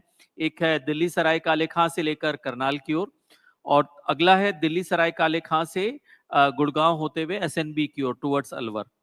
तो ये दोनों कॉरिडोर्स की भी डीपीआर बना के हम लोगों ने हमारी ministry of housing and urban affairs के अंडर में आता है एनसीआरटीसी, उसकी डीपीआर भी सबमिट कर दी है। जेवर एयरपोर्ट की जहां तक आपने बात करी, हम लोगों ने गाजियाबाद से जेवर, मैं आपको रोकूंगा, जेवर एयरपोर्ट पे बाद में आएंगे। आपने करनाल और गुड़गांव के आरआरटीएस की बात की, डीपीआर आ चुकी, लेकिन इसका टारगेट कब तक का है, कब ये कंप्लीट हो जाएगी? देखिए ये बहुत मेगा प्रोजेक्ट्स हैं जिसमें कि तमाम तरह की चैलेंजेस एनकाउंटर करने पड़ते हैं। तो दिल्ली मेरठ का हमारा एक्सपीरियंस ये बताता है कि ये 6 साल में प्रोजेक्ट कंप्लीट होगा, जो कि ओरिजिनल टारगेट था 6 साल का, और जून 25 तक कंप्लीट हो जाएगा। तो ये दोनों प्रोजेक्ट्स भी तकरीबन सैंक्शन होने के बाद इनका 5 से 6 साल का हमारा पीरियड रहेगा, जिसमें क्योंकि बहुत सारी स्टेजेस होती हैं, लेकिन डिफरेंट छोटी छोटी स्टेजेस में कुछ ना कुछ हम लोग खोलते जाएंगे, बट फाइनल जो होगा आप मान लें सैंक्शन के बाद तकरीबन 5 से 6 साल। तो मतलब 2030 में आप गुड़गांव और Karnal RRTS high speed train से सफर कर रहे होंगे? बिल्कुल, ये उम्मीद की जा सकती है, प्रोवाइडेड ये सैंक्शन हमारा हुए प्रोजेक्ट हमारे दोनों सैंक्शन हो जाएं, जिसकी हमें काफी कुछ उम्मीद है। जी, अब जेवर एयरपोर्ट की बात कर लेते हैं, क्योंकि नया एपिसेंटर जो डेवलपमेंट का, सस्टेनेबिलिटी का, वो जेवर एयरपोर्ट बनता हुआ दिख रहा है, और बहुत हाई पोटेंशियल उस तरफ लोग देख रहे हैं, ना केवल इंडस्ट्री देख रही है, अर्बन पॉपुलेशन भी देख रही है। तो अगर अर्बन पॉपुलेशन उधर शिफ्ट होगी या उसको वहां पर जाना आना है अपने काम धंधे के सिलसिले में, तो कनेक्टिविटी बहुत इंपॉर्टेंट होती है। मल्टी मॉडल कनेक्टिविटी की जिम्मेदारी आपके कंधों पे है। RRTS, high speed train, metro, तीनों से कनेक्ट करने की योजना है, दोनों से कनेक्ट करने की योजना है। इस पर आप जो पूरा रीजनल ट्रांसपोर्टेशन सिस्टम है उसमें कैसे बदलाव देखते हैं? बदलाव तो बहुत जबरदस्त रूप से पूरे एक क्षेत्र में आने वाला है, क्योंकि हम लोगों ने अभी एक डीपीआर जो है बना के गाजियाबाद से जेवर एयरपोर्ट के बीच में एक डीपीआर बना के, जो कि उत्तर प्रदेश सरकार की पहल पर हमें डीपीआर बनाने का कार्य सौंपा गया था, वो डीपीआर बना के हम लोगों ने अपने मंत्रालय ministry of housing and urban affairs को दी है। वहाँ पे उसका इवैल्यूएशन चल रहा है, और उसमें बहुत सारे डिफरेंट ऑल्टरनेटिव्स भी एक्सप्लोर किए जा रहे हैं। फर्दर क्या हो सकता है, उन सब पे विचार विमर्श अभी मंत्रालय के साथ चल रहा है। तो बट डेफिनेटली जब भी ये बन जाता है या जो भी ऑल्टरनेट इसमें लिया जाता है, उसमें मल्टी मॉडल कनेक्टिविटी पे पूरा ध्यान रखा जाएगा, और पूरी जो पब्लिक की जो रिक्वायरमेंट है उसको ध्यान में रखते हुए ही पूरा कॉरिडोर और उसका जो अलाइनमेंट उसको फाइनल किया जाएगा। अभी जरूरत है डेवलपमेंट के साथ इस बात का भी ध्यान रखा जाए कि आपकी प्रोजेक्ट जो है वो पर्यावरण के मित्र भी हों। खास तौर पर ऊर्जा संरक्षण से पर ज्यादा जोर है। इस तरह से अगर एनसीआरटीसी को देखा जाए तो किस तरह से regional connectivity, multi modal connectivity पे काम करते हुए इस फंड पर भी काम कर रहा हो? नहीं, आपने एक बहुत जिसको बोलते हैं कि इम्पोर्टेंट चीज़, एक बहुत इम्पोर्टेंट प्रश्न पूछा है, जो कि एनसीआरटीसी के लिए एक बहुत इम्पोर्टेंट माइलस्टोन हम लोग लेके चले हैं। सबसे पहले तो अगर मैं खाली दिल्ली मेरठ कॉरिडोर की बात करूं, तो जब दिल्ली मेरठ कॉरिडोर पूरा बन जाएगा तो करीब 1 लाख व्हीकल्स, मेरे रोड व्हीकल्स जो हैं वो ऑफ द रोड हो जाएंगे। उसके करस्पॉन्डिंग जो है जो मेरा कार्बन डाइऑक्साइड एमिशंस हैं वो मेरे कम हो जाते हैं। मेरा पेट्रोल का जो आयात या इंपोर्ट जो मेरा कम हो जाता है, डीजल का इंपोर्ट कम हो जाता है, और कार्बन फुटप्रिंट्स कम हो जाते हैं। उसके साथ साथ हम लोग सोलर पे बहुत काम कर रहे हैं। सोलर पे करीब करीब हम लोग 11 मेगावाट सोलर हम लोग लगाने के डिफरेंट प्लान है स्टेशंस पे, और जो भी लोकेशन हम लोग मिल रहे हैं। जो पेड़ हम लोगों ने ट्री ट्रांसप्लांटेशन पे काफी जोर दिया है, जिससे कि पेड़ों को कम से कम क्षति पहुंचाई जा सके। वाटर रिसाइकलिंग जिसको बोलते हैं, वाटर रिचार्जिंग ग्राउंड वाटर का, अगर आप दुहाई डिपो में जाके देखें तो पूरा एक बहुत बड़ा ह्यूज सम्प बनाया है, जिसमें पूरे डिपो का पानी इकट्ठा होके आ जाता है, एंड वो पूरा ग्राउंड वाटर को रिचार्ज करता है।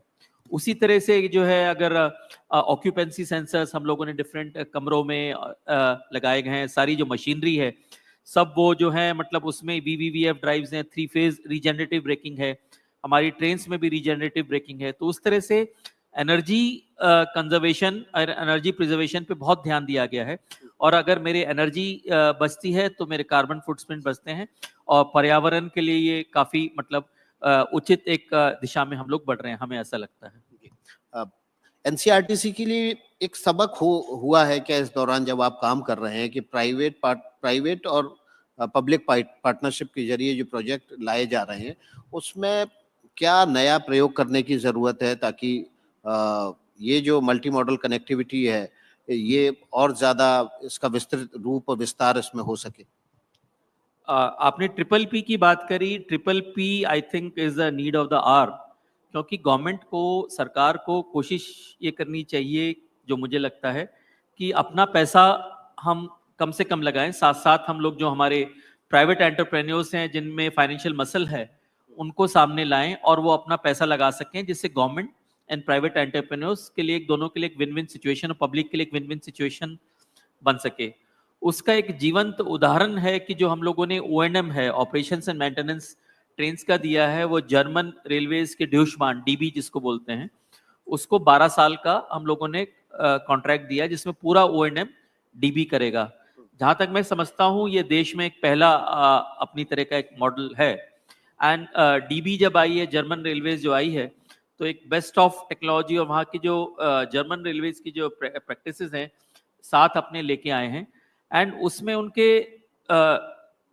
2-4 मेन लोग ऊपर के टॉप उनके हैं, बाकी सारा जो लोकल एम्प्लॉयमेंट जनरेशन उसमें हुआ है, जो हमारे गाजियाबाद मेरठ कॉरिडोर के अलॉन्ग जो कॉलेजेस हैं उसके बच्चों को रिक्रूट करके जो ट्रेन्स भी चला रहे हैं, स्टेशंस का मेंटेनेंस भी कर रहे हैं, तो एक तरह से लोकल एम्प्लॉयमेंट जनरेशन भी हुआ है।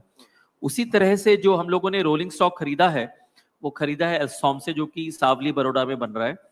उसके साथ साथ रोलिंग स्टॉक खरीदने के साथ साथ रोलिंग स्टॉक का मेंटेनेंस भी 15 साल का बंडल अप करके उसको दिया गया है, एंड वो भी एल्स्टॉम भी एक बेस्ट ऑफ टेक्नोलॉजी लेके आया है। तो ये 2 जीवंत उदाहरण है कि अगर सरकार एंड जो एक प्राइवेट एंटरप्राइजेज अगर हाथ मिला लें और हाथ बढ़ाते हुए चलें और आपकी इंटेंशंस बहुत अच्छी हों, तो definitely country is going to prosper and everyone stands to gain. आप क्षेत्रीय कनेक्टिविटी में काम कर रहे हैं, लेकिन दिल्ली का traffic itself a big problem. आप बाहर से वाहनों का दिल्ली में आने वाले दबाव कम कर देंगे RRTS के जरिए, मेट्रो के जरिए, कनेक्टिविटी के जरिए, लेकिन अभी दिल्ली में जो ट्रैफिक का दबाव है खास तौर पर पीक आवर्स में, उसको कम करने के लिए क्या कोई प्लानिंग की गई है या कोई स्टडी की गई है कि उस दबाव को कैसे कम किया जाए? इसके अतिरिक्त कि जो प्रोजेक्ट अपकमिंग है जो 2030 में, 32 में, 35 में शुरू होंगे कि बाहर का ट्रैफिक का दबाव कम हो? हम लोग का प्रयास ये है कि लास्ट माइल कनेक्टिविटी हम लोग कैसे दे सकें। मेट्रो अपनी ओर से प्रयासरत है, हम लोग भी प्रयासरत हैं। लास्ट माइल कनेक्टिविटी के लिए एक बहुत चीज़ ज़रूरी है कि जो हमारे जो स्कूटर से, मोटरसाइकिल से या कार से जो लोग बाग चल रहे हैं, उनको मैं लास्ट माइल कनेक्टिविटी कैसे प्रोवाइड कर सकूं जिससे कि वो अपनी गाड़ी छोड़ के मेट्रो में आ सकें और उससे रोड पे कंजेशन कम हो सके। उसके लिए पूरा पार्किंग स्पेसेस पे बहुत ज़्यादा जोर दिया गया है। एंड पूरे इस कॉरिडोर में देखें, अगर दिल्ली मेरठ में करीब करीब 8000 व्हीकल्स का पार्किंग स्पेस क्रिएट किया है। तो जब हम लोग इस पूरे प्रोजेक्ट को कंसीव कर रहे थे, तो पार्किंग स्पेसेस को क्रिएट करना was an integral part of this complete planning process. उसके साथ साथ जो हमारी बसेस हैं, बसेस जो हैं एनसीईआरटीसी के साथ या नमो भारत के साथ compete ना करते हुए बल्कि कॉम्प्लीमेंट करें। उसके कारण से जितने भी बस ऑपरेटर्स हैं, हम लोगों ने यूपी एरिया में, दिल्ली एरिया में हम लोगों ने बात करने की प्रयास किया है। एंड यूपी एरिया में तो काफ़ी कुछ सफलता भी प्राप्त हुई है कि उन लोगों ने करीब करीब 17-18 नए रूट्स आइडेंटिफाई किए हैं जिसपे बसेस चल रही हैं। पुराने रूट जो कि पैरेलल चलते थे नमो कॉरिडोर के, नमो भारत कॉरिडोर के, उसको उन लोगों ने चेंज किया है। इस तरह से हम लोग दिल्ली में भी प्रयास रहते हैं कि जो बसेस हैं वो हमारे साथ कॉम्प्लीमेंट करके काम कर सकें। उसी तरह से बहुत सारे जैसे रैपिडो है एंड तरह तरह के जो हमारे जो हमारे ऑपरेटर्स हैं, उनके साथ हम लोग प्रयासरत हैं। MOU भी किए गए हैं जिससे कि एक टैंडम में पूरा काम हो सके एंड लास्ट माइल कनेक्टिविटी हम लोग दे सकें, जिससे कि कंजेशन की जो आपने बात करी वो कम हो सके। एक बहुत इंपॉर्टेंट चीज इसके लिए होती है multi modal integration. Delhi metro का एक बहुत बड़ा नेटवर्क है जिसने कंजेशन कम करने में एक बहुत इंपॉर्टेंट रोल अपना अदा किया है over the years.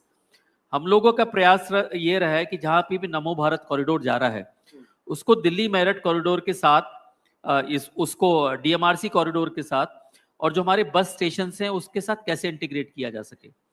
For example अगर मैं सराय काले खां जो हमारा नमो भारत का स्टेशन है उसकी बात करता हूँ, बराबर में ही निजामुद्दीन रेलवे स्टेशन है, वहां पे 2 बस अड्डे भी हैं, 2 डीएमआरसी की लाइंस भी आती हैं। सबको हम लोगों ने एक साथ इंटीग्रेट हम लोग कर रहे हैं और ट्रांजिशन पब्लिक का एक कॉरिडोर से दूसरे कॉरिडोर या एक मोड ऑफ ट्रांसपोर्ट से दूसरे मोड ऑफ ट्रांसपोर्ट कैसे सीमलेस हो सके, वो प्रयास किया है हम लोगों ने। और आनंद विहार में अगर देखें तो आनंद विहार में तो हम लोगों ने एक डिटूर लिया है। हमारा कॉरिडोर पहले सीधे जा रहा था, लेकिन डिटूर लेके हम लोग लेके आए उसको भारतीय रेल के आनंद विहार स्टेशन, और जो दिल्ली मेट्रो के 2 वहाँ पे लाइंस जाती हैं और 2 बस अड्डे जाते हैं वहाँ पे गवर्नमेंट ऑफ यूपी के। तो सब को लाके हम लोगों ने एक साथ इंटीग्रेट किया है और हम लोग अब उसके लिए एफओबीज भी बना रहे हैं और एफओबीज पे आगे चल के ट्रेवलेटर भी पूरा प्लान कर रहे हैं जिससे कि सीमलेस इंटीग्रेशन हो सके। तो अगर मैं सीमलेस इंटीग्रेशन प्रोवाइड कर पाता हूँ और लास्ट माइल कनेक्टिविटी प्रोवाइड कर पाता हूँ तो पब्लिक ऑटोमेटिकली इधर आने के लिए मोटिवेट होगी, वो हमारा प्रयास है। टिकटिंग में भी इसमें हम लोगों ने प्रयास किया, जैसे कि पहले दिल्ली मेट्रो का मोमेंटम ऐप है जिससे कि आप टिकट खरीद सकते हैं। हमारा जो एनसीआरटीसी का नमो भारत ऐप है, पहले क्या था कि ना अगर मुझे दिल्ली मेट्रो का टिकट खरीदना है तो मुझे उसके ऐप पे जाना पड़ेगा, मेरा टिकट खरीदना है तो मेरे ऐप पे जाना पड़ेगा, अलग अलग विंडोज पे लगना पड़ेगा। नाउ दोनों को हम लोगों ने इंटीग्रेट कर दिया है।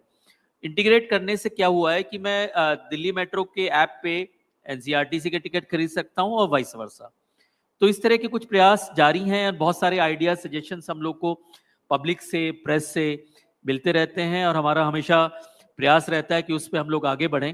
एटलीस्ट 50-60% भी कर पाते हैं तो डेफिनेटली हम लोग पब्लिक को मोटिवेट कर पाएंगे कि अपनी गाड़ी छोड़ के नमो भारत कॉरिडोर पे माइग्रेट कर सकें। जी, जिस तरह से दिल्ली में रिंग रोड है, उसी तरह से एक रिंग रेलवे हुआ करती थी, हम लोगों ने तो चलते भी नहीं देखी उनको, लेकिन उसको अगर जिंदा करेंगे दोबारा से, पूरा एक नेटवर्क है रेल का, रिंग दिल्ली के चारों तरफ स्टेशंस का नेटवर्क है, उसको क्यों नहीं जिंदा करते? वो भी एक लास्ट माइल कनेक्टिविटी अगर उसमें दें आप स्टेशन से और बाहर शहर के बीचों बीच आने के लिए, तो वो भी एक अच्छा कनेक्टिविटी का इंफ्रास्ट्रक्चर है आपके पास। ये विषय भारतीय रेल का है और एनसीआरटीसी का विषय नहीं है, तो मेरे ख्याल से भारतीय रेल की ओर से बेहतर इसको बताया जा सकेगा। बट उसमें डेफिनेटली जहाँ तक मैं समझता हूँ, जहाँ तक मेरे को एज एन आउटसाइडर समझ में आता है कि उसमें इंडियन रेलवेज काफी कुछ कर रहा है, प्रयासरत है। जेवर एयरपोर्ट की बात कर लेते हैं। ये कहा जाता है कि इंफ्रास्ट्रक्चर पहले क्रिएट कीजिए तो अपने आप उस इलाके की तस्वीर बदल जाती है। जेवर एयरपोर्ट का इंफ्रास्ट्रक्चर क्रिएट हो गया, ग्रेटर नोएडा वहाँ बस गया है, आसपास और स्ट्रक्चर इंडस्ट्रीज आ रही है, रियल एस्टेट का कारोबार हो रहा है, लेकिन जो कनेक्टिविटी है वो एक बड़ी समस्या है आज भी। एक्सप्रेसवे के अलावा वहाँ पर ना तो अभी मेट्रो का नेटवर्क है उस तरफ जाने के लिए, ना अभी रेल का नेटवर्क है। तो कुल मिला के वाहनों का दबाव सड़कों पर बढ़ना ही है जैसे ही वो एक नया स्ट्रक्चर खड़ा होगा। तो इससे पहले एयरपोर्ट चालू हो, इस पर क्यों नहीं ध्यान दिया गया कि वहां पर मेट्रो रेल की कनेक्टिविटी भी कर दी जाए? देखिए, ये सारे जो प्रोजेक्ट्स हैं, मेट्रो के हों, चाहे एनसीआरटीसी का हो या इंडियन रेलवेज का हो, सारे बहुत कॉस्ट इंटेंसिव प्रोजेक्ट्स हैं। तो जो मिनिस्ट्री हमारी है, मंत्रालय, वो एक ऑप्टिमल सॉल्यूशन निकालने की हमेशा कोशिश करता है, प्रयासरत रहता है कि कौन सा प्रोजेक्ट सैंक्शन करें जिससे मैक्सिमम एक आउटपुट मिल सके एंड क्या कौन सा अलाइनमेंट मुझे बेस्ट आउटपुट देगा। तो मिनिस्ट्री से जितनी हमारी बातचीत हुई है, वो लोग इस दिशा में अभी प्रयासरत हैं। इस पूरे रीजन की अगर आप दिल्ली एनसीआर रीजन की बात करें तो मल्टीपल एक्सप्रेसवेज आसपास से गुजर रहे हैं, लेकिन उनके बीच कनेक्टिविटी इशू है। ईपीएस है, ईस्टर्न पेरिफेरल है और वेस्टर्न पेरिफेरल है, नीचे से उसके 2 एक्सप्रेसवे गुजर रहे हैं, लेकिन उनकी कनेक्टिविटी नहीं है। यमुना एक्सप्रेसवे की नहीं है, दिल्ली मुंबई एक्सप्रेसवे है, उनकी कनेक्टिविटी नहीं है। ये कनेक्टिविटी आपको नहीं लगता कि जब ये एक्सप्रेसवे बन रहे थे उन्हीं के साथ उस समय डिजाइन कर लेनी चाहिए थी? कनेक्टिविटी देखिए, रोडवेज में पूरे कंट्री में एक जाल बिछाया जा रहा है और एनसीआर में भी उस जाल को बिछाया जा रहा है। बट हाँ, मतलब हम लोग का जो एक प्रेशर है प्रेशर गवर्नमेंट के सामने चैलेंज ये रहता है कि पॉपुलेशन हमारी बढ़ रही है, नंबर ऑफ व्हीकल्स बढ़ रहे हैं। नंबर ऑफ व्हीकल्स एक इकोनॉमिक इंडिकेटर हो जाता है कंट्री के लिए। तो गवर्नमेंट एक पेस रखने की कोशिश करती है, बट जैसा कि मैंने पहले भी कहा कि बहुत कॉस्ट इंटेंसिव प्रोजेक्ट्स हैं, तो प्रायोरिटाइजेशन करने की कई बार आवश्यकता हो जाती है। अगर आप याद करें, दिल्ली में आज से 5 साल पहले, या कंट्री में बात करें 5 साल पहले क्या था, या 10 साल पहले क्या था, या 15 साल पहले क्या था, तो हर साल आप पाएंगे कि जो रोडवेज का नेटवर्क है, रेलवेज का नेटवर्क है, और दिल्ली मेट्रो का नेटवर्क है, या जो अब आरआरटीएस आ गया उसका नेटवर्क बढ़ता जा रहा है। तो गवर्नमेंट अपनी ओर से पूरी प्रयासरत है कि कैसे जो इंक्रीजिंग डिमांड्स हैं और जो हमारे कम्यूटर्स की और पब्लिक एट लार्ज की जो एस्पिरेशंस है उसको कैसे फुलफिल किया जा सके। अभी हमने देखा हाल ही में ग्रेटर नोएडा तो बसा ही है, तो काफी पुराना मॉडल है, लेकिन बड़े शहरों के आसपास 50-60 किलोमीटर दूर छोटे छोटे अर्बन टेरिटरी क्रिएट करने की जरूरत है। जैसा कि यूरोप अमेरिका में होता है कि बड़े शहरों से लोग 60 बड़े शहरों की और 60-60 70-70 किलोमीटर दूर से आते हैं और वहाँ छोटी छोटी टेरिटरी क्रिएट होती है। तो एक्सप्रेसवे का जो नेटवर्क दिल्ली के आसपास बन रहा है, वहां पर इस तरह की अर्बन टेरिटरी क्रिएट करने की जरूरत है, ताकि जो उसके आसपास के छोटे शहर हैं उन पर भी आबादी का दबाव कम हो। आपने बिल्कुल सही कहा है। उसका अभी जैसे मैं एग्जांपल देता हूं, मेरठ में पूरी एक नई टाउनशिप डेवलप की जा रही है, और वो आउटकम है जो दिल्ली मेरठ कॉरिडोर बन रहा है। उसी तरह से गाजियाबाद में भी जो है पूरी एक टाउनशिप डेवलप की जा रही है, और जिसको हम ट्रांजिट ओरिएंटेड डेवलपमेंट बोल लेते हैं एक तकनीकी उसमें। तो ट्रांजिट ओरिएंटेड डेवलपमेंट में गवर्नमेंट ऑफ यूपी का और गवर्नमेंट ऑफ दिल्ली का बहुत ज्यादा जोर है, और सेंट्रल गवर्नमेंट का भी बहुत ज्यादा जोर है। तो मुझे पूरी उम्मीद है कि जैसे 2 टाउनशिप मेरठ और गाजियाबाद में बनी है, जगह जगह इस टाइप की और टाउनशिप्स बनेंगी, और जिसको एक बोलते हैं अर्बन कॉन्ग्लोमरेशन। तो दिल्ली पे इस टाइप का प्रेशर कम होगा, और वो प्रेशर जो है डिस्ट्रीब्यूट होगा करीब 100 किलोमीटर के दायरे में। आई एम श्योर ऐसा होने वाला है। चलिए, बहुत बहुत शुक्रिया शलभ गोयल जी आपका, आपने एनडीटीवी के लिए वक्त निकाला फ्यूचर समिट में, और उम्मीद है कि जो फ्यूचर प्लान्स हैं आपके वो निश्चित रूप से मल्टी मॉडल कनेक्टिविटी को एक नया आयाम देंगे। बहुत बहुत धन्यवाद, थैंक यू सो मच।